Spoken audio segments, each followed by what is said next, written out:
Welcome to God Tier Fanfictions. Today I'm gonna start a new series. What if Naruto was Danzo's murder weapon? If you enjoyed this video, please give it a big thumbs up. And to watch more videos like this, subscribe to my channel and turn that bell notification on so you never miss an upload. Now wasting no more time, let's begin. The 12th of October 8 AF. Post-founding, Land of Fire. Konohagakure no Sato. Sub-level 3 of the Hokage's War Room. Old blood and old secrets tasted in the air of the underground room. As the decision coiled like a snake in his stomach, Tobarama Senju could feel the mountain's weight bearing down on him. The enormous oak table was covered in jagged shadows from flickering electric lights, a recent and faulty invention from the defectors of the Land of Lightning. The planet was being devastated by a conflict shown on maps soiled with tea, perspiration, and the rusty brown of dried viscera. There were no heroic battles during the Second Great Ninja War. A pandemic struck, a methodical, slow drowning in a sea of treachery and canaille. The boundaries of the fire country shrank daily like a withering lung. Kumo's lightning-fast raids from the north, Iwa's earth-shaking power from the west, and the silent, terrifying threat of Kiri's hunter-killer squads from the coasts. Children and chakra were bleeding from the hidden leaf. The two men were kneeling on the chilly stone floor, and Tobarama, the second Hokage, stood with his back to them. His face was chiseled from glacier ice, framed with unrestrained white hair, the color of winter death. He was dressed in basic black combat gear that was stained from using a dozen different tactics in just the previous 24 hours. His scarred and calloused hands rested on the pommel of a chakra-forged sword that had been hammered into a floor fissure. His two best pupils were kneeling behind him in exact, agonizing positions of loyalty. The only two things he could do. Sarutobi, Hiruzen. The professor. According to Tobarama's icy judgment, he was a man with limitless potential and equally limitless sentiment. His heart was a bar where every stray could find a hot supper, but his mind was a library of 1,000 jutsu. Yes, he died for the village, but he died more for its principles. Hashirama, the first Hokage and Tobarama's own cherished, stupid brother, had a dream. The fantasy of villages exchanging celebrations rather than fireballs, of kids playing without kunai belts. A lovely, deadly fantasy. Shamao Danzo. Danzo was the absence of light, whereas Hiruzen was the shadow of the root. He had a dungeon of useful horrors instead of a library of graceful jutsu. Wet ash was how his chakra felt. He didn't bleed for the community out of emotion, but rather out of a cold, rational realization that the village was the only thing that could contain the turmoil. Humans were tools, allies were short-lived, children were lied to about peace in order to keep them motionless while they were vaccinated against violence. Tobarama remarked, "The situation is untenable," in a low rasp that did not reverberate since the sound-absorbing seals in the room were still in place from the previous interrogation. The Kinkaku force has pushed past the northern defense line. They'll be at the outskirts of the Tanzaku quarter by nightfall. I am going to meet them. Hiruzen's breath came in sharply. Danzo was motionless, like a statue. Lord Second, you cannot. A diversion, a tactical retreat to the secondary, Hiruzen said, his voice tense with hardly held terror. Retreat is surrender with extra steps, Tobarama interrupted, turning around at last. His winter sky-colored, pale eyes shifted between them. I will use the reanimation. A squad of 20. It will cost me my life. The technique is not refined for the user. I will hold the pass for 6 hours. In that time, you will evacuate the critical assets and stabilize the chain of command. He was silent for a moment. He looked at them. Hiruzen's hands were a little shaky. Danzo's fists were so tightly clenched that the knuckles were the color of chalk. Now was the time. Decades and even centuries would revolve around this pivot. Hashirama was on his mind. His brother would have shouted something foolish about the will of fire burning brighter than any wound, grinned, and gave them each a shoulder clap. Since Hiruzen most closely reflected his own compassionate nature, he would have given him that name. Hashirama was dead, though. Yes, the village had been constructed by his charity, but the wolves had also been invited. Hashirama's generosity was viewed by the other cages as a sign of weakness. Even now they were around his dream's corpse. Tobarama was a visionary, not with clairvoyance, but with the somber reasoning of a man who had dedicated his life to killing in order to avoid a worse fate. In a generation, Hiruzen would extend the olive branch if he accepted the hat. He would attempt to build coalitions. He would let go of old grievances. He would build a window for tranquility. And in the dark, that window would be a knife. When the Leaf's guard was down, the other villages would shake his hand and smile before ripping out its throat. After being appeased, the Uchiha would be betrayed. After negotiating, the Hyuga would be targeted. The shinobi system, the brilliant, brutal, vital engine of competition that compelled continuous evolution, would deteriorate. And something more terrible than conflict would emerge from the unguarded darkness in that atrophy. Danzo recognized this. Danzo was aware that peace was an asymptote, something you may approach but never truly attain. Constant, controlled conflict was the only stable condition. A world where shinobi served as the immune system of a world that was always infected rather than as an instrument for peace. More towns. Greater expertise. More essential. There would still be bloodshed, but it would be under control, overseen. A forest fire that did not destroy the canopy but removed the undergrowth. Tobirama gazed at Hiruzen's anguished, sincere face. He examined Danzo's unreadable, scarred one. Tobirama stated, "The choice is made," with the finality of a sealing tag in his voice. Without looking at Hiruzen, he passed him and paused in front of Danzo. Reaching down, he touched the younger man's shoulder. It was not a loving gesture. There was a shift in weight. He whispered, "You, Danzo," so that only the three of them could hear. "You will be the third Hokage. You will not let my brother's dream become a grave. You will make the shinobi world harder, sharper. You will ensure that our way is not a relic, but a necessity. Do you understand?" Danzo bowed his head. His voice sounded like stones grinding together when he talked. "I understand, Lord Second. The shinobi will not end. We will adapt. We will grow. We will be the shadow that the light of peace cannot exist without." Hiruzen sounded choking. "Lord Second, please." Danzo's methods, the root, the children. Tobirama stated, "The children will be soldiers, Hiruzen, without looking back. Or they will be corpses. Those are the only two states. You are a good man. The best I've ever taught. That is why you will not be Hokage. Good men end wars. Hard men make sure the next one is survivable." He let off of Danzo's shoulder and made his way to the secret stairway that would take him to the surface, the northern pass, and ultimately his demise. He did not turn around. He heard Hiruzen start to cry quietly, like a man seeing the end of a universe. He heard the sound of a machine starting its cruel, never-ending labor as Danzo stood up, his joints popping. The war continued to rage outside. It would never really end, though, now. 58 AF, October 15th. Classroom 7 of Konohagakure no Sato, Ninja Academy. Local time, 1437. 20 years. Danzo's rule for 50 years. Not only had the hidden leaf endured, but it had spread. The academy had moved past simple three-step jutsu and childish whimsy. A forge, that is.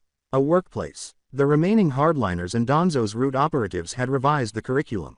The phrase, "survival of the fittest," was a grading system, not a metaphor. Iruka Yumino stood in front of the class, surveying the 32 remaining pupils with his lone, dark, tired brown eye. They had 60 to begin with. The remainder had been reassigned to logistics or, more frequently, to the constantly expanding list of names on the memorial stone. The Mist Shunen's acid bubble method caused a phantom ache in the eye patch covering his left socket. He didn't care. Iruka continued. "Open your texts to page 407, in a flat voice that lacked the warmth of pre-Danzo instructors. The physiology of chakra exhaustion leading to cellular necrosis. You will be tested on the stages of organ failure in descending order. A shinobi who does not know the precise moment his own body will betray him is a liability." Pens grazed the paper. Nobody murmured. Gum was not chewed. The last student caught passing notes was used as an example by Danzo. The child had joined the garbage management detail in the village. To stop the leakage of governmental secrets, his tongue had been amputated. Iruka looked toward the front row. Heirs of the clan, the crown jewels of this cruel structure. All of them were 12 years old. They were already dead, several of them, frequently during the yearly survival exercises. Namikaze Naruto Uzumaki, a fox, he seemed to be pulled by gravity to sit in the precise middle of the row. In sharp contrast to the black, high-collared uniform that every student wore, his hair was a startling shade of sunny yellow. However, his eyes lacked the bright blue hue associated with his father's mythology. They appeared to absorb light because they were a deeper hue of cerulean. Each of his cheeks had a swirl of 3 faint, vertical claw markings. The dossier claimed that these were birthmarks or possibly a side effect of the demon that was trapped inside of him. His tenant and source of strength was Kurama, the 9-tailed fox, the most powerful of the tailed creatures. The village was afraid of him. But they needed him, too. The ultimate weapon was him. In the sparring yard, Iruka had noticed him. The boy's chakra control was so accurate that he could walk on a silk thread. He moved like liquid mercury. The general public already referred to his father, Minato Namikaze, also known as the Yellow Flash, as the unofficial fourth Hokage. Danzo merely permitted this designation because it put the populace at ease. In actuality, Minato served as Danzo's enforcer, the shiny, swift blade to his poisoned, concealed dagger. Hinata Hyuga sat next to Naruto, separated only by one vacant seat. She had the ideal stance, a taut line of controlled strength. Her eyes were pale lavender, partially hidden by her long, dark blue hair that hung over her shoulders. But their eyes had no tenderness when they were seen. They carried the detached, icy judgment of a predator. While Hinata's gentle fist was a harsh reality, the Hyuga's was a myth of grace. Last week, Iruka had witnessed her spar with a boy twice her size. Yes, she had stopped his tenketsu, but she had also broken his kneecap, dislocated his shoulder, and left him crying on the mat, unable to breathe without her consent, all in one seamless motion. She did not speak. Effectively. Horrible. The main house of the clan had placed a huge wager on her, and thus far, the wager was paying off in horror and blood. Sakura Haruno was farther down the row, the outlier. The civilian-born woman who had risen to the top by sheer, compulsive intelligence. No lineage, no jutsu inherited, just an almost self-mutilating work ethic and a mind like a steel trap. Her test results were second only to Naruto's, despite the fact that her pink hair was a symbol of her inferior origins and lack of clan. She had developed her own fighting style, a combination of efficiency and pragmatism, using textbooks and observations since she lacked a clan's fighting style. She was the only person born into a civilian family to ever make the front row. The clan children despised her. She seemed unconcerned. Her lips moved silently as she studied a chakra scalpel handbook beneath her desk. Iruka declared, "The paper test will begin in 5 minutes. Clear your desks. Failure to achieve a score of 95% or higher will result in immediate reclassification to the Civilian Reconstruction Corps. You will spend the rest of your lives filling potholes in the outer rings. You have been warned." There was a general anxiety in the room. Danzo used the term, Reconstruction Corps, to refer to the living dead. Not a status, nothing to do. No chance. Iruka started distributing the tests. Neither history nor chakra theory was covered in the questions. They discussed suffering. About assassination logistics. Regarding the best way to insert a blade between the ribs to prevent screams of a heart attack. About poisoning a well without making it taste different. How long does it typically take a man to bleed out from a femoral artery incision compared to a jugular? With his pen a blur, Naruto responded without hesitation. Hinata's responses were succinct and ruthless to the point of poetry. Sakura completed first and then calmly, almost boredly, spent the rest of the time reviewing her work. Iruka picked up the tests at the end of the hour. He didn't have to assign a grade. He was already aware of who had died. Those who wouldn't had already been dragged out of the classroom, and their scared, expressionless faces would be the last that anyone would see of them. "Tomorrow," Iruka said, gazing over the 30 faces that remain, "your squad assignments will be posted. Some of you will be genin. Some of you will be assigned to the Hunter-Killer Preparatory course. Some of you will die before the week is out. That is the will of the third Hokage. That is the way of the leaf." Dismissed. 58 AF, October 17th. Gamma Residential Sector, Uzumaki Namikaze Clan Compound. Local time, 1915. It was a stronghold inside a stronghold. A main residence that combined conventional design with brutalist defensive geometry, gardens producing medicinal herbs of legendary potency, high, chakra-reinforced walls, and a private onsen. With a bowl of sizzling tonkatsu ramen in front of him, Minato Namikaze occupied the head of the short dining table. His well-known yellow hair was pulled back, and his blue eyes, the bright, open ones his son had not inherited, were wrinkled with true joy. Kushina Uzumaki Namikaze stood across from him, her long red hair flowing as she stirred a huge pot on the stove. The former Jinchuriki of the 9 tails before her son, she was a tempest in human form with a legendary anger and nearly as deadly cooking. Vaguely, garlic, pig broth, and an unidentified spice that was only found in the Uzumaki clan's hidden pantry filled the kitchen. Kushina stated, "He passed, without asking." She growled in a deep, contented tone. "Of course he passed. He's my son." Minato softly corrected, He's our son, and took a sip of broth. And yes, Iruka-sensei's preliminary scores put him at the top of the class. Again. TCH. Naruto was sitting on a cushion with his nose already twitching when Kushina ladled a substantial piece into a bowl and gave it to him. The test is a joke. The real work starts now. Team placements. Who did they assign him to? Slurping a noodle, Naruto chewed it carefully before swallowing. Not posted yet, Mom. The clans are fighting over the lineup. I heard the Uchiha elders are demanding Sasuke be placed with a Sharingan-capable team leader. The Hyuga are doing the same for Hinata. And the civilian council wants Sakura put in a support squad to prove her place. Minato's smile dimmed a little. He turned to his kid and said, politics. The real enemy. You know what's coming, Naruto. The Genin exam isn't the Academy one. It's the first real mission. Kakashi Hatake is being pulled from the ANRO, Assassination and Night Reconnaissance Operations, to lead a cell. There's a good chance he'll be your Jonin-sensei. The deep, dark blue pools of Naruto's gaze flashed. The copy ninja, the man with 1,000 jutsu, and 1,000 ghosts. He's the best, Minato murmured. And the most broken. Danzo-sama uses him to break promising young shinobi. To see if they can be remade. Be ready. Using more force than was necessary, Kushina placed a bowl in front of Minato. Enough of this. He's home. He passed. We eat. We celebrate. Jiraiya and Tsunade send their regards from the border. They'll be back in a week. Now eat your damn ramen before I seal your mouth shut. Naruto smiled, a flash of razor-sharp teeth in a rugged, attractive face. Yes, ma'am. The festival was a faraway memory when he was by himself in his room later. With a hefty medical book open on his lap, Naruto sat cross-legged on a mat made of braided chakra-conductive fibers. His grandmother, Tsunade Senju Namikaze, the finest medical nin to have ever lived and a lady who had personally murdered more men with her fists than most armies, gave him advanced principles of traumatic injury and regenerative necrosis.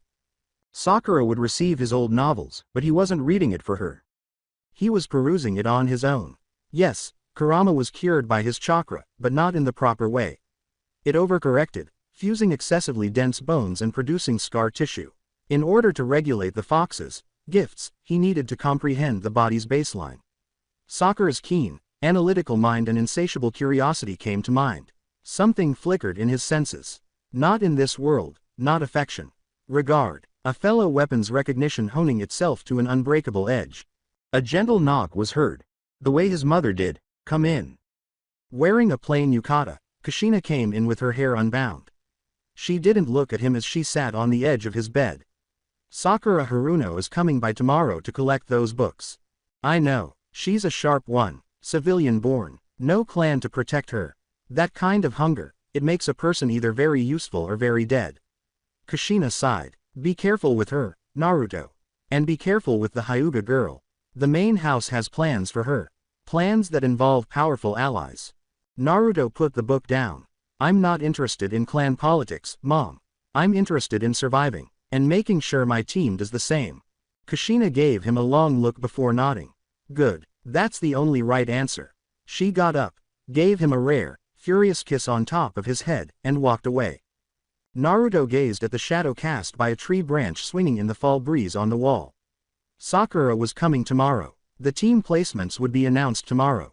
The actual test would start tomorrow. 58 AF, October 24th. Classroom 7 of Konohagakure no Sato, Ninja Academy. Local time. 9:03. It was an oven, the classroom. The village's chakra-based climate control was only used in the hospital and the Hokage's tower because autumn had delivered an unusual heat wave. 3 pupils remained out of the 30 who had passed the written exam. 3 three-person teams. Their faces had already been lost as the remainder had been processed into either the hunter-killer prep school or the reconstruction corps. Sakura Haruno, Sasuke Uchiha, and Naruto occupied the front row. Each of the others had been given a distinct room and destiny. The scent of sweat, aged wood, and the subtle, metallic flavor of the bloodstains that never completely disappeared from the floor permeated the air. Sasuke Uchiha sat with his arms folded, gazing toward the front of the room with almost religious zeal in his black eyes. His pale skin and dark hair, inherited from his family, gave him a chilly, sculptural beauty. The final son of the Uchiha Military Police Command, a clan that Danzo's policies had methodically diminished but never completely destroyed.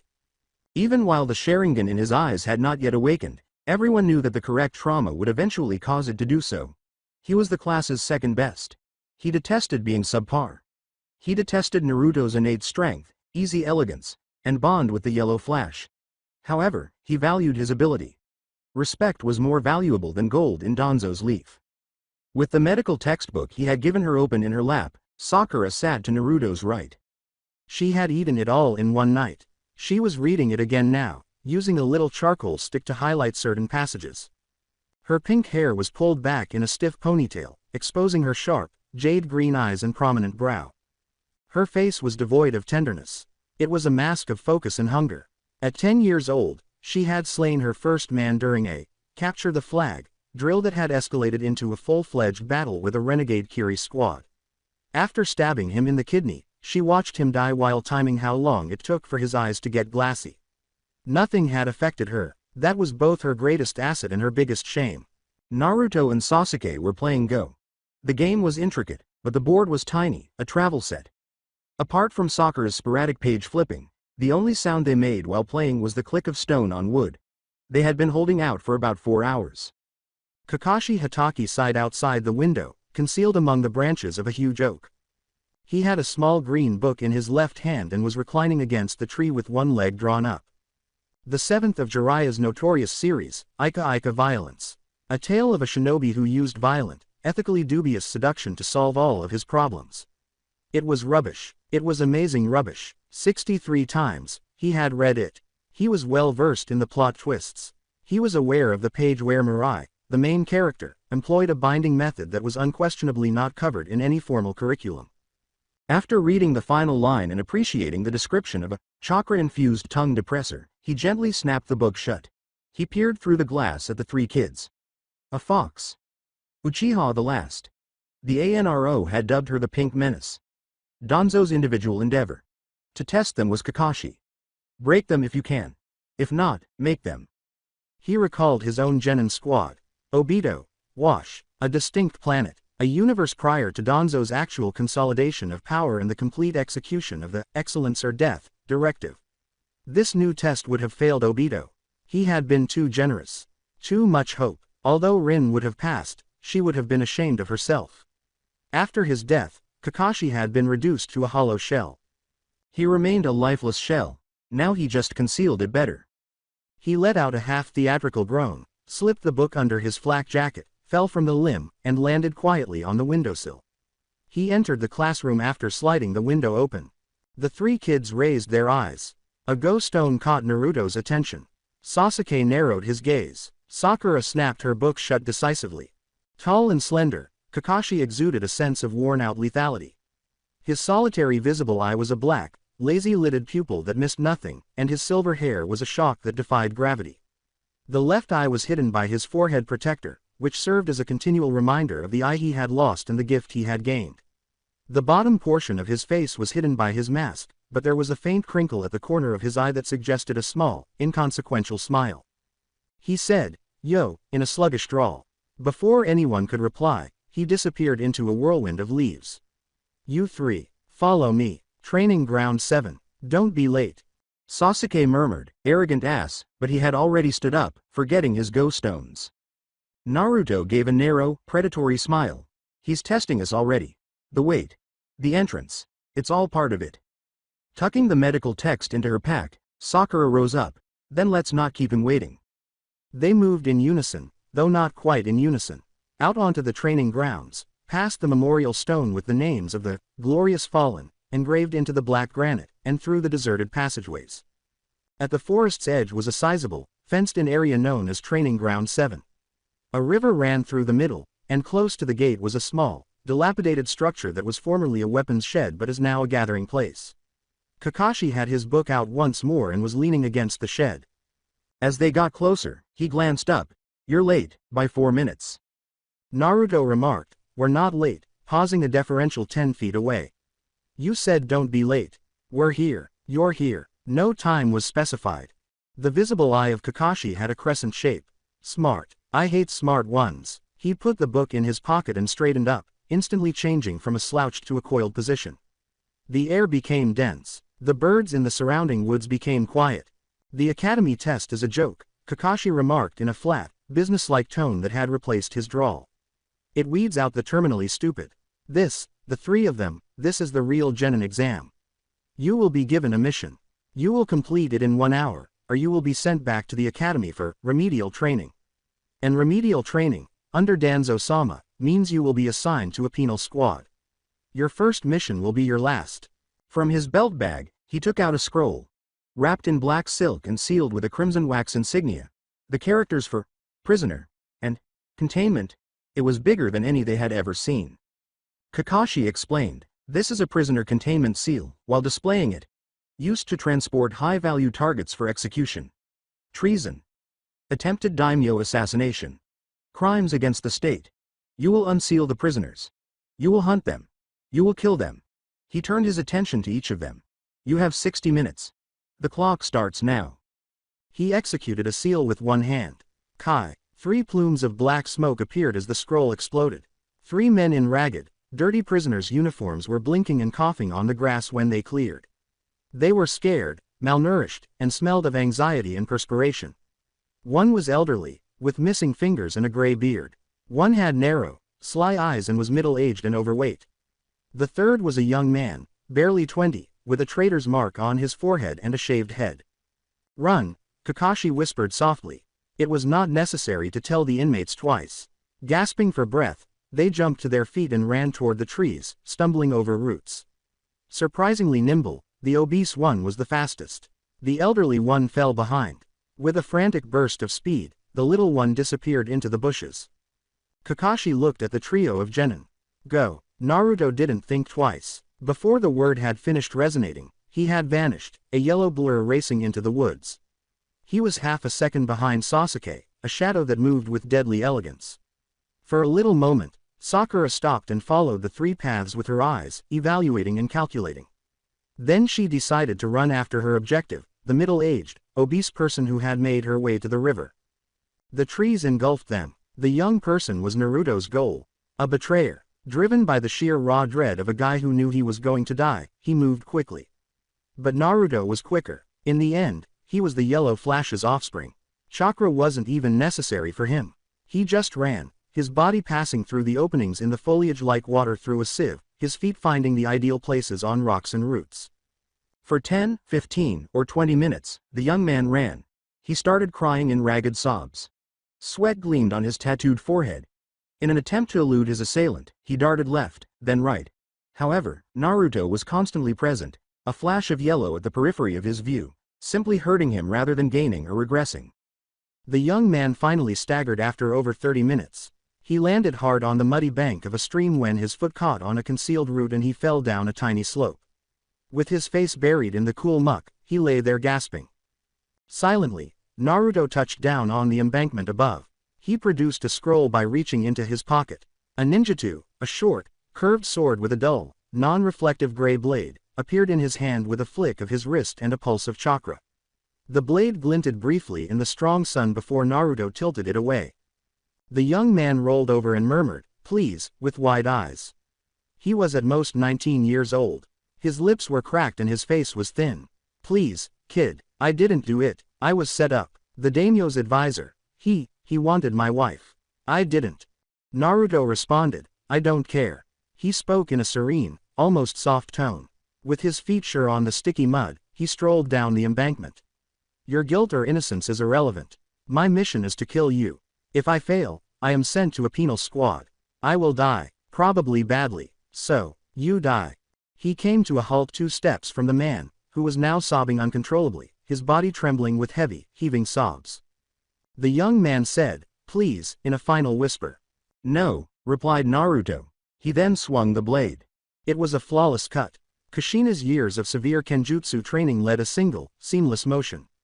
The sword made a wet, crunching sound as it sliced through bone, flesh, and sinew. The young man's head broke off from his neck, rolled into the stream, and bounced once on the mud. With a fountain of black, arterial blood arcing into the air and then descending like a warm, crimson shower, the body fell backward. Stepping aside, Naruto avoided the spray. He had a spotless uniform. He glanced at the head, its eyes still wide with fear, floating face up in the stream. He had no emotions. not being satisfied, not repulsed, just a calm, professional acknowledgement of a job well done. After washing the blade on a piece of moss and sealing it back inside the scroll, he turned and started walking back to the training site. Sasuke took longer to kill. Considerate. The big, middle-aged man was clever but not quick. Not far had he run. In an attempt to wait out the hour, he had concealed in a little depression beneath the roots of a large banyan tree and held his breath. In 20 minutes, Sasuke discovered him. By scent, not by sight or hearing. The man smelled of dirty skin and ancient terror. Perched on a limb above the hole, Sasuke peered down at the bald, perspiring head that was just visible in the darkness. He took note. He was conversing with himself. Low, mumbling, vulgar. Stupid leaf bastards. Think they can kill me? I've killed 100 of their kind. Little girls. Little boys. Screaming. Begging. Just like that pink-haired bitch is gonna beg. Gonna cut her tits off and make her eat him. Gonna. Sasuke's blood chilled. Then it became hot. He felt a profound, ancient hatred that was a remnant of his clan's dead pride. His gaze wavered. The world briefly sharpened, with shapes solidifying and colors deepening. Sharingan. It moved in its sleep but did not quite awaken. Silently as a spider, he fell off the limb. The fat man whirled around, his tiny eyes widening as he landed squarely behind him. Who the F? Sasuke said nothing. He got up. A family relic, his katana murmured from its sheath. He avoided going for the head. He chose the heels. With the sound of wet rope snapping, both Achilles' tendons split with a single, accurate slash. With a shrill, pig-like squeal, the obese man fell upon his face in the ground. Fuck, you little bastard. Do you know who I am? I'm Guro of the Bloody Hand. My boys will. Your boys are dead, Sasuke stated in a cold tone. The man was attempting to crawl with his useless feet flopping behind him, but he avoided him. Or they will be. I am Sasuke Uchiha, one of the newest genin of Konohagakure. And today, I will kill you. Slowly. He didn't employ fire. Not quite. He initially struck the victim in the lower back with the flat of his blade, causing the vertebrae to shatter. Then he traced shallow cuts on the man's arms, legs, and shoulders using the tip. Not deadly deep enough. Enough to cause pain. Enough deep for him to comprehend. The man wailed, yelled, begged, and urinated. He offered cash. He presented women. He made a slave offer to Sasuke. Sasuke dismissed it all. Sasuke finally took a step back after 10 minutes of meticulous, silent agony. He made a seal with one hand. Kaden. Gukakyu no Jutsu. His lips produced a sphere of white-hot flame that was so hot it caused the air to shimmer in waves. The fat guy barely had time to take a final, desperate breath before his flesh boiled, became black, and sloughed off his bones as it devoured him. The yelling subsided. The air was heavy with the scent of roasting pigs. Sasuke watched until the flames went out and the only thing left was a burning, charred husk. Then he pulled out his sword once more and cut the burnt head off the corpse with a single, clean blow. He didn't glance at it. After turning around and moving 20 feet into the jungle, he puked behind a bush. His hands trembled just a little as he wiped his mouth. Before going back, he would need to release the pressure in his groin. This is what the anger always did. With his breath breathless and his forehead pushed against the cool bark, he located a tree, undid his pants, and took care of it. Sakura had the cleanest kill. The most unsettling, too. The elderly man was trapped by her against a sheer rock face. He had nowhere to flee to. He was shaking as he stood there holding a sharpened stick he had found somewhere with his missing fingers. He rasped, "Please, little girl," in a papery, dry whisper. "I have a granddaughter your age. Let me go. I'll tell you anything. I know codes. I know safe houses. I'll." Sakura declared, "You're a traitor," with icy jade eyes. She had taken several kunai out of her thigh pocket and held them carelessly in her right palm. "You sold the patrol routes to Kumo. 37 Leaf Shinobi died because of you. My uncle is dead because of you. I had no choice. They had my family. Sakura said. "Everyone has a choice," interrupting. "You chose poorly." She flung the kunai. "Not in one go. At a time, one." His right thigh was where the first one got stuck. He dropped the stick and yelled. The second one spun him around after striking him in the left shoulder. He fell to his knees after being caught in the meat of his calves by the third and fourth. "Please, I'm sorry. I'll do anything." Sakura approached him with quiet footsteps on the leaf litter. This was her last kunai, and it had a serrated edge. Anything. Yes, anything. Just don't kill me. She paused in front of him and gazed down at his old, tear-streaked face.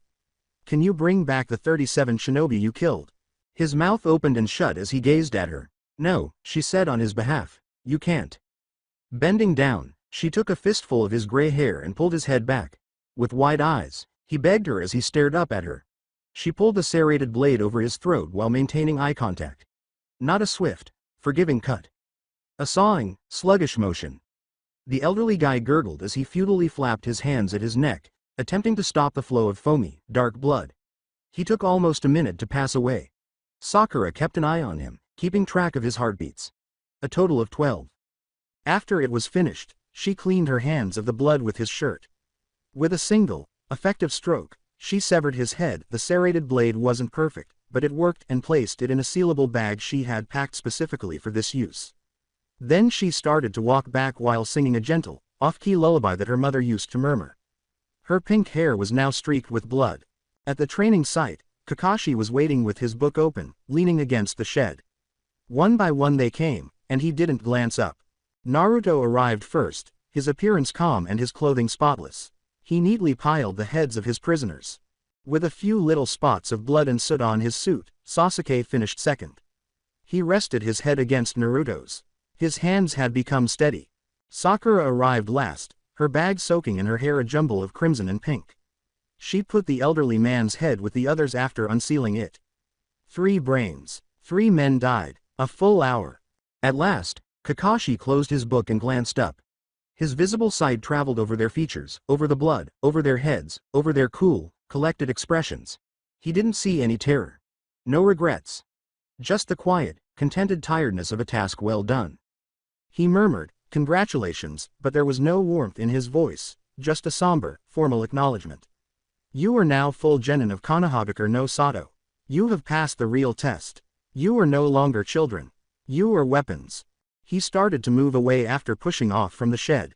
Team 7 is formed. First mission briefing is tomorrow, 0600, at the mission assignment desk in the Hokage's tower. Don't be late, and don't expect a parade. He was gone. Surrounded by the cooling corpses of their first official killings, the 3 genin stood in the abrupt silence. The sky was becoming orange and purple as the sun started to set. Sasuke gave Naruto a glance. Naruto gave Sakura a look. Sakura's green eyes suddenly revealed something other than cold calculation as she gazed at the two of them.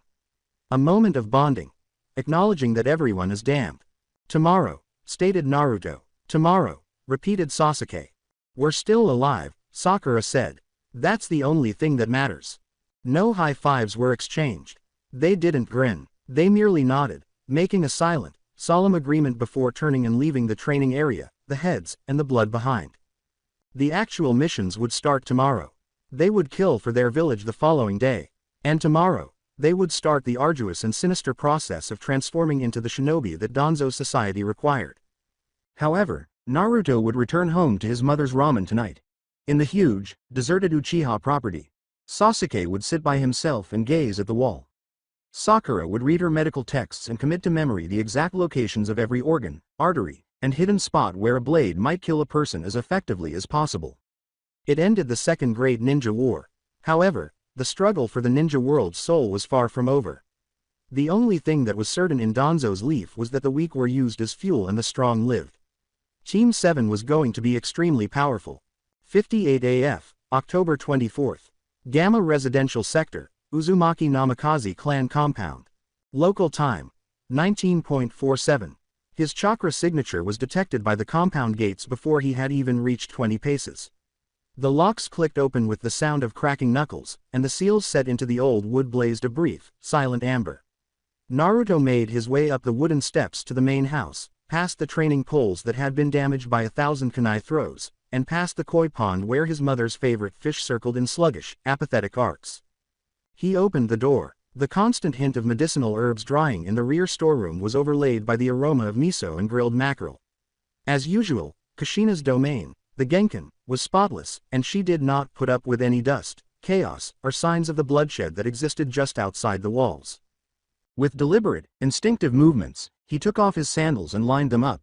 He could smell the blood on the Academy's black uniform, which was still spotless. Not on the cloth. The cloth was immaculate. The remembrance of the blood clung to the inside of his nostrils like a phantom stink. The main living space was cozy, with worn tatami mats and modest tables bathed in a gentle, golden glow from paper lanterns. With a newspaper spread out on his lap, his father sat cross-legged on a cushion at the head of the room. The civilian-friendly Konoha Chronicle, with its articles about crop yields and festival schedules, was not what the paper was.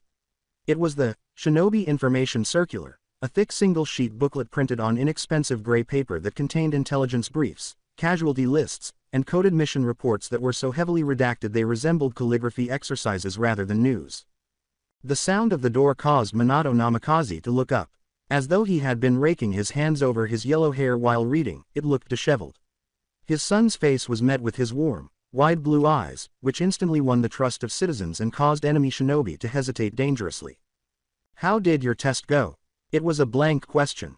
Not chilly, but free of the performative tension that could have been caused by poor parents. Minato was aware of the solution. Even before Naruto left the house that morning, he was aware of the result. It had nothing to do with information. Ritual was at issue, regarding the need to express the unspeakable out loud. Entering the room, Naruto took a seat across from his father on the cushion. He didn't slump, he didn't shift, he put his hands on his knees and looked squarely at his father. "We passed. Team 7, Kakashi Hatake as our Jonin sensei. The test was a prisoner elimination. 3 targets, 1 hour." With slow, methodical movements, Minato folded the newspaper and set it on the low table between them. He grabbed the ceramic teapot resting on a heated stone, filled a tiny cup with a measure of green tea, and handed it to his son across the table. Naruto grabbed it. He wasn't a drinker. His hands began to feel the warmth. Minato asked, "Describe your kill." It wasn't an ask, it was an appraisal, an extension of the exam. The Uzumaki Namikaze family had nowhere to hide from the labor. All that was left was the work and getting ready for more work. Naruto spoke in a cool, collected tone, as though he were reading aloud from a textbook. The target was a male, approximately 19 years of age. Branded traitor, convicted of attempting to assassinate the Fire Daimyo's senior advisor. He ran for the eastern forest, toward the old logging trails. I pursued. I allowed him to exhaust himself over 27 minutes. At the stream embankment, he fell. I approached. He begged. I used the ninjutsu. Single stroke, C7 vertebrae separation. Complete decapitation. Total time from unsealing to termination, 34 minutes. No complications. Minato listened expressionlessly. His gaze stayed fixed on his son's face. "The begging," stated Minato. "What did he say?" "He said he was innocent. That the advisor wanted his wife. That he was set up." "Did you believe him?" Naruto stopped. His cup of tea had started to chill. "It doesn't matter." Minato's countenance changed. Not grinning. A smaller item. A glimmer of what may have been approval in a guy who had long since given up on the ability to feel basic pride. "No," agreed Minato. He picked up his cup, took a sip, and put it down. "It doesn't. The mission is the mission. The reasons of the condemned are a luxury. A shinobi who stops to weigh the justice of every order is a shinobi who dies with a full conscience and an empty stomach. Kakashi will push you. He will find the cracks in your armor and he will drive wedges into them.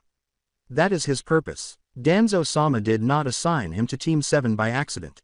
At last, Naruto drank his tea. It was sour. That was how he preferred it, I know. "Sasuke Uchiha," Minato went on, his voice becoming more critical. "How did he perform?" "He took the fat one. The middle-aged one. Guro of the bloody hand, I think.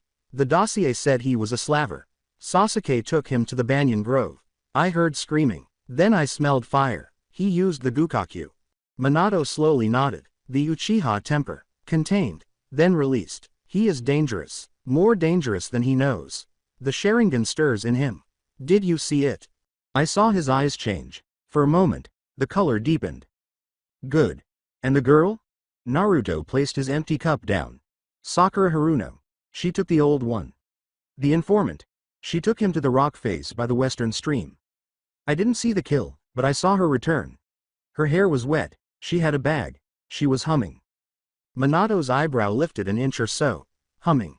A lullaby, I think. Something soft. She didn't look at any of us. She just placed the head in the pile and stood there. Waiting."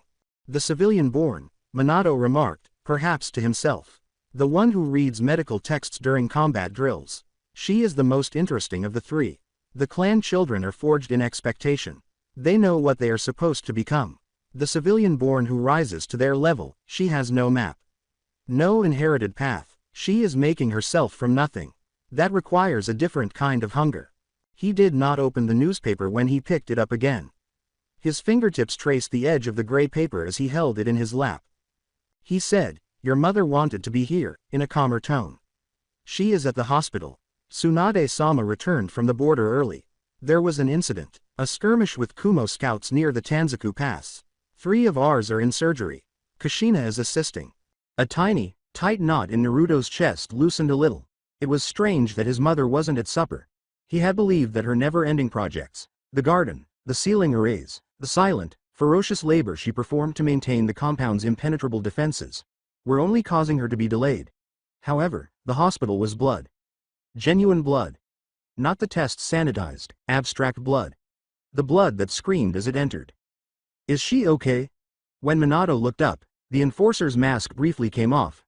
Beneath it was a man who had witnessed too much, suffered too much, and loved too intensely to be completely destroyed by the world Danzo had created. He said, "Your mother is always okay. That is her curse, and her gift. She will be home by midnight. There's ramen in the kitchen." Kushina left instructions. "Eat it all. You need the calories." Naruto got up. He ought to have been ravenous. His body needed food because he had burned through a lot of chakra during the chase. But it lingered like a stone in his gut, the memory of the young man's head bouncing on the mud, eyes still open, mouth still uttering that last, futile appeal. His bare feet made no sound on the tatami as he moved toward the kitchen. He hesitated at the threshold. "Father." After opening the newspaper at last, Minato looked up. "Do you ever feel it? The weight?" For a long while, Minato remained silent. His well-known face, which appeared equally on enemy kill lists and recruitment posters, was covered in flickering shadows as the lantern light fluctuated. "Every day," he eventually uttered. "The trick is not to stop feeling it. The trick is to keep moving anyway. The moment the weight disappears, you are no longer a shinobi. You are a monster. And monsters, in Danzo's leaf, are promoted. But they are also alone." His eyes went back to the newspaper. The discussion was over. With the steaming pot of ramen his mother had left on the stove, the broth still hot from a preservation seal, Naruto stood by himself in the kitchen. The noodles slipped down his throat without taste as he ate while standing and leaning on the counter. During the infrequent overnight training exercises, he learned to eat mechanically and efficiently, fuel in, waste out, no ceremony. He cleaned, dried, and put the bowl back in the cupboard after it was empty. He made his way through the quiet home, past the closed door of his parents' bedroom, past the room where his grandmother Tsunade had lived while she was in the village, which was now empty with the futon folded in a military manner, and into his own room at the end of the corridor. He failed to switch on the light. The sounds of the property settled around him as he sat on the edge of his bed in the dark. The rustle of aged wood, the sound of the koi pond's distant pump, the clinking of glasses in the izakayas, the laughter of civilians who had never held a blade against a living throat, and the muffled screams from the root facility 3 kilometers below the Hokage's tower that everyone pretended not to hear were all part of the village's nightly rhythms somewhere beyond the walls. Still in his uniform, he reclined on the bed and gazed up at the ceiling. The seal holding Kurama pulsed with a faint, repetitive warmth as his hand moved to his tummy. Tonight the fox was silent. Naruto's inner beast would occasionally stir when he murdered, intrigued and ravenous.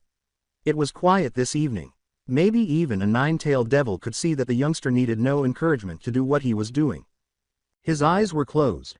Behind his closed lids, the young man's face drifted. The dread. The demand. The blade's moist sound. Naruto inhaled. On. Go. On. Go. He did not cry, since his mother had brought him to the memorial stone for the first time when he was 7 years old and revealed the name of a guy he had never met. A man who had died defending Kushina during the last significant Kiri incursion. He had not shed a tear. "This is what happens," she had declared, her voice as steely as a diamond and her red hair blowing in the wind. "This is what we are. Cry now, if you must. Then never cry again." He had sobbed. After that, he had stopped. Now that he was 12 years old and the memory of his first official kill had dried, all he could feel was a deep, hollow tiredness. Not grief. Not remorse. Just the weariness of a weapon that had been used, cleaned, and stored until it was needed once more. He got up, took off his uniform, and folded it with the same attention to detail he used for everything. He went to the window and put on a loose yukata. The moon was a slender crescent, a silver stain on the sky's dark velvet. There were more kids sleeping somewhere out there in the big, black shinobi realm.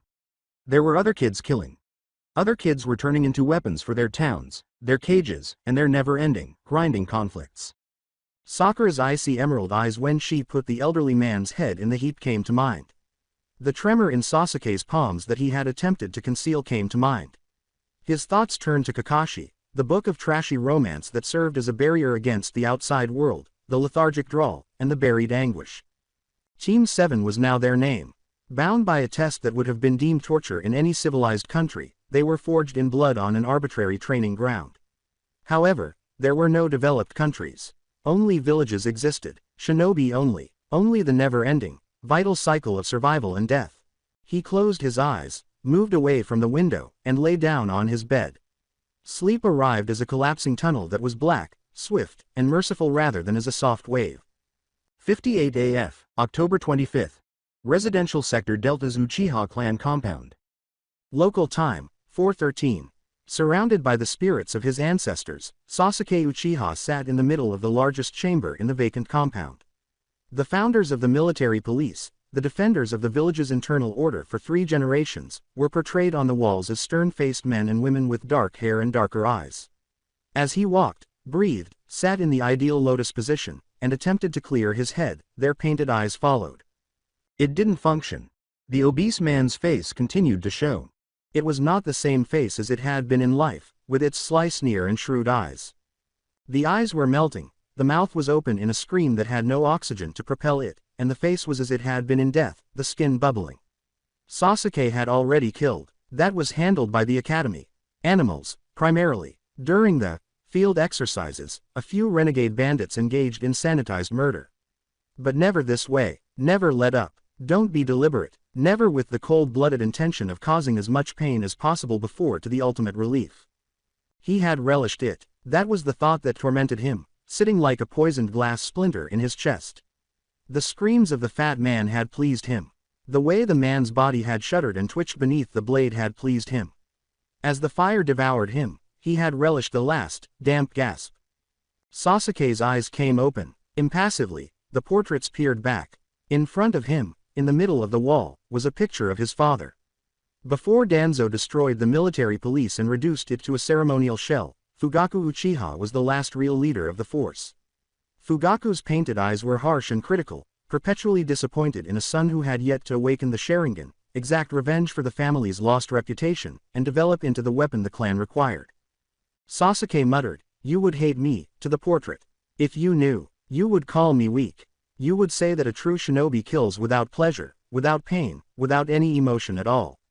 You would say that I am still a child, playing at darkness." The image did not respond. It didn't ever. After sitting for hours, Sasuke stood up, his legs stiff. He strolled through the compound's deserted corridors, past rooms that had previously been the scene of everyday family strife, disagreements, and laughing.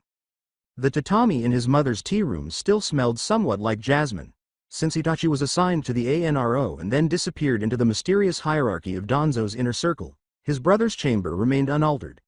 Only a bed, a desk, and a single picture of a family that had ceased to exist as a cohesive unit made up his tiny, bare room. He came to a halt at the bathroom mirror. No amount of sleep could remove the dark circles beneath his eyes, and the visage that looked back at him was thin and pale. It was his 12th year. He appeared to be 20 years old. He appeared to be a man who had already passed away and was just waiting for his body to mature.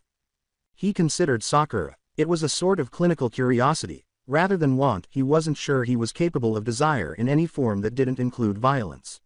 She was born a civilian. She lacked inherited skills to make up for her lack of talent, a clan to rely on, and a bloodline to carry her. Nevertheless, she had passed the exam. After killing her guy with efficiency and coldness, she hummed a lullaby as she strolled back to the training area with his head in a bag. Sasuke could identify something in her. It's broken. Something ravenous. Something that would do whatever it took to demonstrate its value. He also gave Naruto some thinking. A fox, the 9 tails container, the red hot-blooded habanero and yellow flash's sun. Naruto was everything that Sasuke was not. Self-assured, strong, and adored by the villagers despite their fear of him. With a single, flawless blow, Naruto had murdered his man without wasting any time or needless brutality. He had completed the necessary tasks in an orderly manner. That's why Sasuke detested him. And for that, he respected him. Neither of the two feelings won the battle in his chest. After splashing his face with cold water and using a rough towel to pad dry, he went back to his room. He waited for the sun to rise while lying on the bed and gazing at the ceiling. There was no sleep. Now, it hardly ever did.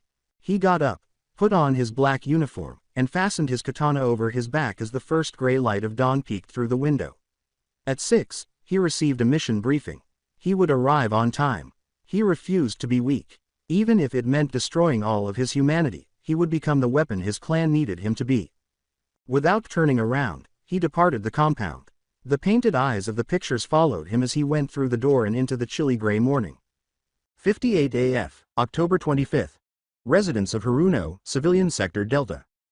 Local time. 5:22. Sakura Haruno stayed awake. She hadn't slept for 41 hours. She read while sitting at her desk in the little apartment she shared with her parents, a weaver who sold cloth to the merchant district and a clerk in the civil engineering corps. A diagram of the human circulatory system was placed next to the medical text that Naruto had given her. The heart is a pulpy, fist-shaped organ in the middle of everything, with veins in blue and arteries in red. In less than an hour, she had committed the diagram to memory. The accompanying material, which included detailed, technical explanations of blood flow, pressure points, and the exact location of each major vessel that, if cut, would result in death in a matter of seconds rather than minutes, was now being committed to memory. She had slit the old man's throat and killed him. A sloppy, ineffective approach. If treatment is not received, the severed carotid artery will cause death in 2 to 3 minutes. However, she hadn't cut the carotid. Before cutting through the muscle and tissue to reach the artery, she had first crushed the trachea. It had took the old guy almost a minute to pass away. Too lengthy, overly ineffective. She would choose the femur the next time. The subclavian, perhaps. Or the aorta, if she could get near enough. A canine driven upward at a little left angle, right below the sternum. The lungs would be drowned from the inside out as the heart pumped blood into the chest cavity. If done correctly, death in 15 seconds. In her notebook, she jotted down a list of the lessons she had learnt during the test in small, exact handwriting. Target: an elderly man, perhaps between 65 and 70 years old, with low muscular mass, malnourishment, and osteoporosis. Weaknesses: probably cardiovascular problems, low vision, and decreased mobility. Strengths: desperation, experience, and familiarity with the terrain. Cut your throat to kill. 52 seconds until death. Evaluation: subpar. Suggest aortic or femoral artery punctures for prospective elderly patients. She put the journal away and closed it. Soon, her mother would be awake, pacing the kitchen to prepare tea and rice porridge, asking Sakura if she had slept, and worrying in the silent, helpless manner that civilians worry about incomprehensible things. Her father would bemoan the cost of seafood while reading the civilian newspaper.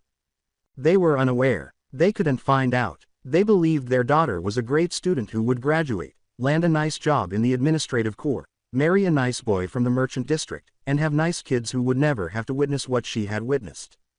Sakura allowed them to think this. It was simple. She wasn't prepared to add their deaths to her ledger, and the truth would kill them. She got off the desk and went over to the window. The stars were gradually fading as the sky began to brighten. She could make out the Hokage's tower's shape in the distance, a dark finger pointing to the sky. Danzo Shimura was awake somewhere within that skyscraper. Rumor had it that he was constantly awake. The third Hokage never slept. He was not eating. He didn't cry, laugh, or fuck. Everything that occurred in Konoha was the result of his will. He was a machine, a consciousness ingrained in the village itself. Danzo and Sakura had never met. At the academy graduation ceremony, she had once caught a glimpse of him. His face was covered in bandages and only one eye was visible as he stood on the stage, a little, slumped figure dressed in black robes that was completely cold, flat, and dark. He had spoken briefly on the honor of serving the leaf, duty, and sacrifice. The words had had no significance. It had been frightening to see what was behind them. Did Danzo know her name? She wondered. She questioned whether she had been chosen for Team 7 by him directly or by a subordinate, an algorithm based on skill, potential, and alleged loyalty. Did it matter? She wondered. She put on her uniform, which was made of soft, well-worn black cotton. She checked the seals on her thigh pouches, pulled her pink hair back into a harsh ponytail, and slid a dozen kunai into the inside of her flak jacket's concealed pockets. She didn't have her forehead shield on. The exam was followed by the ceremony yesterday. The metal plate with the leaf sign engraved on it was placed on her desk beside her notebook. She took it up, knotted it around her forehead, and gazed at her reflection in the shiny metal. The fabric was still fresh and stiff. With time, it would soften. If she ever cried again, it would absorb blood, sweat, and the salt from her tears. As her mother was starting the stove, she called out a drowsy, "Good morning, Sakura-chan," and left the apartment without receiving a response. At this hour, the civilian sector's streets were calm. A few vendors started erecting their booths, unloading crates of fish and vegetables as well as bolts of textiles. On their way back from a night expedition, a group of senior shinobi passed her in the opposite direction, their faces lined and exhausted. They avoided looking at her. She kept her eyes off of them. She moved through the market area, past the shuttered eateries and closed stores, and into the administrative area. These structures were made of stone and reinforced timber, and they were bigger and more imposing. The tower of the Hokage Tower loomed ahead, surrounded by chakra sensing arrays and security checkpoints. She was waved through when she showed the gate guards her new genin identification, which was a laminated card with her picture, blood type, and classification. The tower's interior was efficient and Spartan, illuminated by the same flickering electric lights that afflicted the underground war room. The only distinguishing feature of the gray stone walls was the sporadic mission scroll affixed to a bulletin board. A middle-aged chunin with lifeless eyes and a scarred face sat behind the mission assignment desk, a large wooden counter on the second floor. When Sakura got closer, he didn't grin. He only gestured to a wall-mounted bench where Sasuke and Naruto were seated. Since the test, they had not spoken. Now they remained silent. Naruto gave one quick nod of gratitude. She received no acknowledgement from Sasuke. His jaw was clenched as he sat with his arms crossed, his dark eyes locked on a spot on the wall across from him. Sakura took a seat beside Naruto, keeping a polite spacing between them. She waited while folding her hands in her lap. Kakashi Hatake appeared at precisely 6 o'clock. He didn't enter the building. He just stood there with his book in his hand and his visible eye on the pages, leaning against the wall next to the mission desk. "Yo," he murmured without raising his gaze. "You're early. I hate that. It makes me look bad." Behind the desk, a chunin cleared his throat.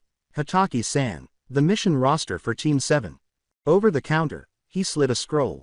With a sluggish flick of his wrist, Kakashi unrolled the scroll after tucking his book into his jacket. His gaze moved line by line as he silently read it. After that, he rolled it back up and faced his 3 pupils. "Congratulations," he uttered in a bland tone. "Your first official mission is Genin of Konohagakure no Sato.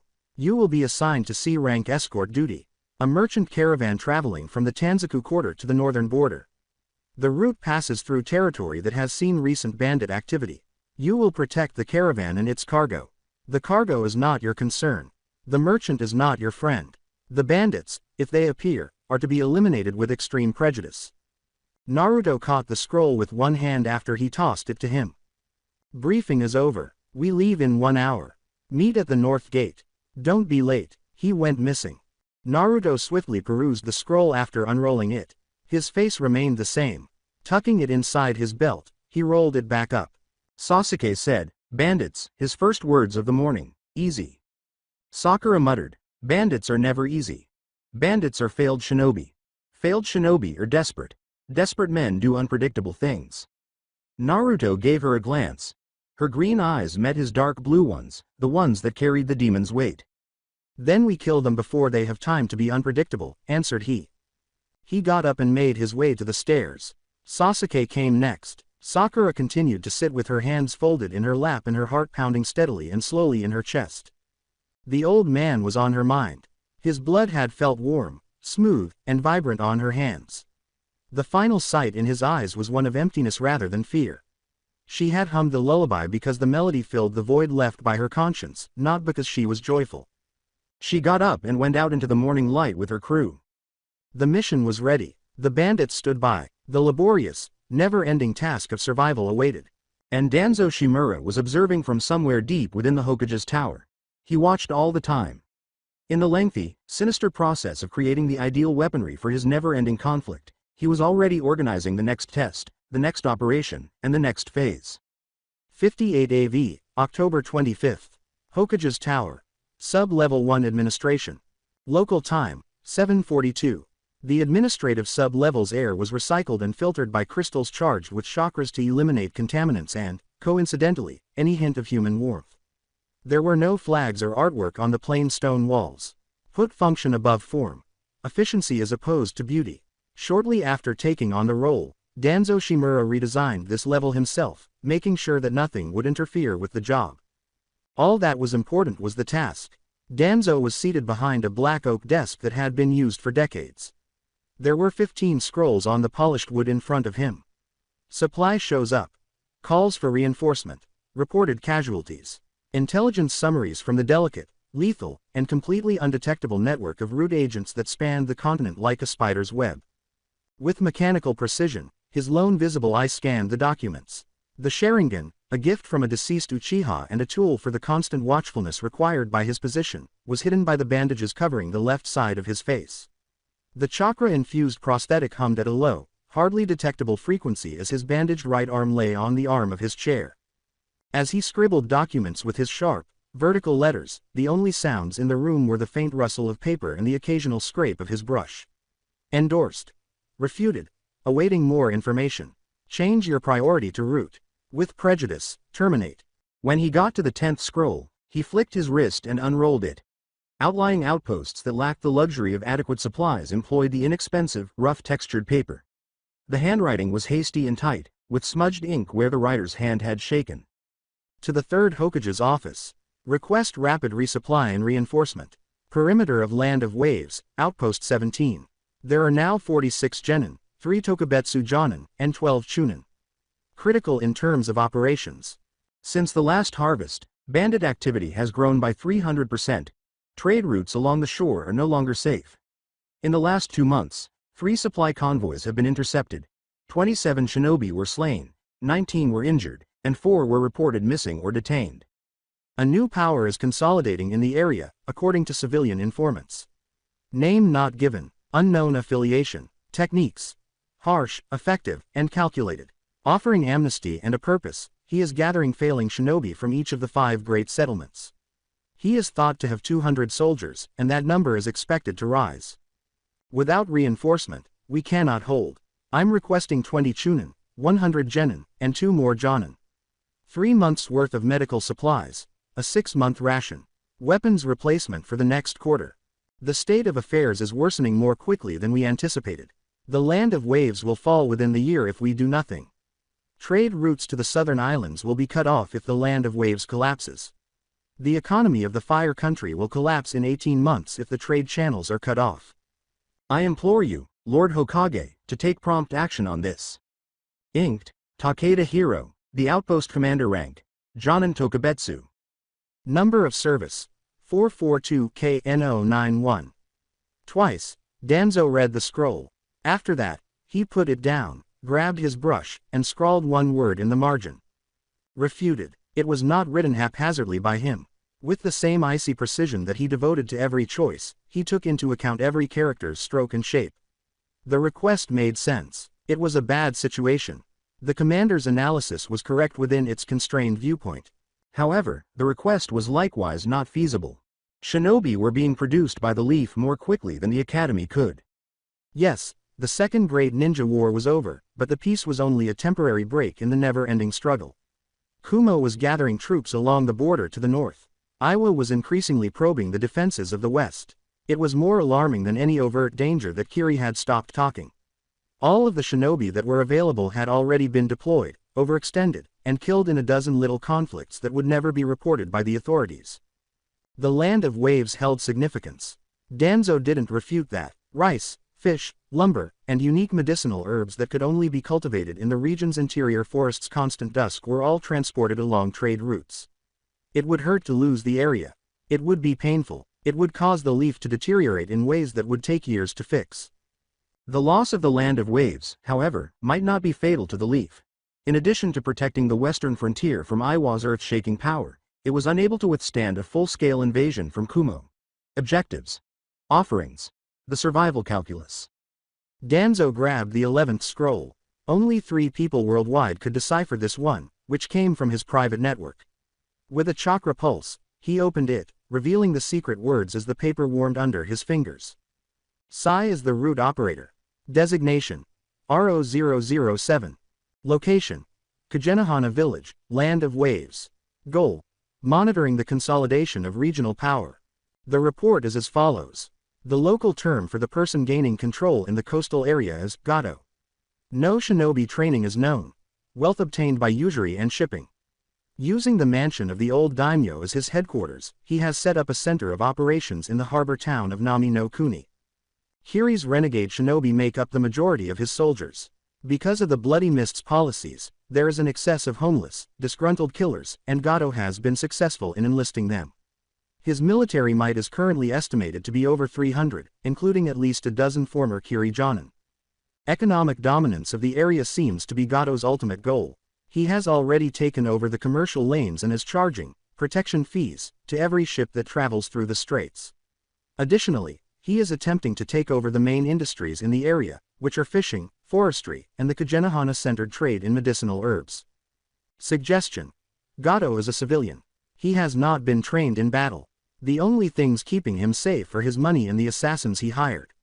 His group would fall apart in a matter of weeks with a single, strategically placed assassination. Awaiting commands. Danzo perused the report. He read it once more after that. Then he put it down and gazed at the wall, his one eye unblinking, his bandaged face showing nothing. Gato. A civilian.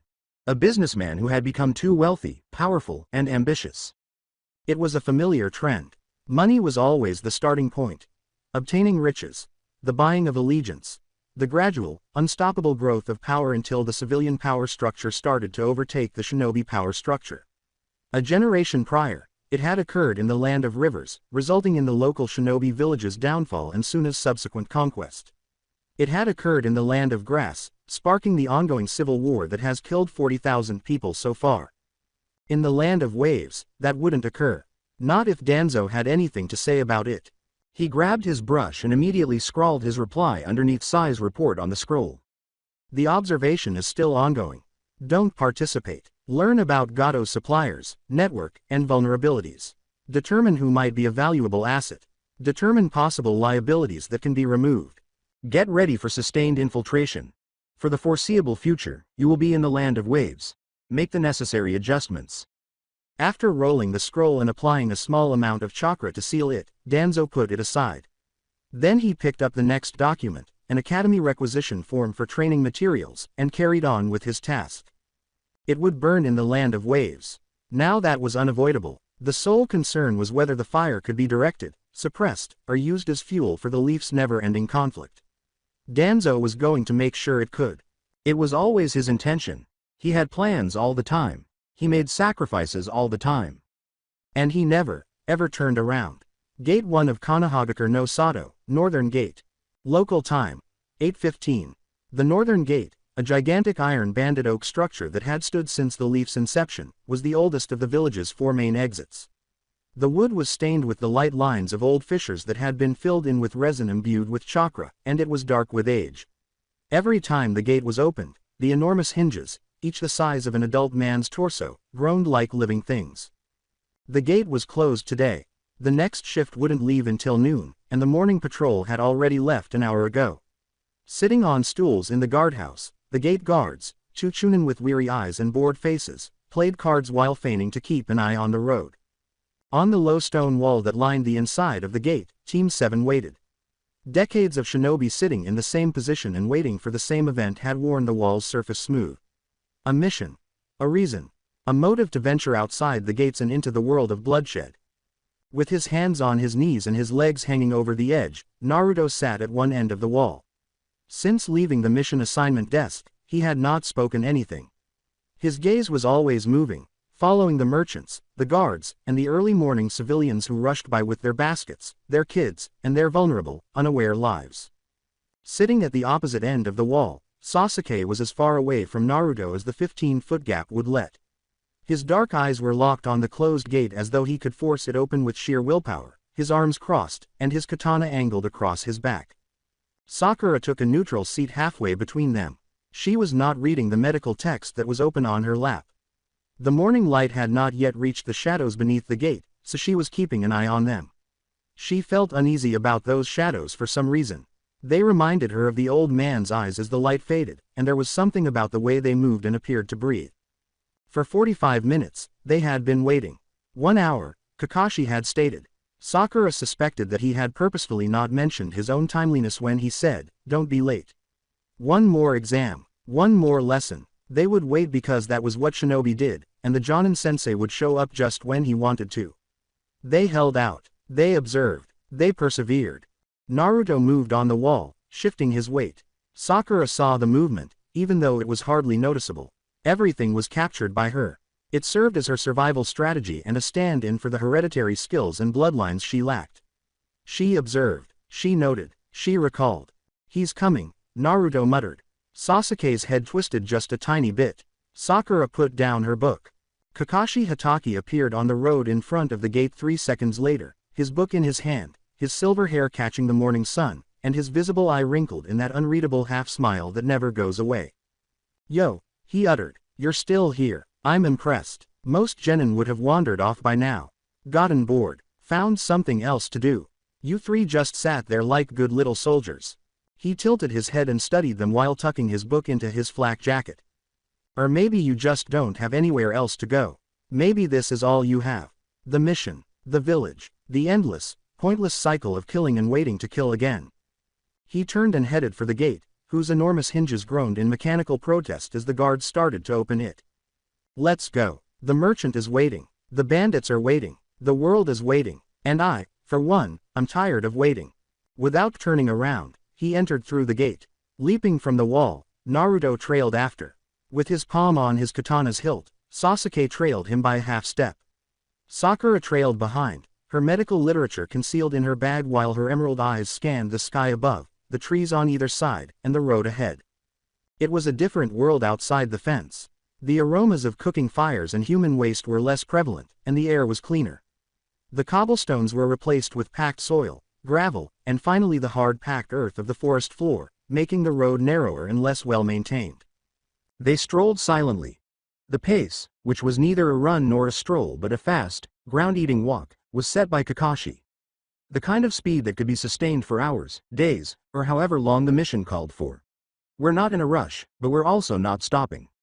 With the old fire country trees growing on each side of the road and their branches intertwining overhead to create a canopy that filtered the morning light into a gentle, green-tinted glow, the forest drew in about them. The scent of living wood and rotting leaves, as well as the far-off, musky smell of animals that had learned to stay off the road when shinobi were about, permeated the cold, humid air.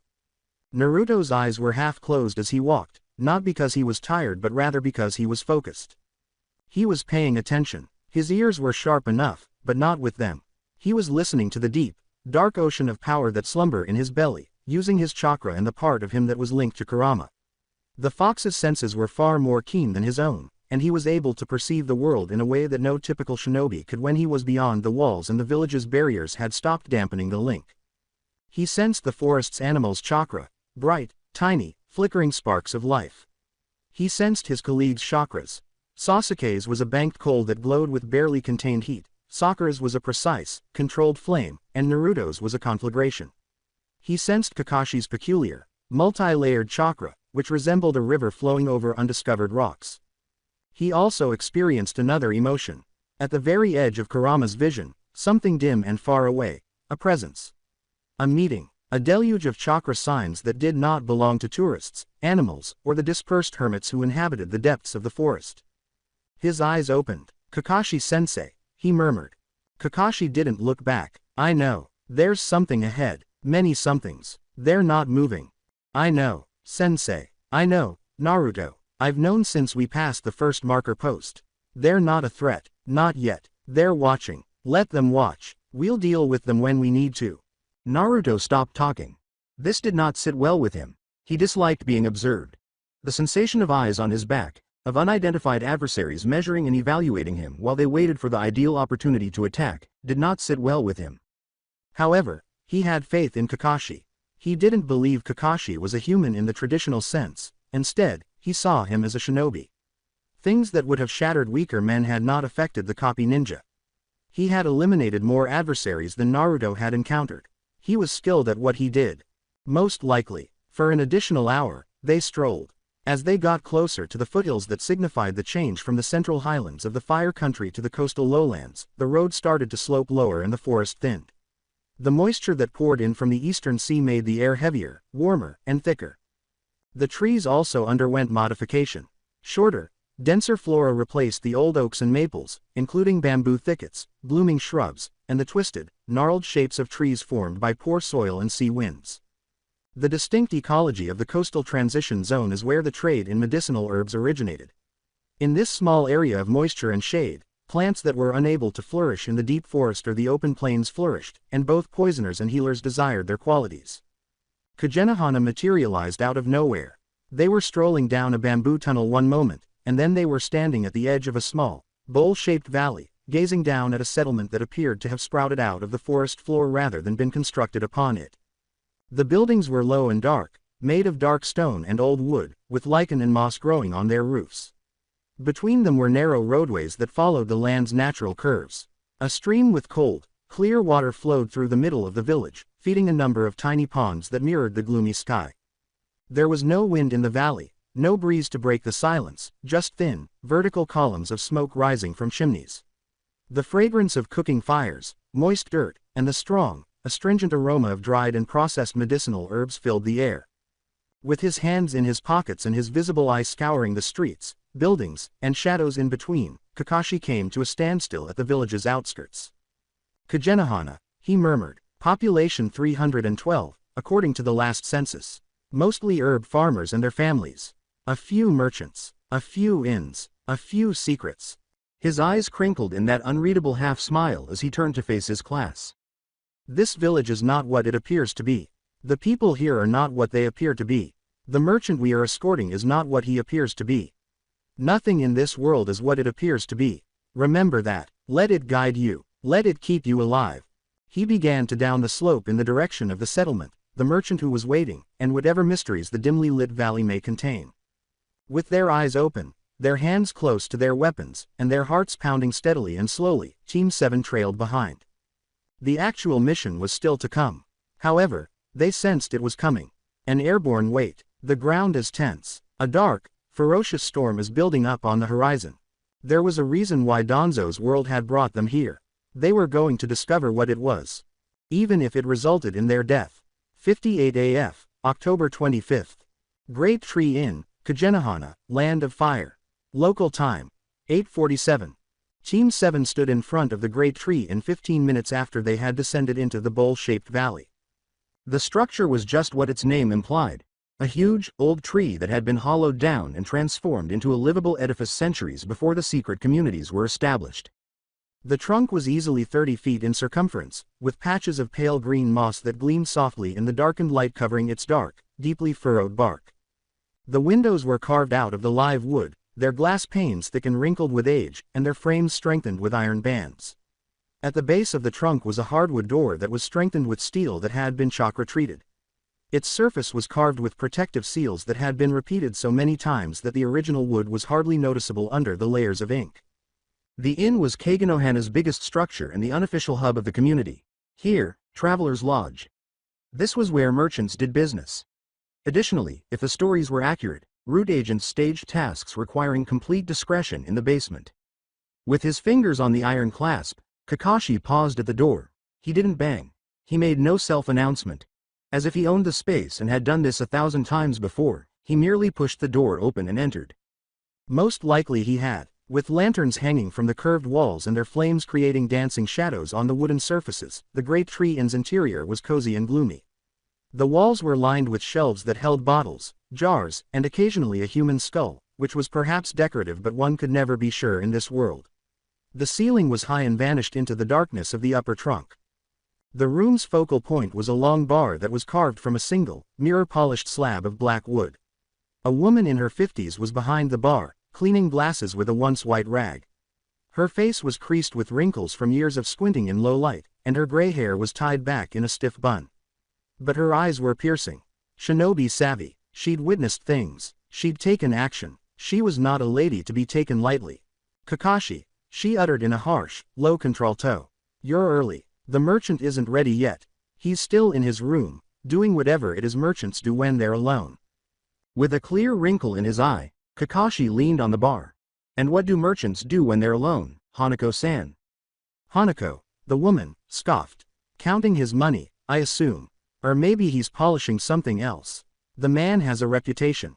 She cast a quick glance at the three genin who had trailed Kakashi into the inn, evaluating them with the deftness of someone who had seen 1,000 young shinobi walk through her establishment. These are your new pups. They look young, younger than usual. They're 12, declared Kakashi. Old enough to kill, old enough to die, old enough to do both for the village. Hanako's countenance wavered, her expression flickered between sadness and resignation, then returned to the bland mask of a lady who had long since learned not to display weakness. She said, 12, again. She put down the glass she had been cleaning and leaned forward, her palms flat on the bar, saying, my grandson is 12. He's learning to read, he's learning to fish, he's learning to be a boy. Your pups are not boys. They are not girls, they are not children, they are knives. And knives, Kakashi, get dull. They get chipped, they get broken, and then they get thrown away. Kakashi was silent, his visible eye was still wrinkled, and he was still grinning, but not in a meaningful way. He said, the merchant. Roki Kagura, what do you know about him? Hanako stood up, her vulnerable moment over. He's been coming through Kaganohana for about 3 years now. Runs a trading company out of the southern ports. Deals in herbs, spices, textiles, anything that can be moved for a profit. He's rich. He's connected. He's also, if the rumors are true, not entirely on the level. Meaning? Meaning he pays his taxes to the leaf, but he also pays tribute to certain parties in the land of waves. The new power. The one who calls himself Gado. Kagura walks a fine line, Kakashi. He's not a shinobi, but he plays our game. He buys and sells information as easily as he buys and sells bolts of silk. He's dangerous. Not because he can kill you, but because he knows people who can. Kakashi slowly nodded. Danzo-sama assigned us to escort him. That means Danzo-sama sees value in him. That means we protect him, no matter what he is or what he's done. Hanako uttered the name, Danzo-sama, as if it were poison. The Great Shadow. The Eternal Hokage. The man who turned a village of dreamers into a factory of murderers. She's shaken her head. I've been here too long, Kakashi. I've seen too much. I remember the old days. The first days. When the leaf was a place you wanted to live, not just a place you were lucky to survive. Kakashi declared bluntly, the old days are dead. The first is dead. The second is dead. The third sits in the tower, and the third has his own vision for the future. We live in that future now. We adapt, or we die. For a long time, Hanako gazed at him. Then, with heavy footsteps on the wooden floor, she turned and headed for a door at the rear of the pub. I'll tell Kajira you're here. Wait here. Don't touch anything, and keep your pups away from the jars on the top shelf. Those are for paying customers only. With the lamps, the shadows, and the silent weight of the old tree bearing down on them, Team 7 was left alone as she vanished through the entrance. Naruto approached the bar and stroked the smooth wood with his fingertips. He could feel the subtle chakra pulse coursing through the cold, smooth surface, preservation seals buried deep in the grain that prevented the wood from decaying and kept the structure alive despite its advanced age. Sensei, he muttered, the woman, Hanako, she's former Anbu, isn't she? The visible eye of Kakashi wavered. What makes you say that? The way she moves, the way she watches, the way she said, Danzo-sama, like she wanted to spit. Only someone who's been inside the machine hates it that much. Someone who got out, or someone who was thrown out. For a moment, Kakashi remained silent. Then he made a tiny, quite imperceptible nod. He declared, Hanako was Anbu. He paused, his visible eye straying to the door where Hanako had vanished. 15 years ago, she was part of a team that was sent to eliminate a rogue Kirijonin who had taken refuge in the land of rivers. The mission went wrong. Her team was killed, she was captured, tortured, kept in a cage for 3 months before a root extraction team pulled her out. She was never the same after that. The things they did to her, they broke something that couldn't be fixed. She requested a discharge. Danzo-sama granted it. He sent her here, to Kagenohana, to run this inn. A quiet life. A safe life. A life where she wouldn't have to see the things she had seen ever again. Sakura whispered, but she still sees them. Her emerald eyes were staring at the door as she shifted to stand next to Naruto. She still remembers. She still feels it. Every day, every night. The faces of her dead teammates. The hands of her torturers. The cage. Kakashi's visible eye briefly lost its sluggish wrinkling as he gazed at her. Something raw was underneath it. An actual thing. He answered, yes, that's what happens, Sakura. You don't forget. You don't heal. You just learn to carry it. You learn to smile. You learn to pour drinks in white glasses and pretend that the world is a normal place where normal things happen. And inside, you're still in the cage. Still screaming. Still waiting for someone to come and pull you out.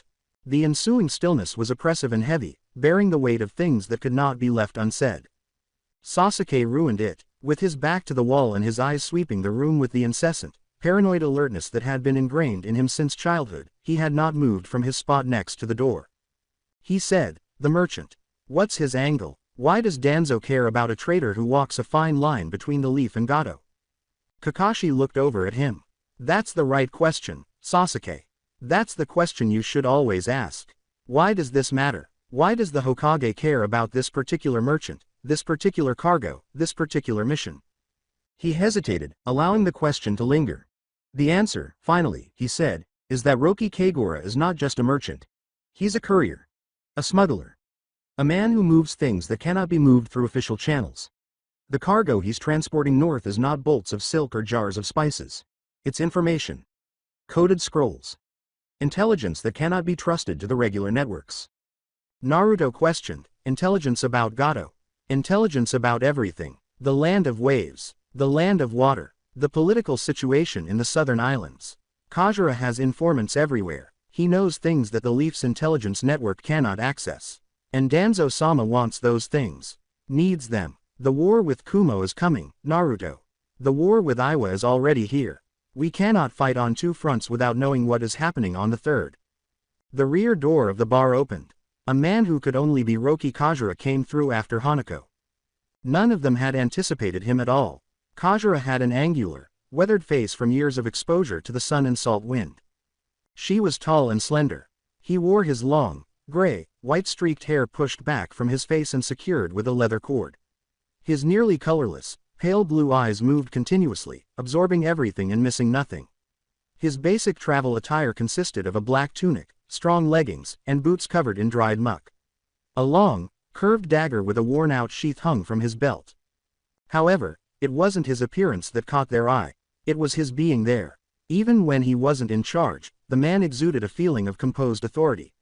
He walked like a man who had never been taken by surprise, had never been caught off guard, and had always been fully, totally ready for anything that life threw at him. He paused in front of Kakashi and cast his pale, colorless gaze down at the Jonin. He said, Hitaki. He had a deep, powerful voice that could fill a whole room without being audible over a whisper. I was told you would be coming. I was not told you would be bringing children. They're not kids, Kakashi remarked.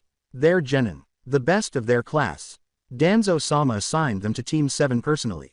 Kagura's gaze shifted from Sakura to Sasuke and back to Naruto. He examined each of them individually, focusing on Naruto's face for a longer period of time than the others. The fox, he murmured.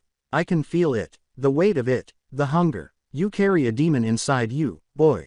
A demon that could destroy this village, this country, this entire continent if it were ever released. Without flinching, Naruto addressed his eyes. I know.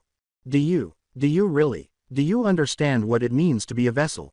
To have something inside you that is not you, that wants things you do not want, that would consume you and everyone you love if it ever got the chance. I know, Naruto repeated.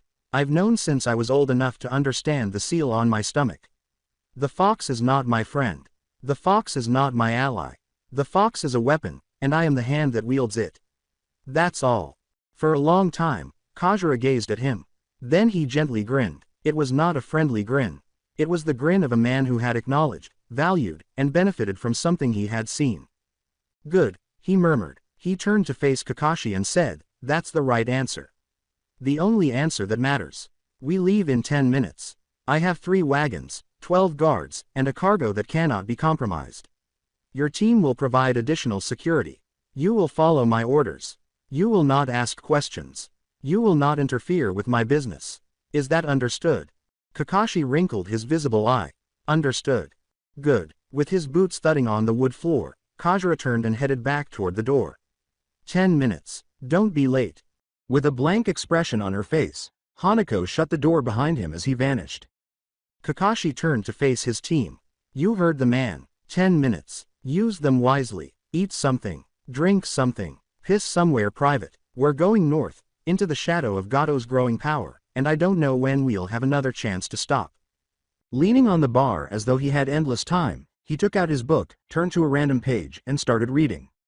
Naruto approached a little table by the window and took a seat with his back to the wall and his gaze fixed on the door. With his black eyes monitoring the street outside, Sasuke stayed close to the entrance, his hand on his katana. Sakura stayed near the bar, observing Hanako as the elderly woman went back to using her gray rag to wipe glasses. You're wondering, Hanako remarked without raising her gaze. About the merchant, about the mission, about why Danzo sent you here instead of sending a team of experienced shinobi who could actually handle the job. Sakura's teeth clenched. I wasn't wondering that. Hanako put down her rag and fixed her piercing gaze on Sakura, saying, You were. I can see it in your eyes. The hunger, the need to understand, the desperate, clawing desire to know why things are the way they are. The answer is simple, child. Danzo sent you because you are expendable. Because if you die, the village loses nothing of value. Because if you succeed, you become more valuable, and Danzo will use you again. And again, until you break, until you die, until there is nothing left but the mission and the blood and the endless, grinding dark. Her movements were automatic and mechanical as she took up another glass and started to wipe it. That's the truth of it. That's the only truth that matters. You are tools. You are weapons. You are not people. Not to Danzo. Not to the village. Not to anyone who matters. Sakura stood still, her emerald eyes flaming and her hands gripped at her sides. I know, she finally replied. I've always known. Hanako gave her a long, hard stare. Then, in a little, barely noticeable motion, she nodded. Good. Then you're already dead. The only question is how long it will take your body to catch up. Sakura was left alone with the lanterns, the shadows, and the quiet weight of the old tree weighing down on her as she turned away and moved to the opposite end of the bar. Wagons were being loaded outside. The guards were assuming their roles. The merchant was getting ready to go. Danzo Shimura was stamping his approval on a denial somewhere, in the shadows beneath the Hokage's tower, while he watched his network of warriors, spies, and throwaway children spread throughout the continent in anticipation of the harvest. The mission had begun. There would be blood. 58 AF, October 25th. The Great Tree Inn's departure yard in Kagenohana, Land of Fire. Local time, 9:15. The departure yard behind the Great Tree Inn was flooded with pale autumn light as the morning sun finally broke over the eastern hill. With their wooden wheels strengthened by iron bands and their canvas covers darkened by years of rain and dust, 3 carts stood in a straggling line. The horses, hard-mouthed, stocky animals trained for stamina rather than speed, misted their breath in the sudden brightness as they stamped their hooves and blasted steam into the chilly air. With the skillful efficiency of a man who had done this 1,000 times, Roki Kajira moved between the carts. He tested ropes, examined harnesses, and spoke to the 12 guards that would be traveling with him in low, clipped tones. The guards were a mixed bag. Some were obviously civilian mercenaries with hard faces and soulless eyes, while others were obviously shinobi based on their motions and the weaponry they carried. They wore no emblems of loyalty, no forehead protectors, and no distinguishing markers. They were hired hands, ghosts, men and women who had sold their allegiance to the highest bidder and didn't inquire about the goods they guarded. With his book open and his visible eye scouring the pages with an obviously fake seriousness, Kakashi stood apart from the commotion. He kept an eye on everything. The soldiers, the carts, the forest line. Hanako stood behind the windows of the inn, her gray hair a faint smudge in the low light. Sakura, Sasuke, and Naruto waited close to the back of the first wagon, their weapons constantly inspected and their packs slung over their shoulders. Since leaving the inn, they had not communicated. Although it wasn't antagonistic, their quiet wasn't comfortable either. It was the quiet of animals before a hunt and of troops before a fight. The quiet, steady breathing of those who knew that the following several hours might be their last, as well as the quietness of preparation and calculation. After completing his examination, Kajira approached them while his boots crunched on the yard's gravel. He paused in front of Kakashi, folding his arms across his chest. He pointed to the 3 cars and said, "The wagons are loaded. The guards are in position. We leave now. First wagon carries the bulk of the cargo. I will ride with the driver. Your team will be distributed among the wagons. 1 in front, 1 in the middle, 1 in the rear. Any objections?" After closing his book, Kakashi put it inside his jacket. "No objections, but I'll ride with the first wagon. My team follows my orders, not yours. If there's trouble, I need to be where I can respond." Kajira squinted her pale eyes. The 2 men gazed at one another for a brief period, engaged in a silent struggle of wills that neither was prepared to lose. Kajira then gave a quick, pointed nod. "Fine. But keep out of my way. And keep your people alert. The stretch between here and the northern bridge has been quiet for the last month, but quiet doesn't mean safe. It means the wolves are waiting for the right moment." He pivoted and approached the first wagon, climbing onto the bench next to the driver, an elderly, grizzled man with a pipe clutched between his teeth and a face like broken leather. Kakashi turned to face his team. "You heard him. Naruto, you're with me in the first wagon. Sasuke, you take the rear. Sakura, you're in the middle. Stay alert, stay alive. If you see something, say something. If you have to kill something, kill it quickly and don't make a mess." He looked over each of them. "This is a C rank mission. That means the village doesn't expect significant opposition. But the village has been wrong before. Assume every shadow hides a blade. Assume every face is an enemy. Assume nothing is what it seems." His silver hair gleamed in the dawn light as he turned and headed toward the first wagon. Naruto gave Sakura a look. For a brief period, his dark blue eyes met hers, and there was a recognition between them rather than love or fondness. A recognition that they shared a common awareness that the society they lived in did not tolerate weakness, and that they were in this together, tied by blood and duty. "Stay safe," he whispered. Sakura was nodding. "You too." His yellow hair stood out against the gray of the wagon cover as he turned and trailed behind Kakashi. With his katana bouncing against his back and his dark eyes concentrated on the rear wagon, where a thin-faced guard with a crossbow was already climbing into it, Sasuke silently passed her. Sakura got aboard the wagon in the middle. The road ahead and the forest on either side could be clearly seen because the canvas cover was tied back on both sides. Kajira's seal, a stylized wave breaking over a mountain peak, was stamped on each wooden crate that held the goods. The way the cartons packed into the wagon bed indicated how hefty they were, and strong ropes and iron bands held them in place. In order to see the road ahead and the rear of the first wagon, she located a location close to the front of the wagon bed.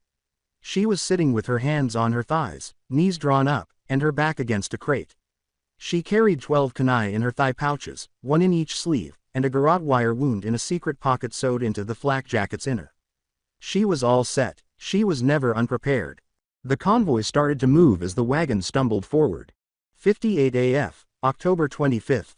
Land of Fire, the northern trade route. Local time is 10:22. After decades of wagon traffic, the road north from Kagenohana was reduced to 2 ruts carved into the forest floor. Massive oaks and maples, their leaves turning orange, crimson, and brown, their branches intertwining overhead to create a tunnel of fading color, were crammed together on each side. The fragrance of wood smoke, fallen leaves, and the subtle, sweet rot of creatures that had died and were slowly returning to the earth permeated the cool, humid air. Sakura observed the woodland as it passed in a flurry of fall hues. Her gaze was always moving, taking in the shadows cast by the trees, the odd view of the sky through the canopy, and the tree line. She had been taught to recognize patterns, to identify objects that didn't belong, and to follow her gut even when her senses told her there was nothing wrong. Nothing was incorrect so far. The road was deserted, the woods were silent, the only noises were the clop of hooves, the creak of the carts, and the occasional whispered curse from one of the guards when a wheel struck a rock or a buried root. Sakura, however, could not get rid of the sensation that she was being observed. Something lurking between the woods in the shadows. A patient thing. Something ravenous. This was how she'd felt before. In the survival drills at the academy. When the prisoners were being eliminated in the training ground. It was the sensation that preceded violence, the tingling in the back of her neck that warned her that death was imminent and that she needed to be prepared to face it. She dug inside her pouch and took out a little round mirror, a gift from her mother, which she used to examine her blind spots instead of her appearance. Holding it at an angle, she scanned the road behind her, looking toward the back wagon where Sasuke sat with his katana over his knees and his back to the load. Sasuke was also observing the forest. His palm was on the blade's hilt while his dark gaze swept slowly and deliberately. Sakura could see the tightness in his shoulders, the way his jaw was tightened, and the little trembling in his fingers that he was unable to completely conceal, even though he appeared calm and almost bored. He felt scared. Everyone was terrified. Fear didn't mean weakness. Survival was fear. When the kunai began to fly and the blood began to flow, fear was what kept you alive. She put the mirror down and returned her focus to the road. She could see Kakashi's silver hair above the canvas cover of the first wagon, which was about 50 feet ahead of her. She could also see Naruto's profile as he sat next to the Jonin, his yellow hair standing out against the gray wagon. She questioned what they were discussing. Probably strategy. Or just nothing. Naruto didn't say much. Like her, he was a watcher. He noticed. He did the math. He held off. The road followed the shape of a low hill and turned to the left. On the right side of the road, the woodland grew denser, with trees so close together that the wagon canvas was scraped by their branches. The air turned chilly, the shadows deepened, and the light faded. Sakura's grasp on the kunai in her sleeve tightened. Now the emotion was more intense. Her teeth were on edge and her heart was racing as the prickle at the back of her neck turned into a searing itch and a sensation of impending peril. There was an issue. Raising herself, she braced herself against the wagon's side and peered forward. Kakashi, Naruto, the merchant, and the driver were still inside the first wagon, which was still in motion. It was obvious what lay ahead. On either side, the woodland was motionless. However, the birds had ceased to sing. A few minutes earlier, she had noticed the silence that had crept in like a robber in the night and the slow fading of the morning chorus. At first, she had written it off, blaming it on the wagon's passage and the large number of people in an otherwise desolate area. She was more aware now. Something had frightened the birds, and they had stopped. Something massive, something risky, something that had no fear of humans, wagons, or death itself. She parted her lips to yell a warning. The driver of the first wagon was struck in the throat by the first arrow. It originated from a group of dense shrubs on the left side of the road, which had just parted to show a row of people dressed in dark attire with masks covering their faces and bows aloft. The driver's pipe fell from his mouth and bounced on the road as he gurgled, his hands leaping to his neck. The horses reared and yelled, their eyes rolling white with fear as he slouched sideways, his weight straining the reins. The merchant's guard was hit in the chest by the second arrow. With his crossbow in his hands and his eyes scanning the forest, he had been perched on the back of the first wagon. He failed to anticipate the arrow. They all didn't. The world erupted into turmoil as he fell from the wagon and his body met the road with a wet, meaty thump. Sakura did not think twice. With her kunai in hand, she lowered herself into a crouch and scanned the tree line. Now, like ants from a disturbed nest, the assailants were pouring out of the jungle from both sides. 12, 15, 20, too many to battle on her own, too many to murder before they got to the wagons. She sought out Sasuke. The first attacker who attempted to jump into the rear wagon was chopped down by him as he moved, his katana shining in the faint light. Sasuke continued, his blade hitting another throat, another chest, another face as the man collapsed, his blood splattering across the canvas cover. She tried to find Naruto. His yellow hair like a lighthouse in the confusion as he lay on the ground next to the first wagon, sword in hand. Beside him, Kakashi moved with an almost magical grace and speed, his hands creating seals and his voice announcing methods Sakura had only read about in books. Earth style. Mud wall. The arrows coming from the left side of the road were obstructed by a thick slab of stone and soil that came up in front of the first vehicle. Some of the attackers fled back into the forest, while others ran in the direction of the carts. Sakura looked down at her own wagon. With a curved sword in his hand and a mask that concealed his face but not the hunger in his eyes, a man dressed in dark garb was scaling the side. With a flash of yellow teeth in the shade of his cowl, he smiled at her. "Little girl," he growled in a low, rasping voice. "You should have stayed home." Sakura didn't respond. With the kunai in her hand, she hurled it toward his throat. The sword buried itself in his shoulder as he ducked, moving more quickly than she had anticipated. She was on him when he stumbled and moaned. She struck his eye with the second kunai. As she twisted the blade and dragged it free, The man let out a loud, moist scream that ended in a gurgling as the blade sank deep and scraped against bone. His body hit the ground with a bang that rattled the leaves of the closest tree as he slid backward and off the wagon. She did not witness his demise. As she turned to look for the next victim, she discovered 3 additional assailants crawling over the back of the wagon, staring at her with their weapons poised. She was too busy to count them. She had no time to make plans. She had enough time to move, kill, and live. She hurled 2 more kunai, striking a man in the thigh and another in the chest. With his blade aimed at her head, the third man continued to approach. She ducked, rammed her shoulder into his stomach, and felt the blade's wind blow through her hair. She brought her knee up into his face as he moaned and doubled over. With a moist crunch, his nose broke, splattering blood all over her clothes. She removed the blade from his nerve-racked fingers after grabbing his sword hand and twisting his wrist till she felt the bones crack. She pivoted and stabbed the man in the thigh with the blade, driving it into his chest. His eyes were wide with terror and pain as he continued to try to clamber onto the wagon, his leg dragging behind him. He died with a moist, bubbling sigh when the blade passed through his ribs and out his back. The third man, the one with the broken nose, was trying to crawl away on his hands and knees. Sakura, moved by him, lifted the sword, and struck him in the back of the neck. He fell, jerking, his fingers scratching at the ground as the blade sliced through his spine. With her hands slippery with blood and her pulse thumping in her chest, she stood in the center of the wagon, panting heavily. More and more of the attackers continued to pour out of the woodland in a constant stream. Some of the guards were falling, but others held their position as they engaged in combat. The horses were rearing, shouting, and attempting to escape their chains. Once more, she sought Sasuke. He continued to fight, his visage a mask of icy, concentrated wrath, his katana a blur of silver in the low light. He had slain at least a dozen men, if not more, and there was no indication that he would stop.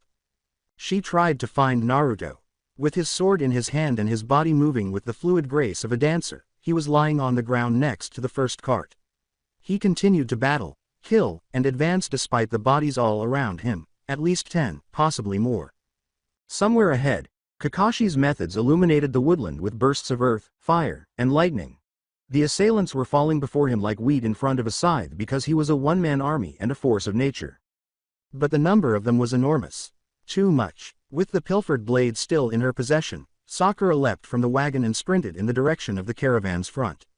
The bodies of both assailants and guards littered the road, their blood collecting in the cracks and their eyes fixed on the sky with the glassy, vacant gaze of the dead.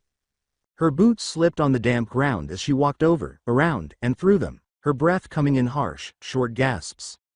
She discovered Naruto standing over the merchant's guard's body, his yellow hair matted with blood and perspiration, his sword pouring. As she got closer, he looked up and met her dark blue eyes. For a few moments, neither of them said anything. Then he gave a quick, pointed nod and returned his focus to the battle. Sakura stood next to him, looking around the forest for the next round of assailants while brandishing her pilfered blade. The birds continued to be silent. The woodland remained vigilant. And the true adversary was lurking somewhere among the woods, in the shadows. 58 AF, October 25th. Land of Fire, Northern Trade Route, the bridge. Local time is 11:41. It was an old bridge. Perhaps ancient, constructed during the period before the secret settlements, when the Land of Fire was a patchwork of little kingdoms and warring clans. Centuries of wind and weather had smoothed its stone arches, and the original wooden planks had been replaced so many times that they were completely gone. This was a narrow stretch of river below, a rapid, chilly torrent that tumbled over fallen logs and boulders on its way to the southern sea. The caravan reached the bridge. Hardly. Wave after wave of masked individuals had poured out of the forest during the nearly hour-long attack, only to be eliminated by Sakura's cold, effective murdering, Naruto's blade, Sasuke's rage, and Kakashi's strategies. Most of the guards had battled valiantly, but they had suffered significant casualties. Only 5 of the 12 who had begun the trek were left, and 2 of them were so severely injured that they were hardly able to stand. It was Kajira. He had been struck in the shoulder by an arrow, but he had removed it on his own and covered the wound with a shirt strip. With his palm resting on the curved dagger at his belt, he stood at the edge of the bridge, his pale eyes surveying the distant woodland. The attack was too coordinated, he remarked in an agonized and furious tone. They knew we were coming. They knew our route. They knew exactly where to hit us. Kakashi stood next to him, his visible eye locked on the edge of the trees, his mask soaked with blood that wasn't his own. Someone talked. Someone in your organization. Someone in the village. It doesn't matter now. What matters is getting the cargo across the bridge and to its destination. Kagura looked over to him. The cargo is why they attacked. They want what I'm carrying. They'll keep coming until they get it or until we're all dead. Kakashi turned to face his team and said, then we don't give them the chance. Sakura and Naruto were standing close to the first wagon, looking around the forest while keeping their weapons drawn. With his katana slung over his shoulder and his black gaze locked on the corpses strewn across the road behind them, Sasuke stood in the back. Kakashi remarked, we cross the bridge one at a time. First wagon goes first, with me and Naruto. Second wagon follows, with Sakura. Third wagon brings up the rear, with Sasuke and the remaining guards. Kajira rides with me. We move fast, we don't stop, and we don't look back. Kajira inquired, and if they attack us on the bridge? Kakashi's tone was bland and matter-of-fact, as if he were talking about the weather rather than the possibility of further violence. Then we kill them on the bridge. The bridge is a bottleneck. It limits their numbers. It gives us an advantage. Sasuke remarked, or it traps us, from behind them. If they have archers on both sides, we're sitting ducks. No cover. No escape. Just a long stretch of open wood and a river full of cold water. Kakashi wrinkled his visible eye. Then we'd better make sure they don't have archers on both sides. He pivoted and approached the first wagon, jumping up onto the bench next to the driver, a thin-faced, close-cropped lady with a crossbow strapped to her back who was a new driver and one of the remaining guards. With his blade still in his hand, Naruto scanned the forest on either side of the bridge as he climbed onto the back of the wagon. With her heart still racing from the battle, Sakura got into the middle wagon and replaced her stolen blade with a brand new kunai from her pouch. Sasuke positioned himself at the back with his katana drawn and his Sharingan, which was still dormant but very near, detecting the little movements in the darkness. The wagons proceeded across the bridge. The river below surged and gurgled, unaffected by the fury that had marred its banks, while the wooden planks creaked under the weight of the wheels. The light appeared weaker here, filtered through the mist rising from the water and the leaves still clinging to the trees, even though the sun was high now, straight overhead. Sakura kept an eye on the bridge's far side, searching the tree line for any indication of movement. The woods were silent, too silent. The only sounds were the creak of the wagons, the clop of hooves, and the rush of the river. The birds had not come back. This did not please her. She disliked the waiting, the silence, and the feeling that something was going to happen that she was unable to see, hear, or feel. The first wagon arrived at the bridge's far end. With his hands already forming seals and his eye visible, Kakashi leapt off the bench and scanned the forest. A moment later, Naruto was standing next to him, his yellow hair shining against the green of the trees, sword raised. When the assault occurred, the middle wagon was halfway across the bridge. It originated in the river. Before Sakura saw the individuals emerging from the water, their bodies drenched and their masks covered with dirt and algae, she heard the water erupt.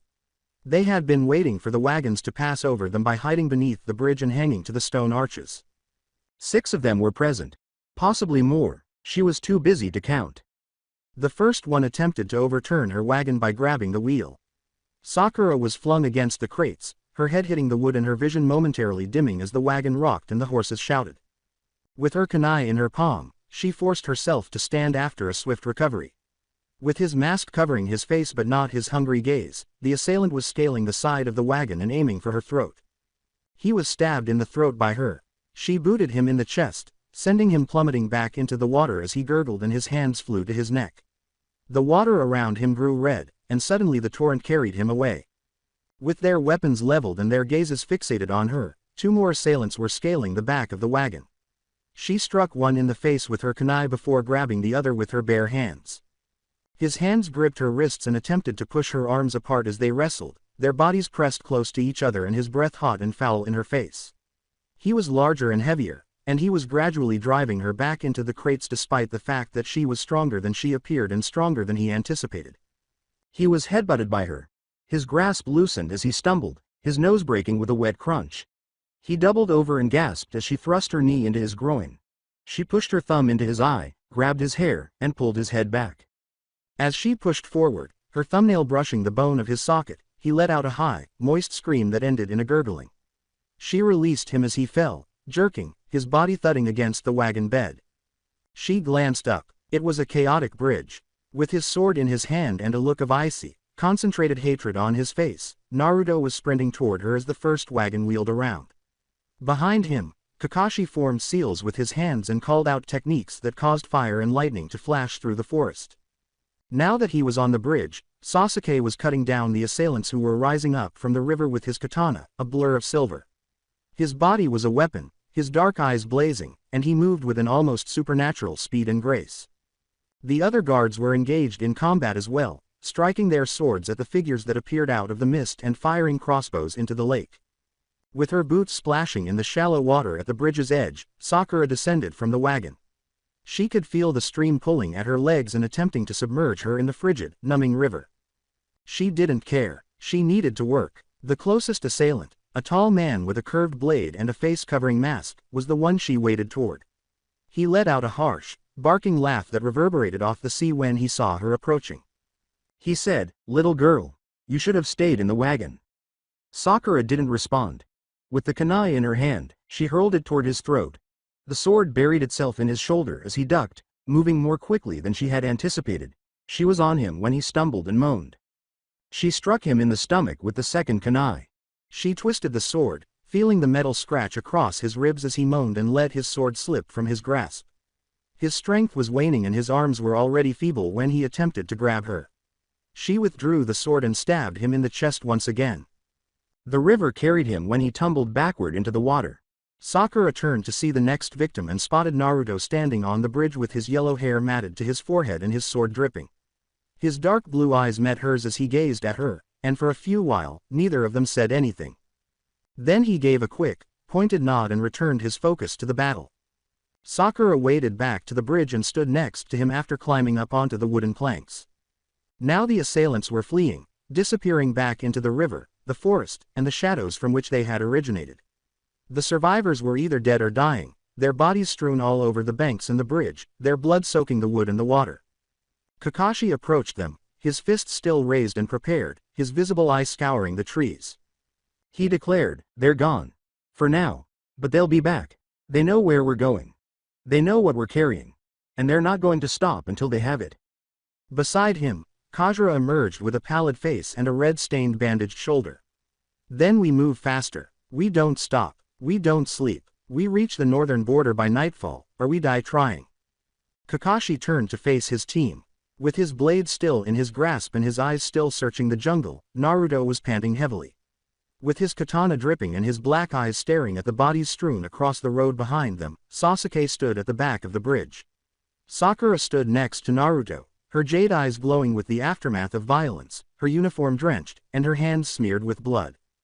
Kakashi inquired, "Can you keep going?" Naruto grinned. The Sasuke nodded. Sakura was nodding. "Then let's move." The horses snorted and stamped, the wagons creaked and moaned, and the last guards limped and bled as they crossed the bridge. The road ahead was long, winding, and gloomy, and the forest encircled them once again, the trees closing in and the shadows growing deeper. The mission was ongoing. There was still blood streaming. And the eyes were still there, someplace, concealed behind the woods. 58 AF, October 25th. Abandoned way station on the northern trade route, Land of Fire. Local time. 17.33. For years, the way station had been vacant. Its well had long ago dried up, its walls were covered in mold and moss, and its roof had fallen in multiple places. However, it provided wind protection and a space for the horses to rest, which was sufficient in this area of the nation.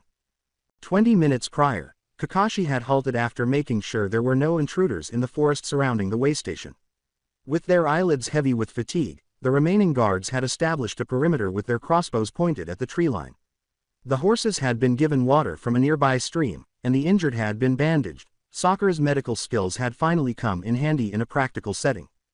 With his pale eyes staring at the setting sun, Kajira sat on a fallen log close to the well, his bandaged shoulder rigid. In order to shield the containers from the impending rain, the cargo had been unloaded from the wagons and arranged in the middle of the clearing. With his sword over his legs and his yellow hair darkened by dust and perspiration, Naruto sat on the way station steps. Since the bridge, he had not spoken. Sasuke, who was standing at the clearing's edge with his back to a tree, his katana in his hand, and his dark eyes searching the darkness, had not either. Sakura approached him, her footsteps gentle on the leaves. With her hands at her sides and her emerald eyes catching his, she came to a stop a few feet away. She said, "You should eat something. You haven't eaten since this morning." Sasuke avoided looking at her. "I'm not hungry." "Eat anyway. You'll need your strength for the next attack, and there will be a next attack. You know that as well as I do." He remained silent for a while. Then he turned to face her, and she noticed something in his dark eyes that she had never seen before. Fear not, not wrath, another stuff, something that appeared to be respect. He said, "You did well today. On the bridge, in the wagon. You held your own." Sakura felt a sensation she had not felt in a long time, warmth coursing through her chest. Possibly pride. Or something comparable. She declared, "I did what I had to do. Same as you, same as Naruto, same as Kakashi-sensei. We're shinobi. This is what we do." Sasuke slowly nodded. "This is what we do." He extracted a piece of dried meat from his pouch and used his teeth to rip off a strip. His body was still coiled and prepared, his eyes still searching the darkness as he chewed methodically. Sakura pivoted and proceeded to return to the way station. With his sword resting on his knees and his dark blue eyes seeing her approach, Naruto remained seated on the steps. He asked, "Sasuke okay?" She declared, "Sasuke is Sasuke. He's fine. He's just processing." Naruto grinned. "We're all processing. Today was a lot."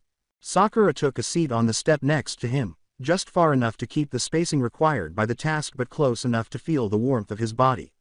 As the sun began to set, she gazed at the hues that were spilling across the sky, orange, purple, and crimson, resembling a bruise or the blood that had stained the bridge.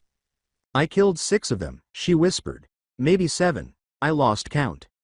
"I killed 9, declared Naruto. "Sasuke killed more. Kakashi-sensei killed, I don't know, a lot." Sakura remained quiet for a while. The leaves were rustling in the breeze, and an owl's low, melancholy cry could be heard somewhere in the distance. She said, "Does it ever get easier? The killing, the blood, the faces of the men you've killed, staring at you in the dark." With his dark blue eyes finding hers, Naruto turned to face her. They resembled the eyes of the devil that inhabited him, appearing nearly black and bottomless in the waning light. He answered, "No, it never gets easier. You just get better at hiding it. You learn to smile, you learn to laugh, you learn to pretend that you're still human, that the things you've done haven't changed you, that you're still the person you were before the first time you held a blade and watched the light go out of someone's eyes." He stopped, his eyes straying to the woodland and the shadows growing deeper as the light faded. "But you're not the same, you'll never be the same, and the only thing you can do is keep moving, keep fighting, keep surviving. Because if you stop, if you let yourself feel it, all of it, the weight will crush you. It will crush you, and you will die, and no one will remember your name." Sakura gazed at him with her heart thumping in her chest and her jade eyes wide. She remarked, "You've thought about this a lot." "I've had a lot of time to think," replied he. "The fox doesn't sleep, neither do I, so I sit in the dark, and I think, and I remember, and I try to find a way to live with the things I've done." With his sword in hand and his yellow hair catching the last of the sunlight, he rose to his feet. "We should get some rest. Tomorrow will be harder. They'll come again, and next time, they won't stop until we're all dead or they are." With his footsteps soundless on the steps, he made his way to the way station and vanished into the shadows of the abandoned structure. Sakura sat by herself on the steps, watching the sun set and the stars come into view one by one as the sky grew darker. She considered the guys she'd murdered. Their visages, their gaze. The way they had stared at her right before she passed away, some of them terrified, some of them furious, others of them just vacant. She pondered what Naruto had said. Concerning weight. About the shadows. About the tiresome, never-ending task of surviving. She got up, wiped the leaves off her clothing, and made her way to the way station. The mission would continue tomorrow. There would be more deaths, more blood, and more faces to add to the collection that would live on in her mind tomorrow. She would sleep tonight, though. She would attempt to forget and close her eyes tonight. She would wake up the next day and repeat the entire process. Because Shinobi did exactly that. Danzo's world insisted on that. The only way to live was that. The sun sank. The stars showed up. The woodland got silent and dark. And the eyes were still gazing there, concealed in the darkness. Hold on. 58 AF, October 25th. Abandoned way station on the northern trade route, Land of Fire. Local time, 2217. There were no rooms, doors, or barriers separating the living from the dead at the way station. It was one big room with walls full of holes that let in the chilly night air and the far-off sound of the river, and a floor covered in decades worth of dried leaves and animal droppings. The northeastern portion of the roof had collapsed, revealing a jagged area of sky with faraway, chilly stars. Sakura had placed her sleeping bag close to the western wall, where the roof was still intact and the wind could not reach, in the driest location she could locate. The others had followed suit. Sasuke in the shadows of the southern wall, his back to the stone, his katana at arm's reach. Naruto near the door, where he could see the clearing and the forest beyond, and Kakashi somewhere in the darkness, either asleep or pretending to be, his book tucked under his head like a pillow. The remaining guards had positioned themselves outside, working 2-hour shifts, their eyes heavy with fatigue and their crossbows pointing at the tree line. Instead of sleeping, Kajira had positioned himself close to the cargo, his fingers never leaving his blade and his pale eyes locked on the tarps covering the crates.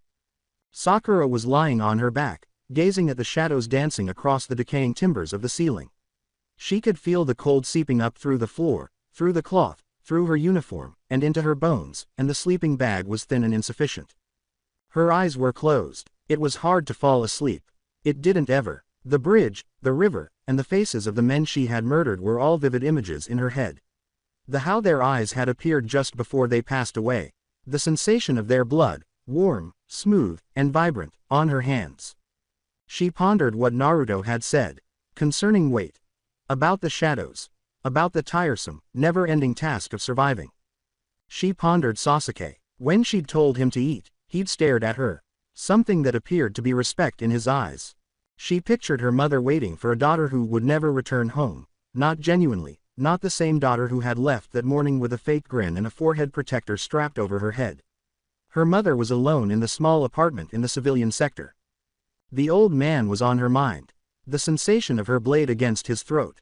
His eyes were wide with fear and agony, his hands flailing at his neck, and the slow, creeping understanding that he was dying. She remembered the lullaby she had murmured. When Sakura was younger, the world was safe and uncomplicated, and the only monsters were those found in stories, and her mother used to sing a gentle, off-key song. She tightened her eyelids. Finally, sleep arrived as a collapsing tunnel that was swift, dark, and ruthless rather than as a soft wave. The dream was the same one she experienced every time she was too exhausted to suppress the memories. She was in the same training area where she had murdered the elderly guy. The sky was being painted in shades of orange, purple, and crimson as the sun sank. The elderly man was kneeling before her, his gray hair matted with blood and perspiration, his hands bound behind his back. His eyes begged as he glanced up at her. "Please, little girl, I have a granddaughter your age. Let me go. I'll tell you anything. I know codes. I know safe houses. I'll." Sakura exclaimed, "You're a traitor," but her tone was inappropriate, too high, too youthful, like a child who had never put a knife to a living person's throat. "You sold the patrol routes to Kumo. 37 Leaf Shinobi died because of you. My uncle is dead because of you." A shift came to the old man's face. The pleading subsided and was replaced by something else, something dreadfully old, cold, and knowing. He added, "Your uncle," and his voice had changed. It was now coarser and deeper, like stones grinding against one another. "Your uncle was a fool. He died because he trusted the wrong people. Because he believed in the will of fire, in the dream of the first Hokage, in a world where shinobi could be something more than weapons." He rose, his restraints loosening, his body becoming taller and darker until he was no longer an elderly man but rather a figure dressed in black robes with bandages covering his face and only one eye visible. Dark, flat, completely devoid of warmth. "Danny," the figure continued, "you will kill many more, Sakura Haruno," and its voice was that of the third Hokage, the village, and the never-ending, grinding conflict. "You will kill and kill and kill, and you will feel nothing. That is your purpose. That is your gift. That is the only thing that makes you valuable." Sakura attempted to flee, but her body was immobile, her arms held to her sides, and her feet firmly planted on the ground. Danzo moved in closer, his visible eye staring into hers as his bandaged face loomed over her. The civilian born who rose to the top. The girl with no clan, no bloodline, no inherited techniques. "You are the most interesting of the three. The one with the most to prove. The one with the most to lose." She tilted her face up toward him as he reached out and cupped her chin with his bandaged hand. "But even you will break. Sakura Haruno. Even you will fall, and when you do, no one will remember your name. No one will mourn your passing. You will be forgotten, like all the others, like the 37 shinobi your uncle died with, like the old man whose throat you cut, like the men on the bridge whose blood is still drying on your hands. His breath was hot and nasty against her face as he leaned in. You are nothing. You are a tool. You are a weapon. And when you are dull, when you are chipped, when you are broken beyond repair, you will be thrown away. Sakura opened her mouth to scream as his fingers tightened around her chin, crushing and squeezing. Her hands gripped the material of her sleeping bag as she awoke breathless, her heart racing. The way station was completely dark, with only the moon's dim light coming through the roof's openings. The air was wet and cold, with a strong odor of mildew and old wood, and the shadows were motionless. Her breath came in short, harsh gasps as she sat up, searching the darkness for the black-robed figure, the bandaged face, and the cold, flat eye. Nothing was there, just the shadows, just the stillness, only the other's gentle breathing and the far-off sound of the river. She tried to slow her breathing and put her hand to her chest, feeling her heart pounding against her ribs. On. Go. On. Go. The dream had seemed so genuine. Danzo's face replaced the elderly man's. His hands weighed on her chin. The words were completely merciless, frigid, and flat. You are worthless. You're just a tool. You are a tool. The darkness in the room was not as bad as the darkness beneath her lids when she closed her eyes. She noticed the elderly man's face. On the bridge, the men. The faces of all the people she had slain were glaring at her, condemning her, and waiting for her to join them on the dark, chilly ground. Her eyes snapped open. The way station remained cold, silent, and dark. Pulling the sleeping bag up to her chin, she reclined and gazed at the ceiling. There would be no more sleep. After the dreams, it never did. With her eyes locked on the shadows and her mind replaying the same memories, anxieties, and thoughts, she lay there trembling. The minutes went by. 1 hour, possibly more. Something sounded to her. Gentle footsteps on the wooden floor, methodical, cautious, and attempting to remain silent. Her hand reached for the kunai under her pillow as she stiffened. Out of the darkness came a figure. Lean and tall, with pale complexion, dark hair, and eyes that gleamed in the dim moonlight. Sasuke. With his sleeping bag tucked under his arm and his katana still strapped to his back, he approached her, his footsteps soundless on the decaying wood. His dark eyes were unfathomable as he paused a few feet away and gazed down at her. You're awake, he remarked. He spoke in a low, hardly audible whisper that was intended only for her. I couldn't sleep, she admitted. Dreams. As if he understood, he nodded. Maybe he did. Maybe he dreamed of the screaming, the melting of the fat man's face, and the fire that had eaten him. He examined the area next to her, taking in the hard, chilly floor, the strewn leaves, and the thin layer of dust that coated everything. His dark eyes met hers as he turned to face her. Move over, he commanded. Sakura gave a blink. What? Move over. I'm cold. You're cold. We'll be less cold together. It wasn't a request. It wasn't a proposal. Delivered in the same flat, matter-of-fact tone he used for everything, it was a declaration of fact. Sakura gazed at him, her cheeks flushed with heat despite the cold, her pulse thumping. She opened her mouth to object, to ask a question, to demand an explanation, but nothing came out. With his black eyes fixed on hers, Sasuke waited without changing his expression. At last, she moved softly to the side to create space in the small sleeping bag. Sasuke let his own bag fall to the ground, unfolded it, and placed it next to hers. Then he lay down so near to her that she could feel the warmth emanating from him and smell the clean, subtle perfume of soap and the leather of his equipment. He kept his hands off her. With his arms by his sides, his eyes fixed on the ceiling, and his breathing steady and slow, he rested on his back. Sakura laid next to him, her cheeks still blazing, her heart still racing, her body rigid. Through the way station's chilly, dark air, the thin layer of sleeping bags, and the fabric of their uniforms, she could feel his heat. She looked up at him. In the moonlight, his features stood out sharply, the dark fall of his hair on his forehead, the powerful line of his jaw, and the curve of his lips. He was beautiful in the same way that a blade was beautiful, in the same way that a storm was beautiful, in the way that something lethal, deadly, and completely merciless could nevertheless catch the light and temporarily make you forget that it could kill you. She muttered, "Why are you here?" Sasuke was silent for a while. She noticed something in his black eyes that she had never seen before as they moved from the ceiling to her face. Not the flat, icy mask he donned as armor. Not the fury that flared up behind his eyes during a fight. Something different, something more delicate, something that resembled loneliness. "You were breathing wrong," he remarked. "In your sleep. You were having a nightmare. I could hear it from across the room." Sakura blushed more intensely. "You were listening to me breathe." He paused and looked back up at the ceiling, saying, "I was listening to everything.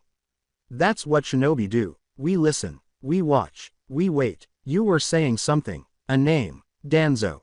Sakura's blood froze. "I was." He turned to face her once again, his black eyes staring into hers. You said it over and over. Like a prayer. Or a curse. What did he do to you?" "Nothing," Sakura replied. "He didn't do anything. It was just a dream. A nightmare. Nothing more." Sasuke gazed at her for a considerable amount of time, his expression opaque.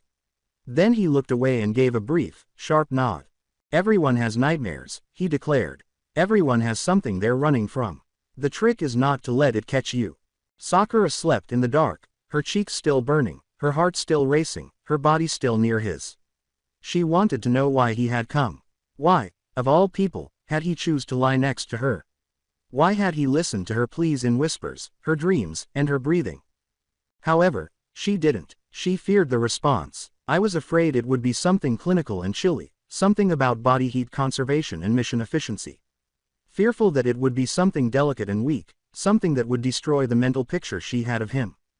She shut her eyes. Beside her, Sasuke's breathing was steady and calm, a pattern she found herself automatically following. Inside. Out. Inside. Out. Now the cold didn't feel as sharp. There was less utter darkness. The warmth of his body and the sound of his breath seemed to push the faces of the dead back a little. She didn't get any sleep. However, she took a nap. And that was sufficient for the time being. October 25, 58 AF. Way station abandoned the same evening. Local time. 23:42. In the shadows, Sasuke lay motionless, breathing steadily, but his thoughts were everything but. Sakura was standing next to him, and he could feel the warmth of her body through their uniforms and the gentle sound of her breath as she let go. He could tell she wasn't sleeping by the way her fingers twitched against the material of her sleeping bag and the stiffness in her muscles, but she was resting, and that was something. He hadn't intended to visit her. He had been resting in his own corner, gazing up at the ceiling while taking in the noises of the way station, including the distant hooting of an owl in the forest, the faint breathing of Naruto, and the nearly undetectable rustle of Kakashi's sleeping bag. He had then heard her. The abrupt breathing in. The words were murmured. The name, repeated as a curse or a prayer. Danzo. Danzo. Danzo. He hadn't given his actions any thought. All he had done was get up, grab his sleeping bag, and approach her. He didn't know what he was going to do until he was standing over her, gazing down at her face in the moonlight. Nevertheless, he had done it. He couldn't figure out why. The want that had brought him to her, the yearning to be near someone, anybody, during the chilly, dark hours of the night, was beyond his comprehension. To keep everyone out, he had spent years erecting walls around himself with layers of steel, stone, and ice. His clan had vanished. His family had vanished. His brother was a phantom, a ghost, a name whispered in the village's shadowy nooks. He was alone. He didn't require anyone. And yet, there he was, lying next to a girl whose emerald eyes and pink hair mirrored his own longing. A girl who had killed 6 men in one day without showing any remorse. A girl who had stood on the bridge without breaking, her eyes glowing with the aftermath of violence and her uniform drenched in blood. He held her in high regard. The word was that, be respectful. He admired her skill, her strength, and her reluctance to let her civilian upbringing define her. He admired the way she had gazed at him when she had instructed him to eat, her jade eyes meeting his without fear, reverence, or the fawning admiration that other academy females had shown him. Unlike the others, she was unique. She didn't desire his name, his position, or the waning splendor of his tribe. Her goal was to live. She desired strength. She aspired to be more than the sum of her parts. He was aware of that. He sensed it as well. His dark eyes found her face in the moonlight as he turned his head. Her lips were slightly parted, her cheeks were still flushed from the fire that had crept across them when he had first approached, and she was staring at him with wide emerald eyes. "What?" she muttered. "Nothing," he replied. "Go to sleep." "I can't. The dreams are just dreams. They can't hurt you. Not unless you let them." She searched his face with her jade eyes while remaining silent for a bit. Then she spoke, although he could hardly hear her. "Why did you come here, Sasuke?" "Really?" He averted his eyes, returning them to the ceiling and the dancing shadows on the decaying beams. He could be honest with her. That he had overheard her murmuring. That he had experienced a need for comfort, protection, and closeness to someone who understood, something he had not experienced in years. For the first time in a long time, he was terrified of being by himself. However, he didn't. He was unable to. The words would not come. He said, "You were making too much noise." Instead, "I couldn't sleep. Figured if I shut you up, I'd get some rest." It was untrue. A transparent, awkward falsehood. Sakura could tell by the way her eyes contracted. She didn't confront him about it, though. She merely closed her eyes and gave a little, hardly noticeable nod. "Fine," she replied, "but if you snore, I'm moving back to my corner." "I don't snore." "How do you know? You're asleep when you do it." He nearly grinned. Nearly. A slight, reflexive movement twitched at the corner of his mouth, which he swiftly repressed. "Go to sleep, Sakura." She didn't respond. However, her muscles relaxed, her breathing slowed, and she fell asleep after a short while. Not the restless, half-conscious slumber of before, but truly asleep. Her head was cocked slightly in his direction, her pink hair spread across the material of her sleeping bag like a splash of color in the gray darkness, and her body was warm and comfortable next to his. Sasuke lay awake, listening to the gentle cadence of her breathing while he watched her sleep. He had no idea what was going on with him. He couldn't figure out why his skin was tingling where her arm touched him, why his heart was racing more quickly, or why he was experiencing an odd, painful warmth in his chest that had nothing to do with the temperature. He ignored the thoughts. He was a shinobi. He was a tool. He had no place for emotions, relationships, or the sensitive, fragile aspects of humanity. But he couldn't help but wonder as he lay there in the chilly, dark waystation with the girl's warm body next to him and the sound of her breath in his ears. I wonder if life was about more than the mission. I wonder whether there was more to him than anger, sorrow, and an unquenchable thirst for vengeance. I wonder if he will ever be more than a weapon. He tried to fall asleep by closing his eyes. Nevertheless, the dreams materialized. October 26, 58 AF. Abandoned waystation on the northern trade route in the Land of Fire. Local time, 5:03. The sound of birds roused Sakura. After the quiet of the day before, it was an odd sound. She closed her eyes and lay motionless for a while, taking in the chorus of trills and chirps that came through the roof's openings. The birds were back. The woodland was recovering. Her eyes opened. The waystation was gray in the early morning light, the shadows fading into the corners, the air damp and chilly, and it smelled of old wood and earth. But she was warm. Warmer than when she'd gone to sleep. A moment later, she understood why.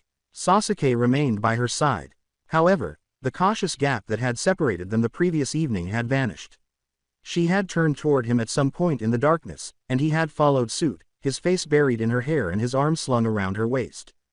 Warm, even, and slow, she could feel his breath on her neck. The firmness of his arm and the power of his fingers against her hip were palpable to her. From shoulder to knee, she could feel the heat of his body against hers, as though they were two parts of one. Her cheeks turned red. Her heart was racing. She ought to relocate. She ought to move aside, rouse him, and act as if nothing had occurred. That was the right thing to do. The aspect of professionalism. The shinobi issue. However, she remained still. Her body tingled with an odd, foreign electricity as she lay there motionless. This was the closest she had ever been to a boy. She had never experienced the steady pounding of a boy's heart against her back, the warmth of a boy's breath on her neck, or the weight of a boy's arm around her waist. It was horrifying. It was thrilling. It fulfilled every desire she had never knew she possessed. Behind her, Sasuke stirred, his face digging farther into her hair as his arm tightened around her waist. He let out a low sound that was something between a sigh and a groan before becoming still once more. Sakura held her breath, anticipating the awkwardness, humiliation, and icy retreat she knew would follow his awakening. However, he remained unconscious. He continued to sleep with his arm still encircling her as if it belonged there, his body at ease, and his breathing steady and slow. She closed her eyes and relished the moment. For a brief moment only. For a few heartbeats only. She allowed herself to act as though they weren't shinobi, weapons, or instruments of Danzo's never-ending conflict. That they were just two individuals, two teenagers, curled up in each other's warmth in the dreary dawn light. The moment went by. It had to. In an attempt to free herself from his arm without awakening him, she moved cautiously and gently. However, he slept lightly, as they all did, and his eyes popped wide as soon as she moved. They were silent for a moment.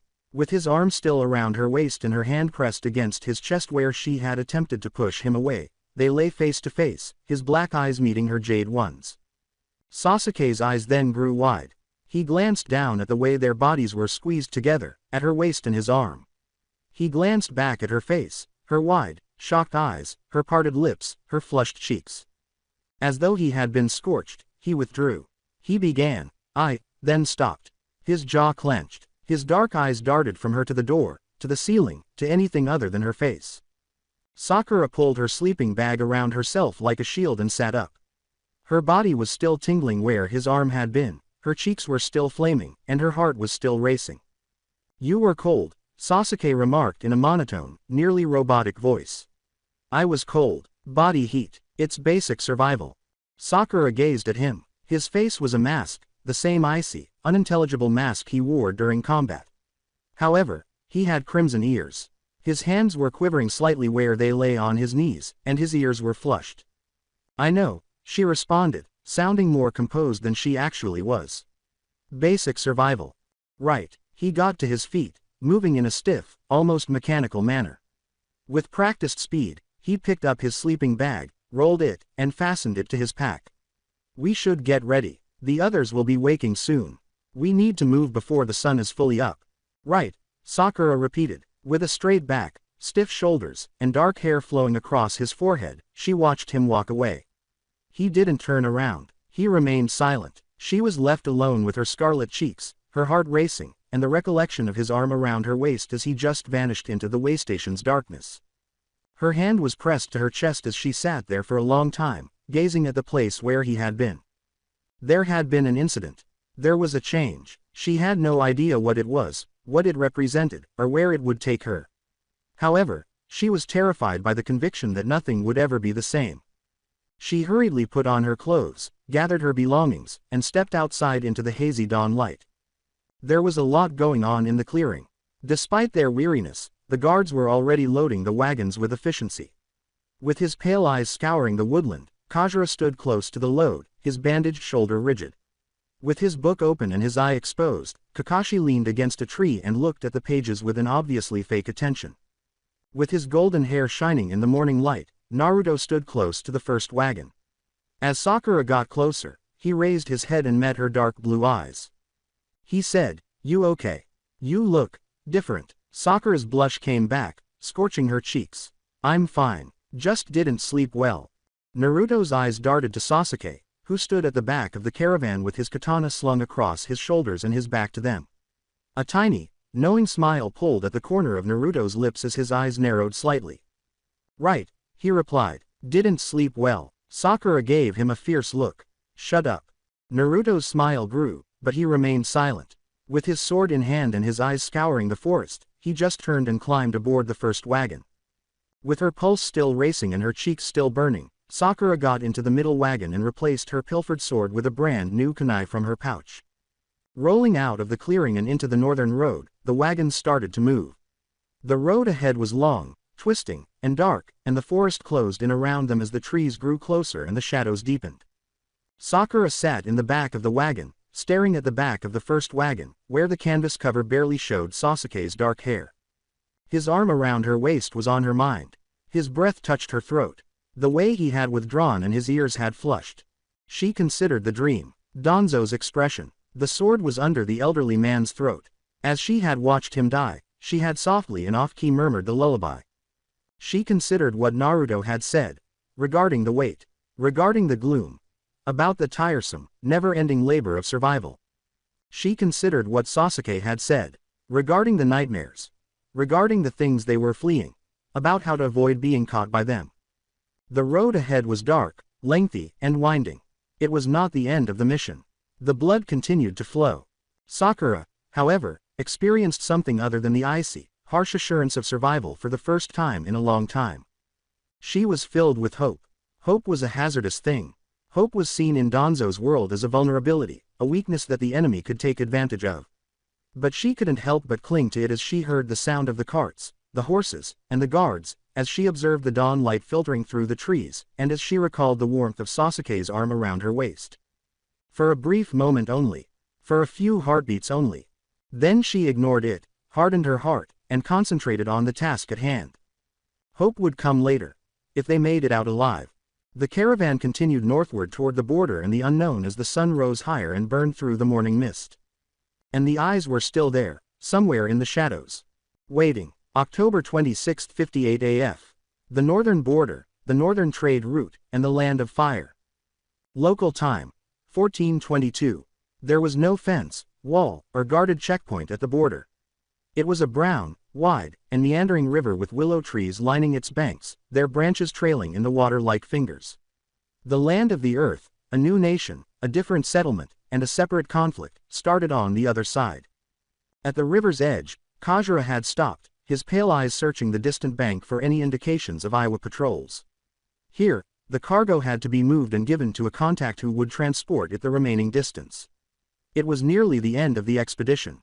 Sakura stood at the water's edge, staring at the far shore while her boots sank into the muck. Here, the river was too big to cross without a boat, and the powerful water carried branches, leaves, and sometimes dead fish downstream. She turned when she sensed a presence next to her. With his arms folded and his dark eyes set on the far coastline, Sasuke stood a few steps away. Since the way station, he had not given her a glance. He hadn't talked to her. He had pretended that nothing had occurred, that he hadn't embraced her, and that his breath hadn't warmed her neck. However, he had crimson ears. Despite his best efforts to conceal them, they had been red all day. The contact is late, Sasuke stated in a monotone. Kajira said they would be here by noon. It's after 2. Maybe they were ambushed. Maybe they were never coming. Maybe this whole thing is a trap. Sakura studied his black hair, red ears, and keen profile. You're very cynical for a 12-year-old. Sasuke's dark eyes met hers as he turned to face her. I'm a shinobi. Cynicism is survival. The guards let out a scream before she could reply. A long, low boat with a single sail and a crew of masked people was coming out of the willows on the far side of the river. Its hull sliced like a blade across the brown water as it crossed the tide and headed directly for their bank. With his pale eyes locked on the approaching boat, Kajira made his way to the water's edge. His body was taut and prepared, his hand resting on his dagger. A figure leapt out of the boat as it scraped the bank's muck, splashing into the shallow water. He was tall and slender, with graying hair and a face that had been exposed to too much sun and too little compassion. His forehead protector had the emblem of Iwa on it, and he donned the hues of the land of earth, brown and gray, stone and dust. You're late, Kajira remarked. The man gave a shrug. His gaze shifted to the wagons and the tarps covering the goods. There was trouble on the road. A Kumo patrol. We had to take the long way. Is it all here? Every crate, every scroll, every secret Danzo-sama wanted you to have. The man gave a nod.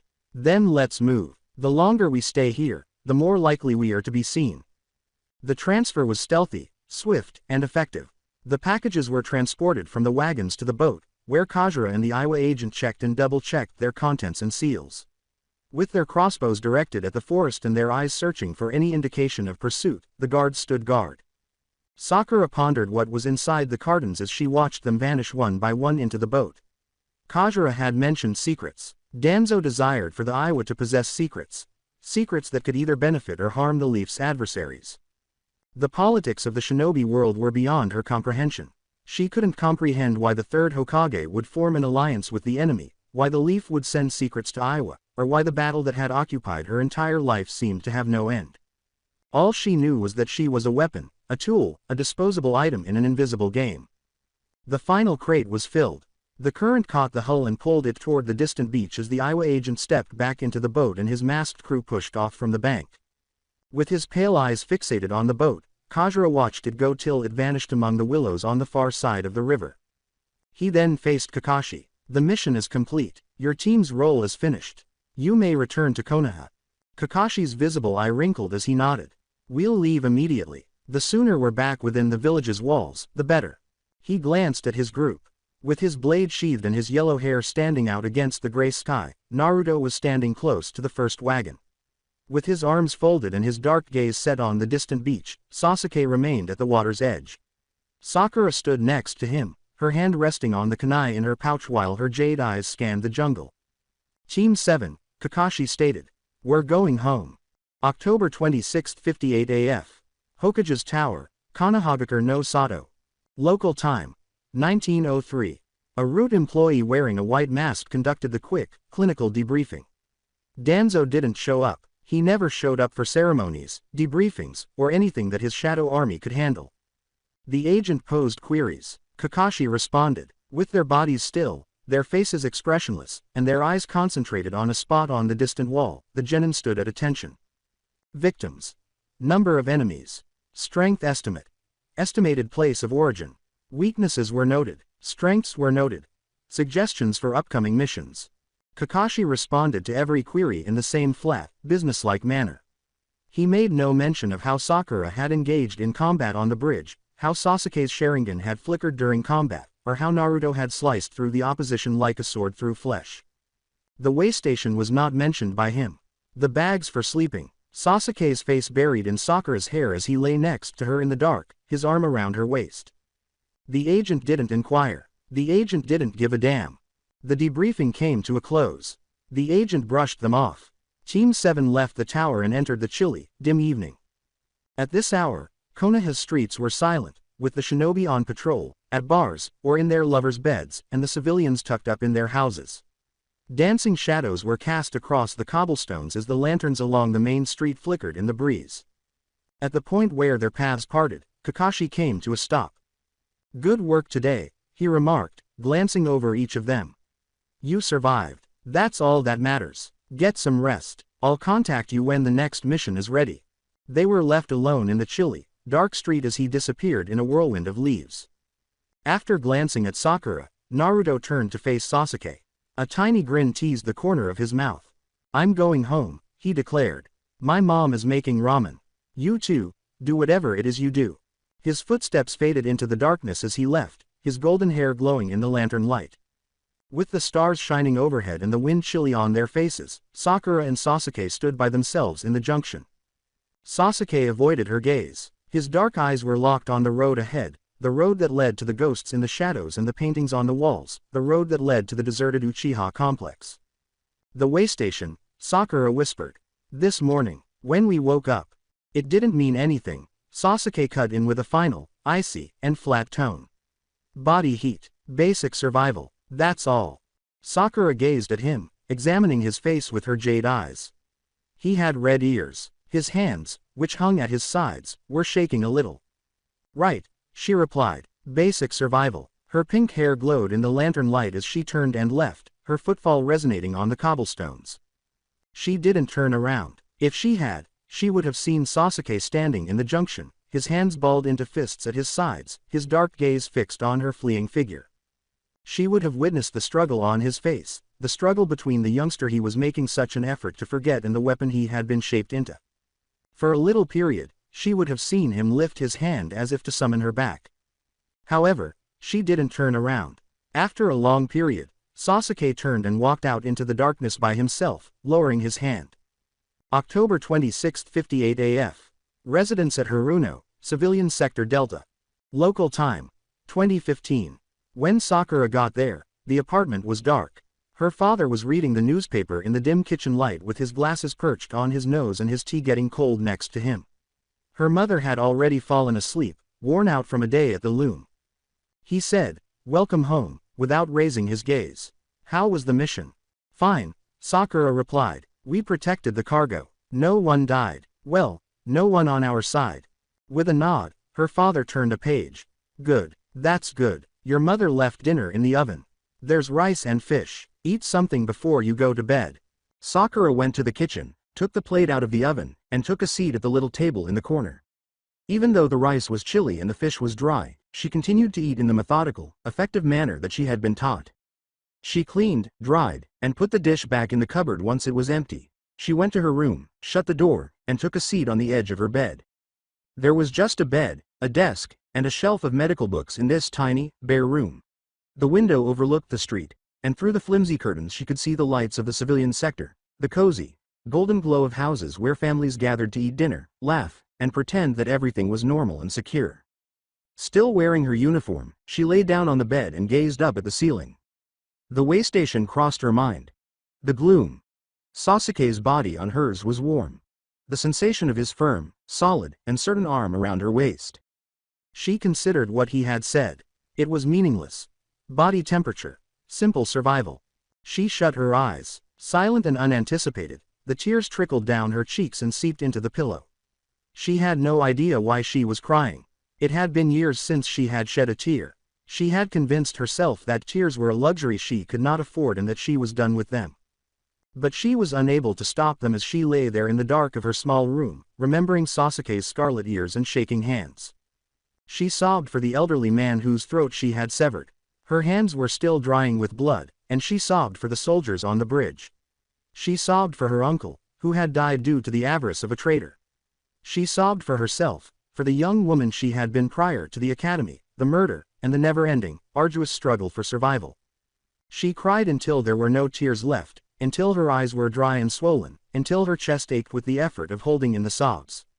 Then she sat up, wiped her face with the back of her hand, and stared at the wall. The medical books remained on the shelf, their pages dog-eared and their spines shattered. She grabbed the closest one, turned to a page at random, and started reading.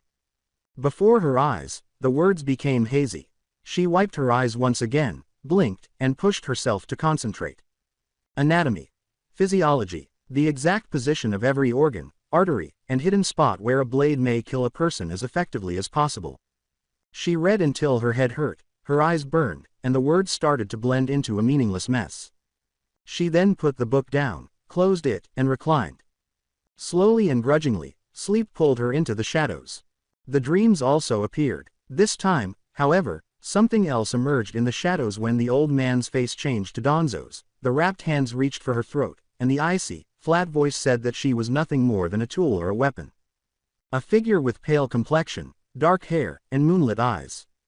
Sasuke. With his katana in hand and his body acting as a barrier against the darkness, he stood between her and Danzo. Sakura was also fearless for the first time in a long time. October 27, 58 AF. Residential Sector Gamma, Uzumaki Namikaze Clan Compound. Local time. 6:15. With his eyes closed and his breathing steady and slow, Naruto sat cross-legged on his room's floor.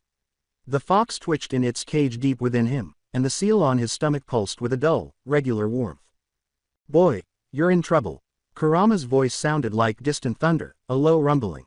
It wasn't a query. Naruto kept his eyes closed. "I'm always troubled. It comes with the territory." The fox was silent for a while. "Next. The person with the pink hair. The one with dark hair. You have sympathy for them. Anything you don't comprehend." "I feel responsibility," Naruto remarked. "They're my teammates, my squad. If they die, it's my failure." "Lies." The fox spoke in a scathing, derisive tone. "Boy, you're lying to yourself. You tell lies to everyone. You can't lie to me, though. I'm within you. You see what I see. I share your emotions." Naruto's eyes opened. The shadows were deep and lengthy, and the room was gloomy with the early morning light. "Fine," he replied. "I feel something. I don't know what it is. I don't know what to call it. But I feel it."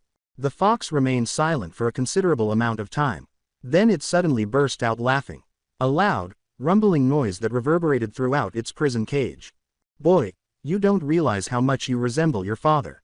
He experienced unidentifiable feelings as well. He attempted to elude them as well. Ultimately, they ruined him. "My father isn't destroyed," Naruto declared. "He's alive. He's the yellow flash. He is a weapon. Similar to you. Similar to the person with pink hair. Similar to the person with dark hair. Danzo's equipment. Danzo's knives. And Danzo will make use of you when the time comes. All of you will be used by him. And he'll discard you." Naruto clenched his jaw. "Not if I throw him away first." The fox chuckled once more. "Aspirational.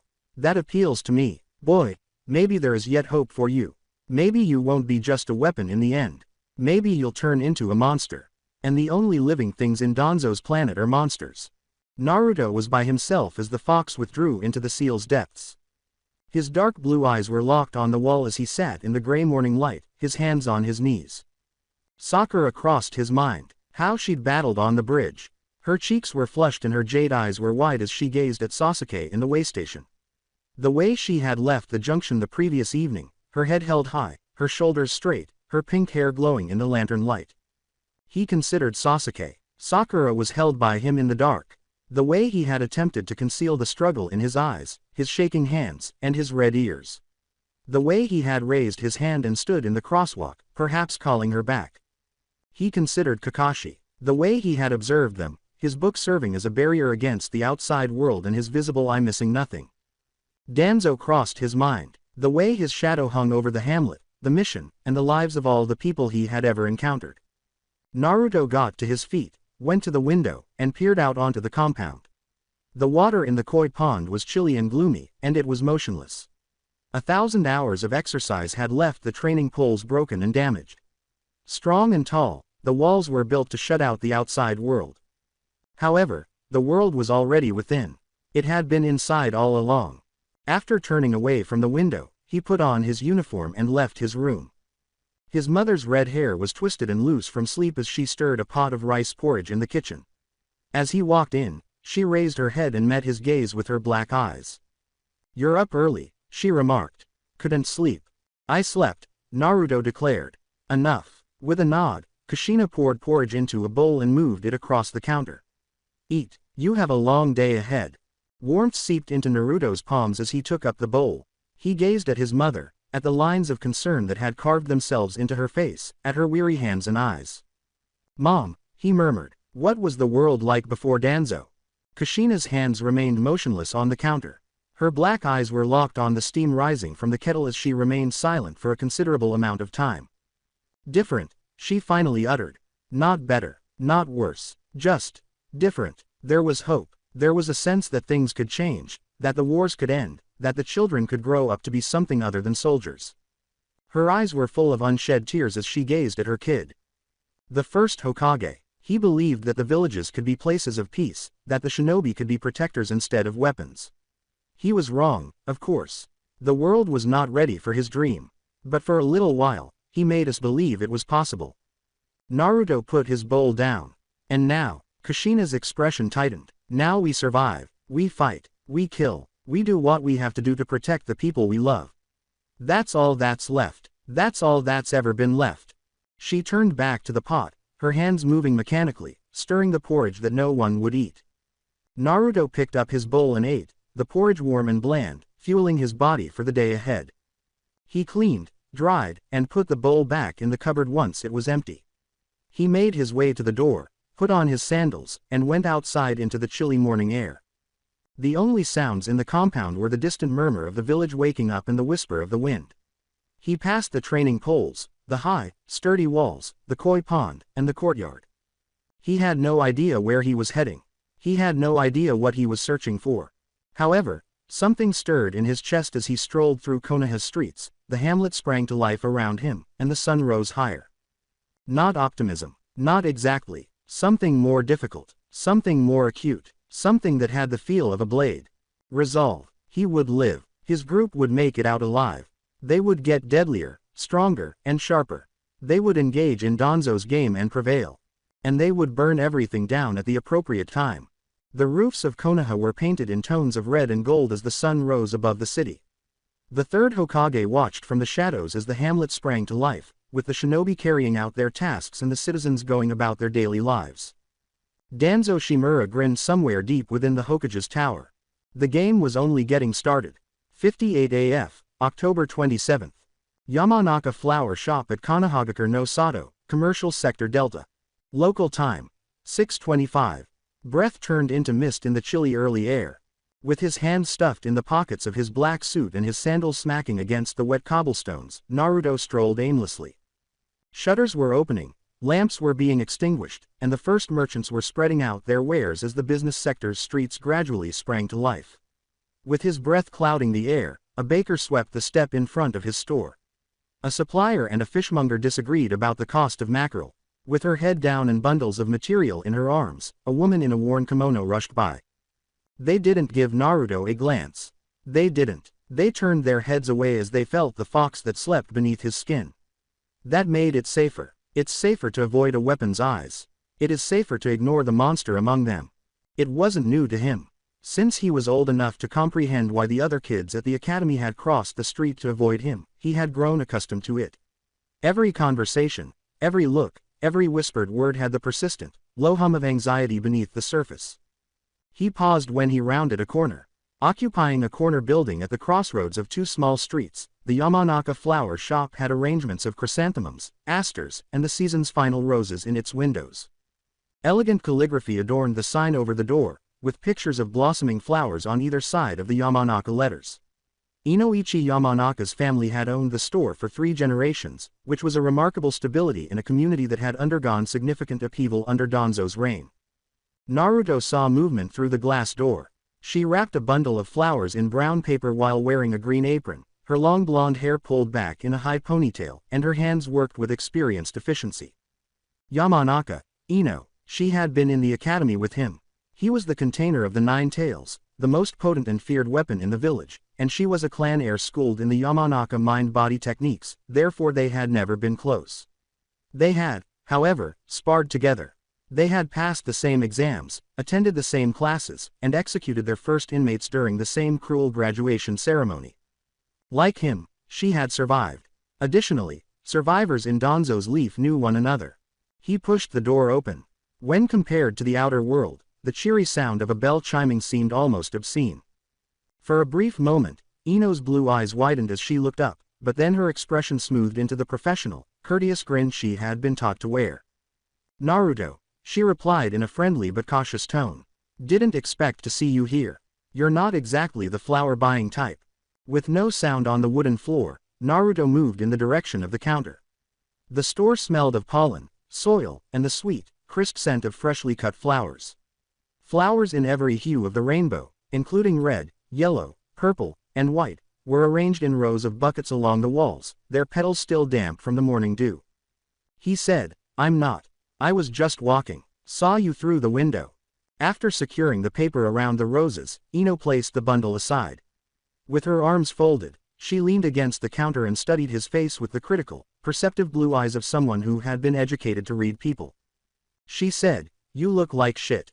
No offense. Nearly. Naruto grinned. None taken. Been a long couple of days. It was Ino who nodded. I heard. Team 7 got the prisoner elimination, right? The real Genin exam. Kakashi Hatake as your Jonin sensei. You heard correctly. Word travels fast in the clan compounds. My father heard it from the Hyuga councilman. Something about a bridge. Something about bandits. Something about you and the Uchiha and the Haruno girl killing about 24 men.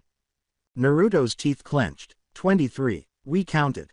Ino's countenance wavered. Her expression changed to one of admiration, contempt, or anything in between. She made it difficult to tell. She had always been adept at concealing her own emotions under a facade of upbeat self-assurance. And you came here to talk about flowers? She asked softly. Naruto leaned against the counter, near enough to see the little scar on her chin from an academy training accident and the faint freckles across the bridge of her nose. I came here to ask you something. Your team, what have you done so far? Who's your Jonin sensei? What missions have you been assigned? For a few period, Ino remained mute as her blue eyes scanned his face. After that, she moved away from the counter and went to the door, changing the sign from open to closed. She pulled down the curtains, letting in a soft, greenish light that was filtered through the leaves of the ceiling-mounted potted plants. She said, sit down, pointing to a wooden bench by the window. If we're going to talk about missions, I don't want anyone overhearing. Naruto was seated, pulling a stool from behind the bar. Ino sat opposite him, her knees nearly meeting his. She was close enough for him to smell her perfume, which smelled floral and fitting for a girl who worked in a flower store. Beneath it, he could smell the harsher tang of chakra and the clean, delicate smell of detergent. My team, she uttered in a low, nearly whispery voice. Team 10. Asuma Sarutobi is our Jonin sensei. Naruto raised his eyebrows. Asuma, the one who quit the village to become a monk. I thought he was in the land of temples. He came back. About a year ago, Danzo-sama pulled him from the monastery and put him back in uniform. Said the village needed his skills. Ino's jaw became twisted. Asuma didn't want to come back. You can see it in his eyes. He hates this place. He hates what it's become. But he's a Sarutobi, and the Sarutobi have always served the leaf. Even when the leaf is a monster. And your teammates, Shikamaru Nara and Choji Akamichi. Ino's face significantly softened. You know them. The lazy genius and the gentle giant. They're not like us, Naruto. They're not killers. Not yet. Shikamaru thinks too much. He analyzes everything, sees all the angles, and then he freezes because he can't find a perfect solution. Choji eats. He eats and he eats and he eats, and he pretends that the world isn't burning down around him. But they passed the Genin exam. Ino's voice was bland. They passed. Barely. Their prisoner elimination was a mess. Shikamaru spent 20 minutes coming up with a plan that should have worked, and then it didn't, because the prisoner was faster than he expected. Choji had to save him. Choji, who had never killed anyone before, had to put a kunai in a man's throat while the man was trying to strangle his best friend. Ino glanced down at her hands, at the green stains on her fingers from handling flowers. I killed my prisoner, she said. Clean and fast. Mind-body switch. I jumped into his head, made him walk off a cliff. He was dead before he hit the ground. I didn't feel a thing. That's what scares me. Not that I killed him. That I didn't feel it. Naruto extended his arm and covered her hand. She winced at the touch, then eased up as her fingers twisted and intertwined under his. He stated, we're not supposed to feel it. That's the point. Danzo doesn't want shinobi who feel. He wants shinobi who follow orders. Who kill without hesitation. Who sleep soundly after a day of bloodshed. And you? Ino asked, glancing up at him with unshed tears shining in her blue eyes. Do you sleep soundly? No, Naruto said in a barely audible whisper. His dark blue eyes met hers as he hesitated and said, I dream. Every night. The faces of the men I've killed. The sound of their screams. The way their blood felt on my hands. But I get up. Every morning. I put on my uniform. I eat my mother's ramen. And I go out and I do it again. Because if I stop, if I let myself feel it, the weight will crush me. For a long period, Ino gazed at him. Then she withdrew her hand, got to her feet, and approached the counter. Her actions were robotic and instinctive as she grabbed a cloth and started cleaning the wooden table. She said, You're different, without glancing at him. From the academy. You used to be, I don't know, lighter. There was something in your eyes that wasn't there before. A spark, a fire. It's gone now. Naruto remarked, the fire's still there. It's just, banked, covered in ash, waiting for the right moment to burn again. Ino put down the cloth and looked at him. Now that the mask was back in place and the tears had faded away, her face was calm. What did you really come here for, Naruto? Not to ask about my team. You could have asked anyone that. You came here for something else. With his knees popping, Naruto stood up. He moved to the window and peered at the street outside through the blinds. The vendors were preparing their booths. The day has begun for the citizens. The violence that lurked beneath the surface was irrelevant as the world continued to move. I came here to remind myself, he replied, that there are other teams.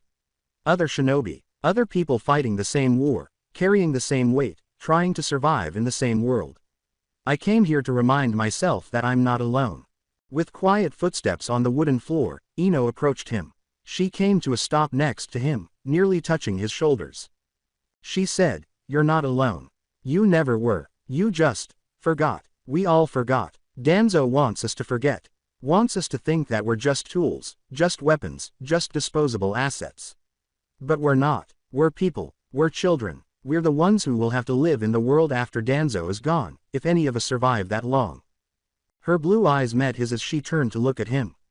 My team, she replied, has been assigned to C-rank patrols. Border watch, supply escort, nothing like what you did. Nothing like the bridge. Asuma says Danzo is saving us for something bigger. Something that will test us in ways we can't imagine. And you believe him? Ino sighed. I believe that Danzo has a plan. He always has a plan. The question is whether we're part of it or just collateral damage. Naruto slowly nodded. The same question has been on his mind for years. The Hyuga girl, Ino abruptly stated, her tone shifting. Hinata, I heard she's on a team with Shino Aburame and Kiba Inuzuka. Kurenai Yuhi is their Jonin sensei. Hinata, Naruto said again. She hadn't crossed his mind in weeks. The pale-eyed, dark-haired girl with the silent, lethal efficiency. She and him had once sparred at the academy. In less than a minute, she had stopped his tenketsu, leaving him breathless on the mat and unable to move, talk, or even breathe without her consent. "She's different too," remarked Ino. "Quieter than she used to be. More focused. I heard she's been training with the main house elders. Learning techniques that haven't been used in generations. Techniques designed to kill, not just disable." Naruto remarked, "Everyone's learning to kill. That's all Danzo's leaf teaches." For a while, Ino remained silent. Her fingers warmed the material of his uniform as she extended her hand to touch his arm. "Be careful, Naruto. On your next mission. And the one after that. And the one after that. Danzo is using you. Using all of us. But you're special. You have something the others don't have. The fox. The power. The potential to be something more than a weapon." Naruto replied, "Or something less. The fox isn't a gift. It's a curse. A burden. A thing that wants to consume me from the inside out. Then don't let it." Ino gripped his arm more tightly. "Fight it. Control it. Make it yours. That's what your mother did. That's what your great-aunt did. They were Jinchuriki too, and they didn't break. Neither will you." Naruto glanced up at her face after looking down at her hand on his arm. Her blue eyes were as ferocious, determined, and full of fire as he was. He said, "Why do you care? We were never friends. We barely spoke in the academy." Ino's freckles turned a pale pink as her cheeks flushed. She remarked, "Maybe I'm tired of pretending. Maybe I'm tired of the masks and the walls and the constant, grinding need to be perfect. Maybe I just wanted to talk to someone who understands. Someone who's seen what I've seen. Done what I've done." Her countenance closed once more as she withdrew her hand and took a step back. She gave a brief, bitter laugh and said, "Or maybe I'm just a stupid girl with a crush on the village's most dangerous weapon. Who knows? Not me. Not anymore." Naruto's intense blue eyes were unreadable as he gazed at her. "Ino," she dismissed the moment with a wave of her hand. "Forget it. It's nothing. Just be careful. That's all I'm saying." Returning to the counter, she picked up the bundle of roses and turned it over, tracing the brown paper's borders with her fingers. "The roses," stated Naruto. "Who are they for?" Ino raised her head and met his blue gaze. She said, "A funeral. One of the guards from the northern border. Killed in a skirmish with Kumo scouts 3 days ago. His wife ordered them. Red roses. His favorite." She put the bundle down and took another, wrapped in white paper, out of the bucket behind her. Ino said in a flat, lifeless tone, "These are for another funeral. A girl, 12 years old, academy student, died in a training accident last week. Her mother ordered lilies, said they were her daughter's favorite." A chilly knot appeared in Naruto's tummy. He inquired, "How many? How many funerals this week?" With lifeless blue eyes, Ino gazed at him. She said, "I stopped counting. After the first 10, that was on Monday." It was a quiet store. The distant hum of the street outside and the gentle rustle of the potted plants were the only sounds. With his hand on the lock, Naruto approached the door. He glanced back at Ino, at her blue eyes, blonde hair, and green-stained hands from touching flowers for the deceased. "Thank you," he said, "for talking to me, for reminding me that I'm not alone." Ino gave a slight, barely noticeable nod. "Stay alive, Naruto. That's all any of us can do." He stepped out into the chilly morning air after opening the door. Behind him, the bell sounded, a happy sound that seemed to make fun of all he had just heard. Now that the sun had broken through the rooftops and the shadows had moved into the alleys, the street was brilliant. Merchants shouted at onlookers. Youngsters pretended that everything was normal and safe as they rushed through the crowds, laughing and playing. With his hands in his pockets and his dark blue gaze locked on the floor, Naruto strolled aimlessly. He contemplated Ino. Regarding her team. About the flowers, the funerals, and the never-ending, grinding cost of Danzo's battle. Hinata was on his mind. The Hyuga girl with the silent, lethal efficiency and pale eyes. He pondered the actions of her squad. What tasks they had been given. The number of men she killed. He considered Sakura. Her cheeks reddened and her jade eyes widened as she gazed at Sasuke in the way station. The way she had left the crossroads the previous evening, her head held high, her shoulders erect, her pink hair glowing in the lantern light. He contemplated Sasuke. The way he'd held Sakura while it was dark. The way he had attempted to conceal the battle in his eyes, his shaking hands, and his red ears. He pondered Kakashi. The way he'd observed them, his book acting as a barrier against the outside world, his visible eye missing nothing. And Danzo was on his mind. Behind everything is the shadow. The pieces were moved by the hand. The man who had created a murder factory out of a community full of dreamers. Naruto came to a stop at the junction of the residential and business sectors. A group of shinobi passed him, their clothes discolored from travel and their faces weary. They avoided looking at him. They didn't. He made a left turn toward the training grounds, where he could spend time alone with his thoughts, his inner fox, and his demons. The sun began to rise. The community roused. The conflict went on. And somewhere, deep within the Hokage's tower, Danzo Shimura was already organizing the next test, the next mission, the next phase in the protracted, sinister process of creating the ideal weapons for his never-ending conflict. 58 AF, October 27th. The same day at Training Ground 7. Local time, 7:15. When Naruto arrived, the training area was deserted. The river continued to flow through the center. The small, dilapidated building remained leaning against the tree line, and the fence remained broken in the same spot. The sole distinction was the heavy, faded bloodstains on the grass that indicated the location of the 3 inmates' heaped skulls. With his back against the weathered wood, he took a seat on the building steps and closed his eyes. Inside of him, the fox stirred. The girl with the blonde hair is on your mind. The flower vendor. Naruto didn't respond. She is scared, not with you. Of her own. Of what she's turning into. I know. The one with black hair, too. A Hyuga. She too is terrified. She conceals it better, though. She's been taught to conceal everything. I know. For a period, the fox remained silent. Then, the boy with black hair and the one with pink hair. Now they are linked. If they are aware of it or not. The waypoint. The bedding bags. The waist encircling arm.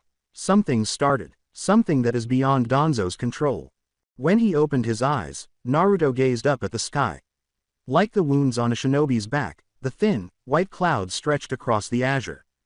Love, he said. It's called love, or something like it. I've read about it, in the old books. Before Danzo, before the wars, people used to fall in love, get married, have children, grow old together. The fox gave a deep, rumbling laugh. Loving. A shortcoming. An openness. A weakness that the adversary will take advantage of. Maybe, replied Naruto. Or maybe it's the only thing that makes any of this worth it. The only reason to keep fighting. The only light in the darkness. The fox said nothing. It failed to comprehend. It was a demon that had spent ages in prison and brutality, a creature of hatred and devastation created in the flames of the First World War. However, Naruto briefly sensed something from the fox. Not comprehending. Not consensus. Something, though, a hint of interest. A glimpse of what may have been the beginning of something greater in a different life. He got up, wiped the dust off his suit, and made his way over to the river. The trees, the sky, and his own face, the dark blue eyes, the yellow hair, and the 3 faint, vertical claw marks on each cheek, were all reflected in the clear, cold water. He resembled a weapon. He had a weapon-like feel. He was an armament. However, he believed there were other uses for firearms besides murder. They might be employed for defense. For defense. To turn the ashes of the past into something fresh. He knelt, doused his face with water, and got to his feet. The mission was finished. There was a debriefing. Soon enough, there would be another task. 58 AF, October 27th. Sub-Level 5 of Konohagakure no Sato, the Hokage's Tower. Local time, 9:22. With the exception of the ceiling arrays that covered every surface like a second skin, the chamber was a cube of unfinished stone. Recycled through chakra-fed ventilation ducts that had not been cleaned in years, the air was frigid and held the subtle, pleasant scent of ancient blood and incense. Danzo Shimura sat on a plain wooden seat in the middle of the room with his wrapped hands on his knees and his only visible eye closed. His forehead protector was knotted across his left eye, concealing the Sharingan that had been transplanted there decades earlier as a gift from a deceased Uchiha and a curse that bonded him to the clan he had methodically murdered. He was dressed in black clothes of the most basic cut. He didn't rest. It had been 47 years since Tobirama Senju had put his hand on his shoulder and declared him the 3rd Hokage, and he had not slept since. Yes, the body needed rest, but Danzo had used a mix of unlawful methods and the unwavering discipline of a man who had transformed himself into something more than human to transcend such ordinary demands. He pondered. He had plans. He held off. At 9:23, the crow arrived. Its wings were silent as it plummeted through a tiny opening in the ceiling, a black form against the gray stone. With its head tilted and its beady eyes reflecting the low light from the lone lantern hanging from the ceiling, it settled on the wooden perch next to Danzo's stool. The root symbol, a stylized root system growing beneath the character for shadow, was sealed on a tiny scroll that was connected to its leg. Danzo's eyes opened. With a flick of his thumb, he burst the seal, unrolled the scroll, and untied it. The ink was a fast-drying blend of squid ink and resin laced with chakra, and the paper was inexpensive. The handwriting was tiny, exact, and completely devoid of style. Size analysis. Danzo read it again without changing his expression. The waves, land, Gato, the bridge initiative, the increasing discontent among the general populace. There were rumors of an uprising headed by Tazuna, a skilled bridge builder who had managed to evade 3 murder attempts in as many months. It was becoming more unstable. Gato was losing control over the shipping channels. The people were desperate, furious, and hungry. And desperate people, Danzo knew, were unpredictable. They took actions that did not align with the precise calculations of profit and power. Bridges were torched. They began revolutions. They turned idiots into heroes and stupid into martyrs.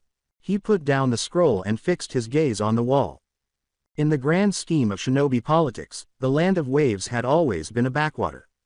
Years ago, a civil war broke out among its villages, and the instability spread over the water, bringing bloodshed and hopelessness to the coastal settlements of the Land of Fire. The Land of Waves had become Gato's own kingdom once he emerged from that chaos as a merchant ruler with no morality and no boundaries. Danzo had consented. Gato served as a source of intelligence, a route for illicit products, and a disruptive influence that prevented the other coastal powers from maintaining equilibrium. However, Gato was also conceited, avaricious, and growing more self-reliant. 3 months prior, he had ceased to honor the leaf.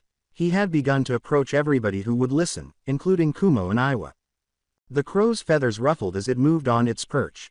Taking a brush from the little table next to his stool, Danzo dipped it in the inkwell and scrawled his answer on a new piece of paper.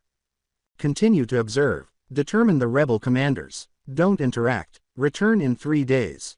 He waved his hand, rolled the paper, and fastened it to the crow's leg. The crow leapt into the air, vanished through the opening, and vanished. Danzo sat in the quiet, gazing blankly with one eye.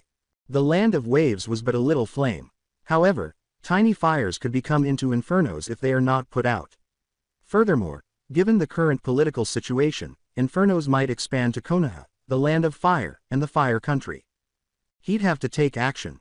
Not long. Still, not yet. Other parts needed to be moved first. With the scroll still on the table next to him and the ink still drying on the paper, he closed his eye and resumed his meditation. 58 AF, October 27th.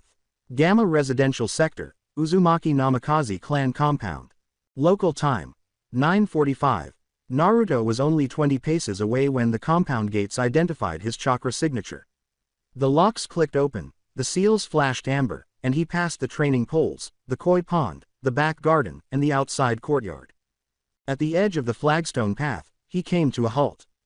His mother was kneeling in the herb bed, her red hair loose and unbound, her hands deep in the dark dirt. The scent of fallen leaves and far-off rain was carried by the chilly, steady gust of autumn wind coming from the north. Her long red mane, which formerly identified her as the red-hot blooded habanero of legend, the Jinchuriki of the 9 tails, was blowing in the wind behind her. 9 different threads, like the tails of the beast that was no longer inside her, 9 flame red hair tails whipped and twisted in the air. With his breath caught in his throat and his heart racing, Naruto stood still. For a brief instant, he perceived her as something other than Kushina Uzumaki Namikaze and his mother. Something really old, something potent, something that was previously home to the same demon that now resided within him. The breeze changed. The 9 hairs came together once more to form a single mass that fell over her shoulders and down her back. Kushina raised her head and grinned as her dark eyes found his face. She said, "You're staring. Did I grow a second head?" Shaking his head, Naruto approached her. "No, just the wind. Your hair. It looked like. I know what it looked like." Kushina's smile dimmed, giving way to a more somber, older expression. She removed her hands from the ground, sat back on her heels, and used the back of her wrist to wipe her brow. "It does that sometimes. When the wind is right. When the memories are close. I was the 9 tails Jinchuriki for 30 years, Naruto. That kind of connection doesn't just go away. It leaves marks, scars, things that linger. She brushed the dirt off her knees, got to her feet, and moved in his direction. Her apron was splattered with the juice of crushed herbs, her face was smeared with dirt, and her red hair was matted. Rather than being the former receptacle of the most formidable demon in the world, she appeared to be a farmer's wife. But her eyes, everything she had witnessed, everything she had done, and everything she had lost weighed heavily on her eyes. "You feel it too," she remarked. The fox, stirring, watching, waiting. Naruto grinned. "He's been more active lately. More talkative." Kushina put her hand on his chest, over the seal on his stomach, and said, "He's testing you. Looking for weaknesses, for openings." He felt something change inside of him for a brief time as the warmth of her palm permeated the material of his uniform. The fox recoiled, fleeing, as though recognizing an old foe. "I kept him locked away for 3 decades, Kushina murmured in a barely audible whisper. "I fought him every day, every night, every moment of every year. He hated me, feared me, respected me. In the end, I think he almost liked me. As much as a creature of pure hatred can like anyone." She withdrew her hand, turned back to the herb bed, knelt down, and got back to work. She said, "He won't respect you," without turning to face him. "Not at first. He'll test you, push you, try to break you, and when he realizes he can't, he'll try to trick you. Offer you power, offer you freedom, offer you anything you want, in exchange for just a little more control." With his hands on his knees and his legs crossed, Naruto took a seat on the side of the stone path. He questioned, "How did you resist? How did you keep him from taking over?" Kushina was silent for a considerable amount of time. Her hands worked through the dirt, examining roots and plucking weeds. Her movements were instinctive and well practiced. "I had something to lose," she finally said. She gazed up at him, her black eyes shining with unshed tears. "Your father, the village, the hope that someday, things would be better. That the children would grow up in a world without walls and wars and the constant, grinding fear of death. And then I had you. You were the reason I kept fighting, Naruto. The reason I didn't give up. The reason I didn't let the fox win." She used the back of her hand to wipe her eyes, leaving a trail of dirt on her cheek. She questioned, "What do you have to lose?" Sakura crossed Naruto's mind. About Sasuke. Concerning Kakashi. She had stopped counting the funerals, Ino, and her flowers. About Hinata, her deadly efficiency, her pale eyes. About the village that needed him but feared him. About the mother, who was previously a demon, and the father, who was a weapon. "Everything," he replied. "I have everything to lose." Kushina grinned, a genuine smile that made her appear younger by wrinkling the corners of her eyes. "Then you're already stronger than I ever was," she replied. "Because you understand. The fox can't take anything from you that you aren't willing to give. And you're not willing to give anything. Not yet, not ever." She got up, stretched her back, and made her way over to the house. "Come inside," she commanded. "I'll make tea, and you can tell me about the girl." Naruto gave a blink. "What girl?" With her black eyes understanding, Kushina turned to face him again. "The one with the pink hair. The one you were thinking about just now. The one whose name you said in your sleep last night." Naruto's cheeks turned red. "I didn't." Kushina grinned and said, "You did. Sakura. You said Sakura 3 times. And then you said Sasuke, which was interesting, but that's a conversation for another day." Naruto sat on the stone path with his face burning and his heart racing as she turned and entered the house. The woman who had previously held a demon's red hair stirred when the wind swept through the garden, rustling the herb bed's leaves. October 27, 58 AF. Backyard of the Haruno residence in the civilian sector Delta. Local time, 10:03. The Haruno residence's backyard was anything but a yard. It was a 20-foot long and 15-foot wide piece of earth that was wedged between the back of the apartment building and the wooden fence that divided their land from the neighbors. In the corner stood a solitary persimmon tree, its limbs laden with orange fruit that was never harvested. Sakura's constant training had trampled the grass, causing it to die years ago, and the dirt was compacted as tightly as stone.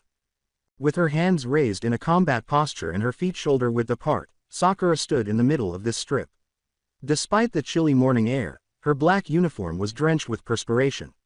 Her forehead protector was fastened around her forehead, the metal plate cool against her skin, and her pink hair was pulled back in a tight ponytail. She had spent almost 3 hours in training. She began with kata, the slow, deliberate forms that her mother had taught her prior to attending the academy. These motions had been passed down through generations of civilian martial artists who wanted their offspring to be powerful but would never become shinobi.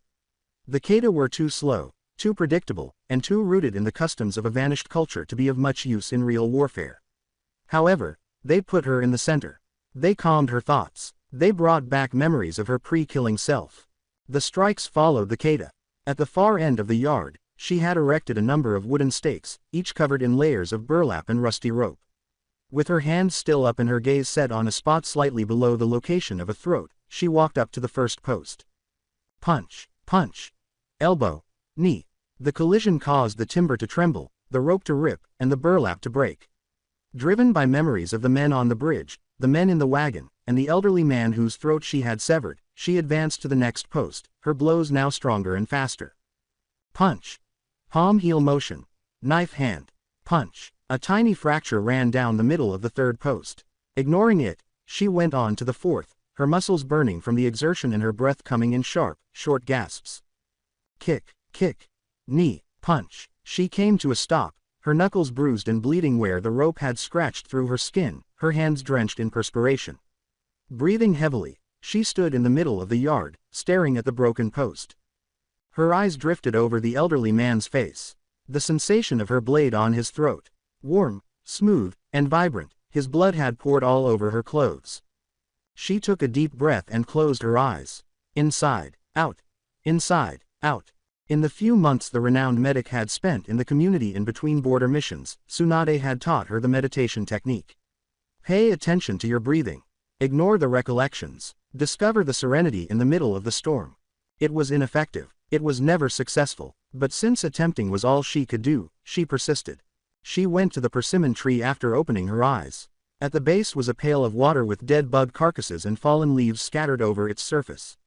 She winced as the cuts on her knuckles ached as she plunged her hands into the chilly water to wash away the dirt and blood. Then she pivoted and started over. Kata. Strikes. Take a breath. Do it again. October 27, 58 AF. The same backyard at the Haruno residence. Local time. 11:47. Even though the sun had risen, the chill persisted. The fragrance of wood smoke from a neighbor's chimney wafted through the short strip of earth as the autumn wind rustled the persimmon tree. Sakura had progressed from blows to agility exercises, her body moving through the crevices like water through a sieve as she weaved between the wooden poles, her feet locating the little holes in the compacted dirt. She was practicing her rolls and vaults, her body folding and unfolding with the dexterity of a well-oiled machine. She had set up a number of ropes between the posts, strung at various heights. Roll, recover, strike, over, under, and through. She envisioned adversaries everywhere, the bridge's masked characters. With their swords poised and their eyes ravenous, the soldiers had climbed into the wagon.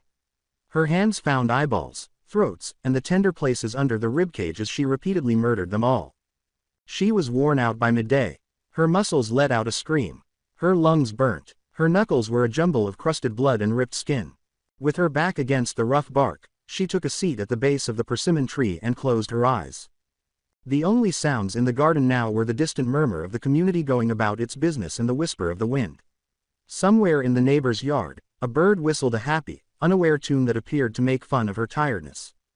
She considered Sasuke, the sensation of his arm around her waist, the warmth of his breath on her neck, the way he had withdrawn and his ears had flushed.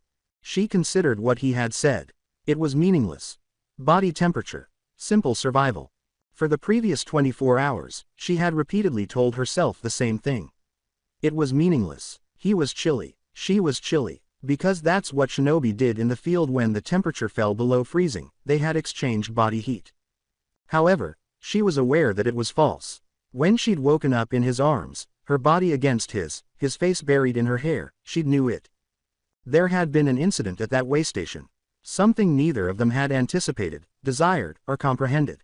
And now, whether they liked it or not, the dreadful knowledge that they had kept each other in the dark bonded them together. She opened her eyes and gazed at the broken post.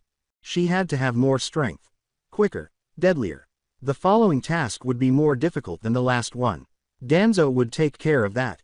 He would test them, push them, and put them in situations that were meant to break them. And she would perish if she lacked sufficient strength. Or worse, She would watch helplessly as her friends perished, her hands empty and her tactics worthless. Ignoring her muscles' protest, she forced herself to stand and made her way back to the middle of the yard. Kata. Strikes. Take a breath. Do it again. October 27, 58 AF. Training ground. Uchiha Clan Compound, Residential Sector Delta. Local time. 13:15. The Uchiha training ground was a holdover from a bygone period. It took up the eastern section of the compound, a sizable open area surrounded by wooden stands where the clan used to congregate to watch their kids fight. Now the stands were deserted, their surfaces coated in fallen leaves and bird droppings, their chairs worn and cracked. Decades of use by generations of Uchiha, who were now either dead or dispersed to the winds, had left the training posts in the middle of the ground broken and scarred. With 12 shuriken in each hand, Sasuke stood at the training ground's edge, his dark eyes concentrated on the targets at the far end. Each wooden board used as the target had a red circle painted in the middle of it. Sasuke's father had put them here when he was 4 years old and just starting his training, so they had been here for as long as Sasuke could remember. He hurled. The blades of the shuriken caught the faint fall light as they spun through the chilly air, leaving his hands in a flurry of silver. They hit the targets in quick succession, each inserting itself in the middle of a red circle with a thunk, thunk, thunk. Flawless pictures. Each of the 12. Sasuke didn't grin. He did not give a nod. He just strolled over to the targets, retrieved the shuriken from the wood, and went back to where he had been. He tossed once more. Thunk, thunk, thunk, thunk. Excellent. Once more. Thunk, thunk, thunk, thunk. Excellent. For 4 hours, he had been hurling shuriken. He hadn't failed at all. He never failed. It wasn't about accuracy. Repetition was the key. The goal was the never-ending, relentless practice that transformed technique into instinct and enabled the body to operate independently of the mind. After removing the shuriken from the targets, he went back to where he had been. He added senbon this time. The senbon were thinner than shuriken, lighter, harder to aim at. They were meant for pinpoint strikes, pressure points, nerve clusters, the soft tissues of the eye. Sasuke had trained with senbon for 3 years, ever since his father had determined that the Uchiha needed to expand their techniques, to move beyond the fireballs and shuriken that had defined the clan for generations. Between the fingers of his right hand he grasped 5 senbon, the needles glinting. He took a breath, focused his chakra and hurled. The senbon flew true, each finding a different target. The center of a red circle, the edge of a wooden post, the knot in the board that denoted the place of a human heart. They struck with quiet thwacks, and stuck in the wood. Not great. The third senbon had been out by half an inch. The fifth had veered in flight, its path thrown off by a tiny mistake in his release. He moved to the targets, pulled the senbon out of the wood and went back to his original position. Once again, and again, and once more. The 27th of October 58 AF. Uchiha Clan Compound, same training ground. 1640 local time. The sun was beginning to descend toward the western mountains, coloring the sky in shades of orange and purple and red. The shadows stretched across the training area, like fingers grasping for the light. Sasuke did not halt. He had not had dinner. He had not been drinking. He hadn't slept. His hands were bleeding. The shuriken and senbon had worn grooves in his fingertips, the edges of the metal piercing through the calluses he'd grown up over years of practice. His palms were rough, his knuckles swelled, his forearms throbbing from the relentless repetition of the throw. He did not mind. He threw again. Thunk, thunk, thunk, thunk. The shuriken hit the targets, blades digging deep into the wood. He wrenched them away, his fingers slipping on the blood-slick metal, and returned to his original position. He added a new dimension. He started to move. Now the targets were spread out in a semicircle, each at a different distance and angle. Sasuke sprinted across the training area. His feet found their way to the well-worn tracks in the earth, twisting and turning as he hurled his body. Shuriken flew from his hands, hitting targets to his left, to his right, behind him.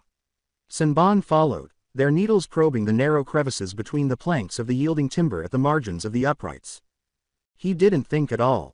He did not plan it. He just moved, his body a receptacle for the tactics that had been hammered into him since he could walk. He paused at last, his chest heaving, his hands dripping, and glanced at the targets. Every shuriken had hit its mark. Every senbon was sunk into the wood. Alone in the dying light he stood in the middle of the training ground and permitted himself one weak breath. The faces of the men he had killed swam before his eyes. The big man, flesh bubbling in hunks, his eyes dissolving. The masked figures on the bridge, their blood gushing over the canvas cover.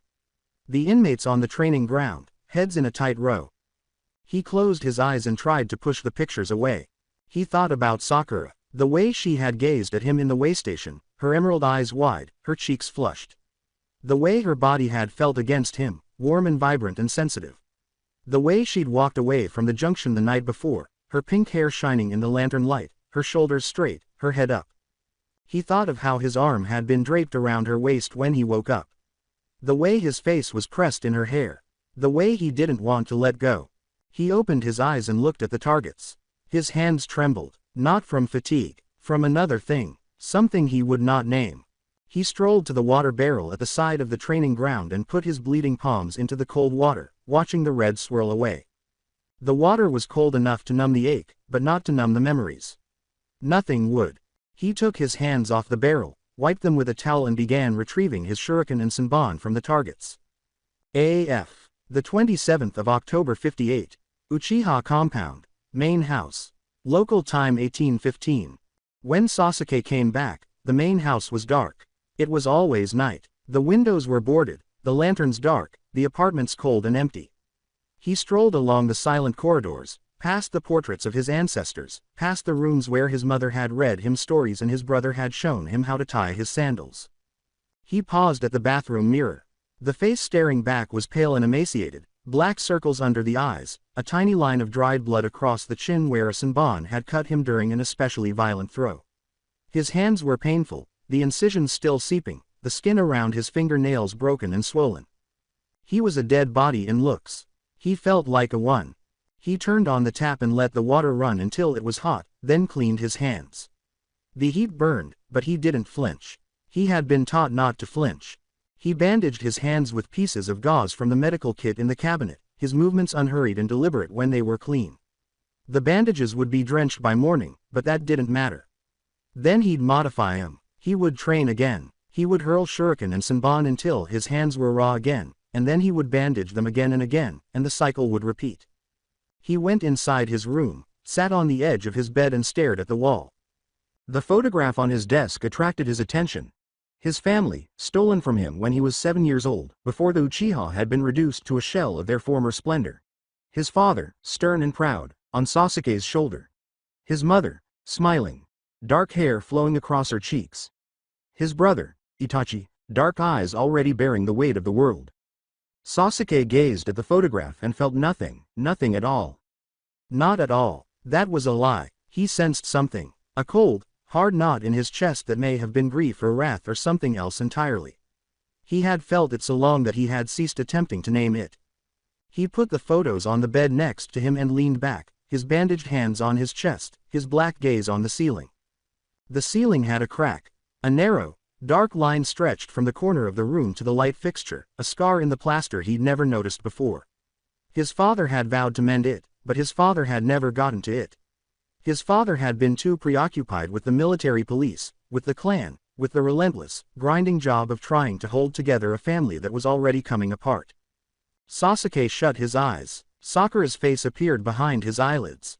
Her eyes of jade, her pink hair, the way her lips had parted when he'd lain down alongside her in the waystation. The way her cheeks had flushed. The way her breath had seized in her throat. He wanted to kiss her. It was as if he were struck a bodily blow, the breath driven from his body, his heart pounding. It had been in the waystation, in the dark, her body pushed to his, her breath warm on his neck, that he had wanted to kiss her. This he had not done. His body had gone stiff, his thoughts had begun to race. Then the moment had passed and she'd fallen asleep and he'd lain there in the dark, staring at the ceiling, wondering what was happening to him. His eyes opened. The ceiling was still cracked apart. The room was still dark, the house was remained unoccupied. He got up, threw his legs off the side of the bed and stood up. He moved to the window and stared out at the training area, at the targets still standing in the dimming light, at the shadows growing in the corners. He thought what his father would say if he saw him today. If he could see the bandaged hands, the heavy circles under his eyes, the picture on the desk that he could not bring himself to put away. You were weak, Sasuke. You're distracted. You were allowing your emotions come in the way. His father's voice was icy, flat, the same sound he had used when Sasuke had failed to awaken the Sharingan, when Sasuke had came in second in the academy rankings, when Sasuke had shown any hint of the humanity the Uchiha had always attempted to repress. He moved away from the window and toward the desk. He picked up the photograph, gazed at it for a long time and then put it face down on the wood. He didn't need to see their faces. He didn't need the reminder of what he'd lost. Training was needed. He needed to be stronger. He had to become the weapon his father always intended him to be. He went to the door, slipped on his sandals and stepped out into the cold nighttime air. The training ground awaited. The 27th of October 58 AF. Training ground 7. Same day. 1930 local. When Sakura arrived, the training site was dark, lit only by the tiny crescent moon, and the faint illumination of the lanterns from the village beyond the trees.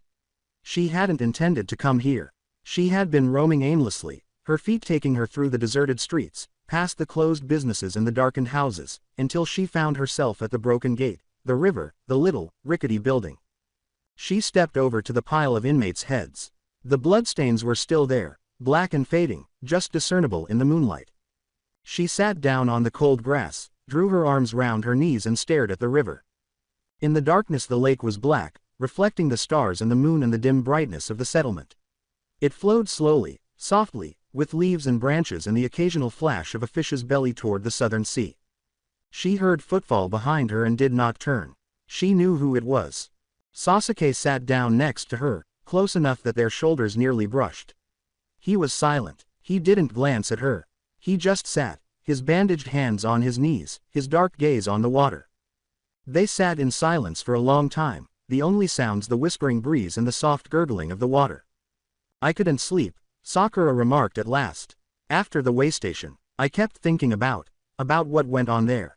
Sasuke was mute. Then, I know, I couldn't sleep, either. Did you dream? Yes. About what? He gave no reply. His mouth clenched, his black gaze glued to the river. Sakura looked at him. His outline was clear in the moonlight, dark hair flowing across his forehead, bandaged hands on his knees. He appeared older than 12. He seemed like a man who had already lived a lifetime and was waiting for the next one to start. I dreamt of you, she murmured in a voice barely above a whisper. Sasuke turned to look at her, black eyes finding hers. What happened? Nothing. You just were between me and the dark, keeping away the horrors. Sasuke stared at her for a long time. Then he reached out, his bandaged hand over hers on the cool turf. I dreamt of you too, he added. You were in the training ground, throwing shuriken. Your hair was down. You were smiling. Sakura's heart throbbed. Her cheeks were flushed. She looked down at his hand on hers, at the bandages on his fingers, and the way his thumb was making small circles on the back of her hand. Sasuke, don't. His voice sounded gruff, almost angry. Don't say anything. Just, don't. He jerked his hand back and got up, his back to her, shoulders tight. This can't be happening, he remarked. Whatever this is, whatever we're feeling, it can't happen. We're shinobi. We're weapons. We can't have this. Sakura stood, hands balled into fists at her sides. And if I don't care about what we're supposed to be, if I just want to feel something other than the cold and the blood and the endless, grinding fear. Sasuke turned to face her, his dark eyes smoldering. Then you're a fool. Feelings will get you killed. Attachments will get you killed. Caring about someone gives the enemy a lever to use against you. And being alone, keeping everyone away, building up walls so high that no one could reach you. Sakura drew forward, her jade eyes finding his. Does that keep you safe, Sasuke? Keep the nightmares away. He did not reply. His mouth was set, his hands shaking at his sides. I'm not asking forever, Sakura murmured, her voice kind. I don't want pledges or proclamations or anything that would jeopardize the mission. I'm simply asking. Don't shut me out. Don't act like the way station didn't happen. Don't look at me like I'm some stranger. Sasuke looked at her, dark eyes studying her face. You don't know what you're talking about, he said. Then tell me about it. He was silent for a long time. The wind blew over the training ground, rustling the leaves, bringing the chill. At last he said, my family is gone. My clan is dead. My brother is a ghost. Everyone I've ever loved is dead or gone or turned into something I don't recognize. His voice was flat, emotionless, but his eyes were filled with something that looked like tears. I can't love anyone, Sakura. I can't care about anyone. For if I do, I'll lose them. And I can't lose anyone else. I can't. She stretched out and took his hand, her fingers entwined with his bandaged ones. You won't be rid of me, she said. I'm not going anywhere. I'm not dying. I'm not disappearing. I'm right here. Opening parenthesis. Sasuke stared down at their clasped hands and then up at her face. You don't know that, he said. You can't promise that. No one can promise that. Then I promise to try. Sakura grabbed his hand. To survive. To come back. To fight. I swear I'll fight. Every time. Sasuke looked at her for a long period. Then he squeezed back, slowly, almost grudgingly. You are obstinate, he remarked. I am a shinobi. Stubbornness is survival. He nearly smiled. Close. The corner of his mouth twitched, a small, reflexive action that Sakura would have missed if she had not been looking so intently. They stood in the dark, hands clasped, the river flowing by, and the moon watching from above. They didn't kiss each other. They were quiet. They just stood there, clinging to one another, two broken children trying to find something solid in a world that had been constructed on sand. The 27th of October 58 AF. Training Ground 7, same night. 10:15 p.m. local time. The moon had climbed higher, sending silver light across the training ground. Sakura and Sasuke sat on the steps of the small dilapidated building, shoulders touching, hands still clasped. They had not spoken for about an hour. The silence was not bad. It was the silence of two people who had said everything they had to say and were happy just to be together. His bandaged hand was warm in hers, and she could feel his pulse through the gauze, steady and powerful. Finally she answered, I've been training. All day. In my backyard. Kata. Strikes, agility drills. I know, Sasuke replied. I could smell the sweat on you when you sat. Sakura nudged him in the ribs. That's disgusting. You asked. She chuckled, a quiet astonished sound that echoed in the darkness. She couldn't recall the last time she had laughed. Strange, unfamiliar, like a language she'd forgotten how to speak. Sasuke said, I threw shuriken for 6 hours. And Senbon, I've ruined my hands. He lifted his bandaged hand and moved the fingers. You let them heal, Sakura remarked. If you keep working out with open wounds, you'll get an infection. The chakra in your system will fight it, but it'll slow your healing. You'll be compromised on the next mission. Sasuke gazed at her with one eyebrow arched. Sounds like a doctor. I've been reading medical texts since I was 8. Tsunade-sama's notes. The ones she gave to Naruto and the ones he gave to me. Sakura shrugged. I want to be useful. Not just a combatant. A healer too. Someone who can fix what gets broken. Sasuke was quiet for a minute, his black eyes examining her face. You're useful already, he said. On the bridge. In the cart. You held your own. You murdered 6 soldiers. 7. I killed 7. 7. Sasuke nodded slowly. I killed 11. Naruto killed 9. Kakashi-sensei killed more. Sakura glanced down at their hands, clasped. Does it ever get easier? She wondered. The count. Sasuke answered, not at all. You just don't care anymore. And you have stopped caring. He was quiet for a long period. The wind blew across the training ground, rustling the leaves, bringing the coldness. No, he said at last. I haven't stopped. I don't think I can. Sakura rested her head against his shoulder, her pink hair tickling his cheek. Maybe that's not a weakness, she said. Maybe it is caring that keeps us human. That keeps us from becoming them. Them. Danzo. The root. The ones who turned into machines. Sasuke was quiet. Slowly, hesitantly, his arm came up and went around her shoulders, drawing her closer. They sat in the dark holding each other, the river flowing past, the moon looking down. They had no idea what the future held. They didn't know if they'd make it through the next mission, or the one after, or the one after that. They didn't know if what was growing between them was love or desperation or just the want to feel something other than the cold. But for now, right now, it was enough.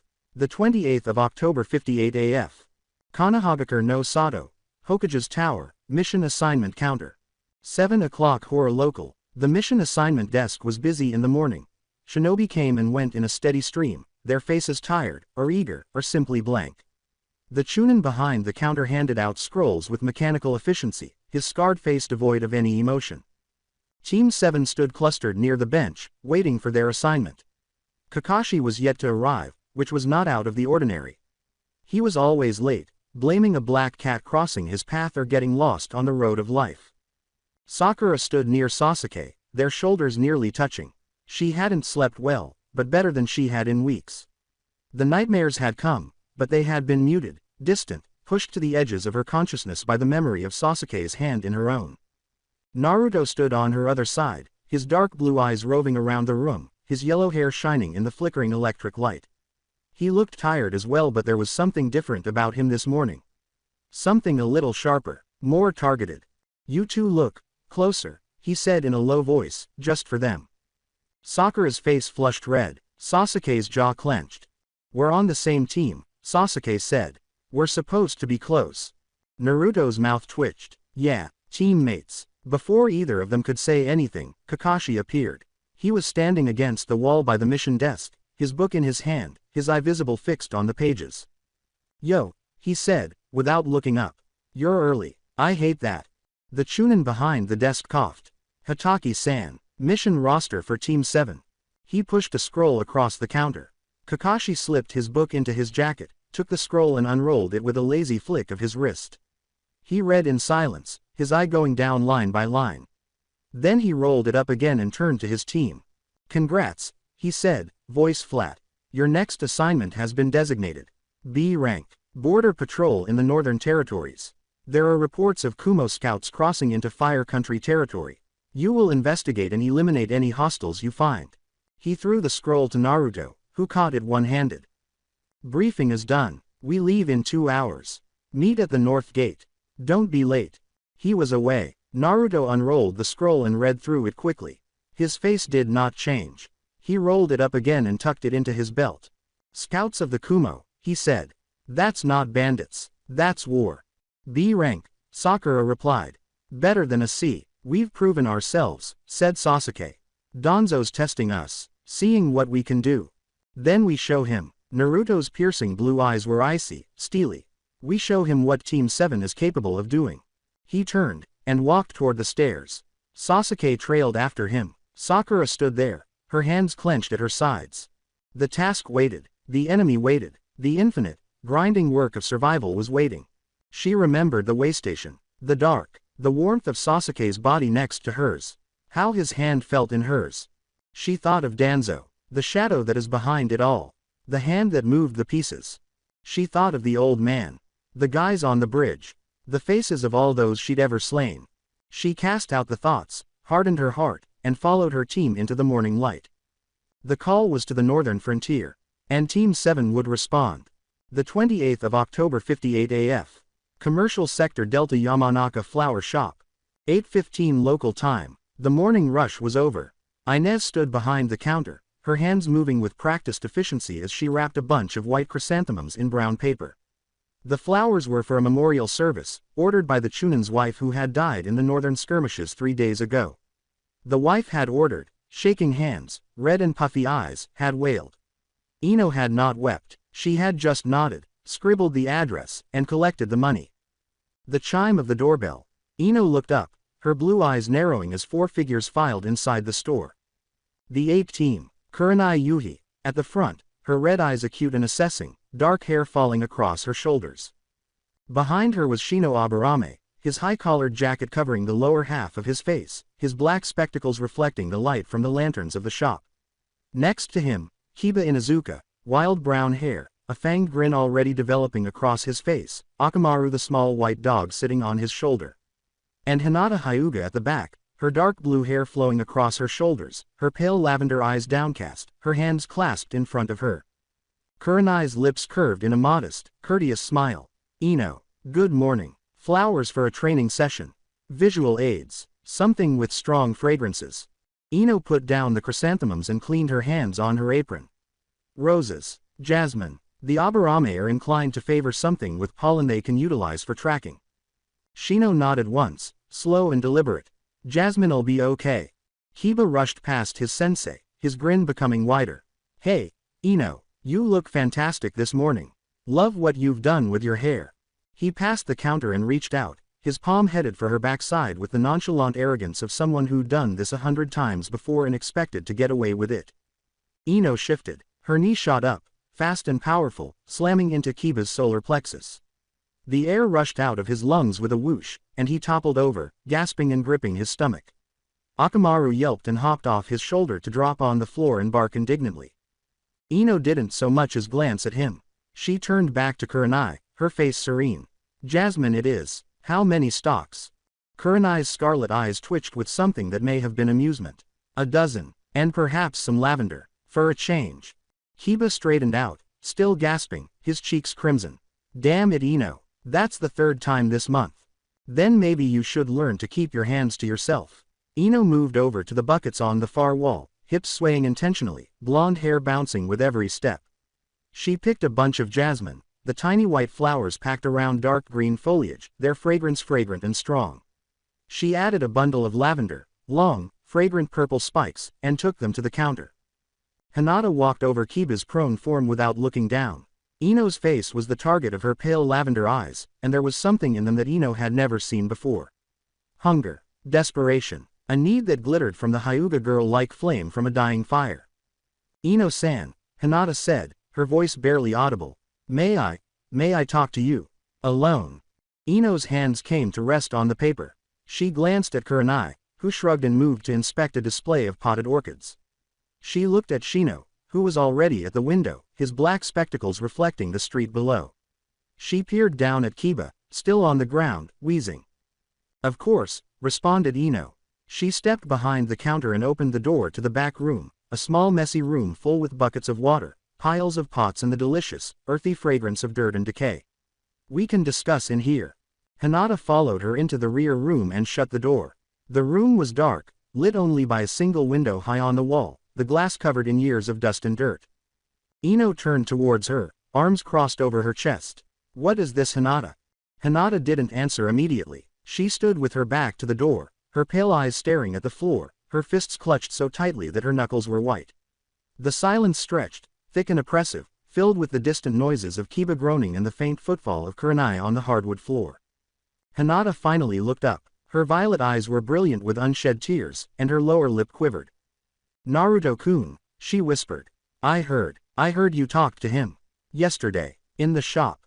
Ino's eyebrows went up. Word gets around rapidly in the clan compounds. The Hyuga have eyes everywhere. Hinata's voice was flat and almost mechanical, like she was giving a lesson. My dad told me, said the Uzumaki kid came to see you. Said you talked for almost an hour. Said that you caressed his arm. Ino felt a spark of irritation. We're pals, Hinata, old classmates. We talked about our teams. Our missions. The things we've seen. She stopped, scrutinizing the Hyuga girl's face. Why should you care? Hinata's cheeks burned, red as fire and terrible, scarlet that traveled up her neck and reached for her hairline. Her hands opened, closed, her fingers twisted like vines. I care because. She closed her eyes, drew a deep breath, and opened them again. Her voice was firmer, surer when she spoke. Because I love him. I have loved him since the academy. Since I first saw him in the training yard, moving like water, fighting like a demon. Since the first time he looked at me, really looked at me, and did not flinch from my eyes. Ino looked at her with big blue eyes. Hinata moved nearer, her pale eyes alight. He is the only one who has ever seen me. Not the Hyuga heir, not the main house princess. Not the weapon that my father is forging. Me, Hinata, the girl who is afraid of the dark. The girl who cannot sleep because she sees the faces of the men she has killed. The girl who wants nothing more than to be held and told that everything will be all right. Her voice broke on the last words as a single tear rolled down her cheek. Something in Ino's chest shifted. A mellowing, a acknowledgement. That was a dread she knew. That loneliness, that urgent, clawing need for someone to see through the mask. Hinata, she whispered softly, reaching out to hold the other girl's hands. I'm not interested in Naruto. Not like that. We chatted. That's all. He came to ask about my team, and I told him. He was hurting. You could see it in his eyes. The things he's done, the things he's seen. He needed someone to talk to, and I was there. Hinata's fingers clenched around Ino's. Is he all right? Ino paused. She thought about Naruto's dark blue eyes, how they had seemed to suck in the light. The way he had talked about the weight, the blackness, the ceaseless, grinding work of survival. The way he'd stated he'd dreamed every night of the faces of the men he killed. No, she responded at last. He's not okay. No one is. But he's alive. He's battling. Trying to find a reason to keep going. Hinata's tears streamed down quicker now, silent rivers cascading down her pale face. I want to be the reason, she muttered. I want to be the one he turns to. The one he holds. The one who makes the darkness go away. Then you tell him. Ino clasped her hands. Don't wait. Don't conceal. Tell him how you feel. Hinata shook her head, her dark blue hair moving with the motion. I can't. I've tried. Every time I see him my throat just closes up. My heart pounds. My hands shake. The words won't come. Ino drew her into an embrace, her arms closing around the shivering girl. Hinata froze for a moment, then slumped against her, burying her face against Ino's shoulder, her body shaking with wordless cries. Ino cradled her, running her hand through her dark blue hair, making quiet comforting noises. She thought about Sakura, the pink-haired girl who had stared at Sasuke the way Hinata did at Naruto. She thought of the waystation, the sleeping bags, the arm about her waist. She reflected on the fine line between love and desperation, hope and delusion. He's not blind, Hinata, Ino replied in a hushed voice. He sees you. He's always seen you, even if he doesn't comprehend what he's seeing. Give him time. Give yourself time. And when the moment comes, when the words are there, don't be scared to say them. Hinata pulled back, wiping her eyes with her palm. Her face was blotchy, her eyes crimson, yet there was something in them now, something that had not been there before. Flash, a glint of resolve. Thank you, Ino-san, she said. I needed to hear that. Ino grinned, a smile, not the courteous mask she wore for customers. Anytime. That's what friends do. She unlocked the door and brought Hinata back to the main shop. Now Kiba sat on the floor, back against the wall, Akamaru curled in his lap. Shino was still at the window, his dark glasses mirrored the street. Kurenai was staring at a pot of orchids, her crimson eyes contemplative. Jasmine and lavender, Ino remarked, reaching over to the counter and scooping up the bundles. That will be 400 ryo, he said. Kurenai reached into her pouch and removed a little leather coin purse, counting out the coins in neat, efficient movements. She placed them on the counter and took the flowers, passing them to Shino, who accepted them with a small nod.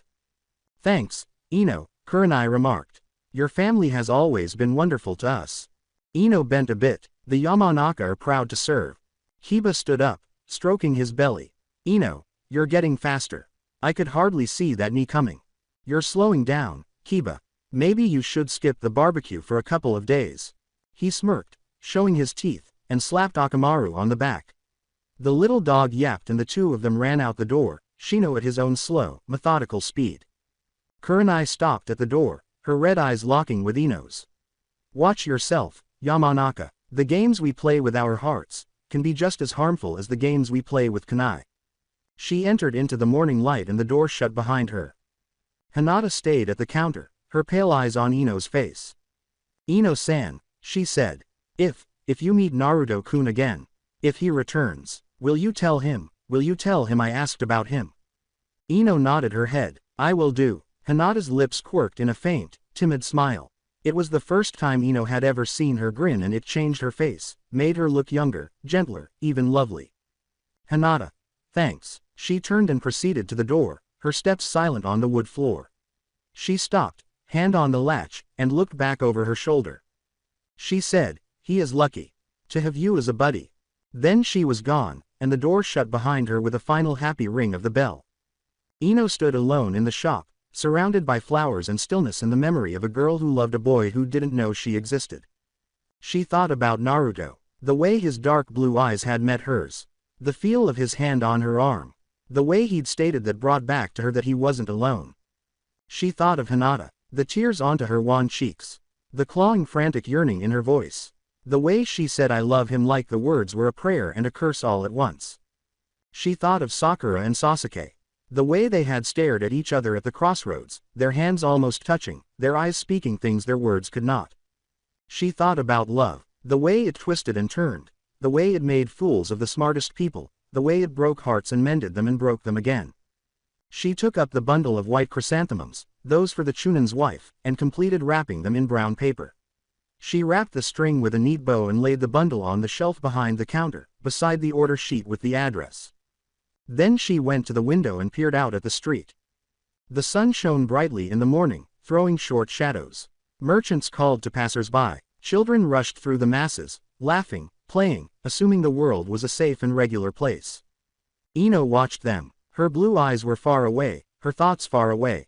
She thought of her father Inoichi, who had taught her the mind-body swap technique when she was 6 years old. He had seated her down in the back room of this particular shop, hands on her shoulders, blue eyes serious. "This technique is dangerous," he'd remarked. "It allows you to see inside other people's heads. To see their thoughts, their memories, their fears. It is a gift, but it is also a curse. For once you have seen inside someone's heart, you can never unsee it." She didn't know then. She understood, now. She'd seen inside Naruto's heart, a little, in the way he spoke, and moved, and held himself. She'd known the weight, the darkness he bore, the relentless, grinding labor of surviving. She had seen into Hinata's heart, in the tears and the trembling and the desperate, whispered confession. In the stillness before sleep, when the masks slipped off and she was alone with her thoughts and her fears and her doubts, she had looked inside her own heart. She was frightened, scared of the future, scared about the missions. She was afraid of the day when Danzo would ask too much, push too hard, break something that could never be mended. But she was also stubborn, determined to live, ready to defend the people she loved, trying to find anything worth fighting for in a world that appeared designed to destroy everything beautiful and pure and real. She faced away from the window and returned to the counter. More flowers to wrap up, more orders to complete, more funerals to go to. Never stopped the work, nor would she. October 28, 58 A.F. Flower Shop Yamanaka, Back Office. 09:30 local time. Ino sat on a wooden stool in the rear room, her apron folded in her lap, her blue eyes staring at the dusty window. The business was quiet now, the morning rush finished and the next wave of customers not due until afternoon. Naruto thought again, the way he'd looked at her when she'd stated maybe I'm just a dumb girl with a crush on the village's most dangerous weapon. The way his dark blue eyes had flashed for a second, with something that might have been astonishment or confusion or who knew what else. She was not lying, not entirely. She'd seen him in the academy, like everybody else. The yellow-haired boy with a devil inside him, the boy that moved like water and fought like a demon, the boy that never smiled and never cried and never seemed to feel anything at all. Moth to a flame, she had been drawn to him. She didn't want to be burned, she wanted to comprehend. She wanted to know what it felt like to bear that weight, to have that power, to be feared and needed and detested all at the same time. And now after their talk, after the way he looked at her and caressed her arm and said thank you for reminding me that I'm not alone, she understood even less. He was a puzzle, a riddle, a locked door she urgently longed to open. But Hinata also wanted to open that door. Hinata, who had loved him since the academy, who had watched him from the shadows, who had dreamed of him in the darkness of her chamber. Ino didn't want to hurt Hinata. She didn't want to be the sort of person who robbed someone else of a chance at happiness. But she did not want to lie either that she felt nothing. That Naruto's visit hadn't meant anything. That the thumping of her heart when he gazed at her was merely a physiologic response to a lovely face. She sighed, stood up and placed her apron on the hook behind the door. The flowers could wait, the funerals could be postponed. The continuous, grinding work of existence could hold. She had to think it over. She went through the back entrance of the shop and into the short alley behind the building and glanced up at the sky. The clouds were thin and white, spread across the blue like the scars on a shinobi's spine. Somewhere Naruto was getting ready for his next mission. Somewhere out there, Hinata was exercising with her team, her pale eyes locked on some far-off goal. Somewhere out there, Sakura and Sasuke were standing close together, their hands right by each other, their eyes saying things that their mouths could not. And somewhere in the bowels of the Hokage's tower, Danzo Shimura was watching. Just waiting, planning. Ino closed her eyes and breathed in, out, into, out. Her father's meditation technique that quieted the mind and calmed the heart. It didn't work, it never did work, but she tried, because trying, that's all she could do. 58 AF, October 28, Konohagakure no Sato, North Gate. 10 o'clock local time. The north gate was a huge thing of wood and steel, the gates strengthened with chakra iron, the walls lined with archers and sensing shinobi. Past the gate the road ran north, weaving through the woodland towards the border and the lands beyond. Team 7 waited at the edge of the gate's shadow, packs on their backs, weapons checked and rechecked. Kakashi had not yet arrived, which was not unusual. Always late, blaming a black cat crossing his path or getting lost on the road of life. Naruto leaned against the wall and stared out into the horizon with dark blue eyes. His sword was strapped across his back, the hilt showing over his shoulder. His yellow hair looked dazzling in the morning light, and the 3 small claw scars on his cheeks, vertical, seemed to catch the sun. Sasuke stood a few steps away, arms folded, black eyes staring at the gate. His katana hung at his hip, his bandaged hands in the pockets of his uniform. He hadn't uttered a word since they had left the Hokage's tower.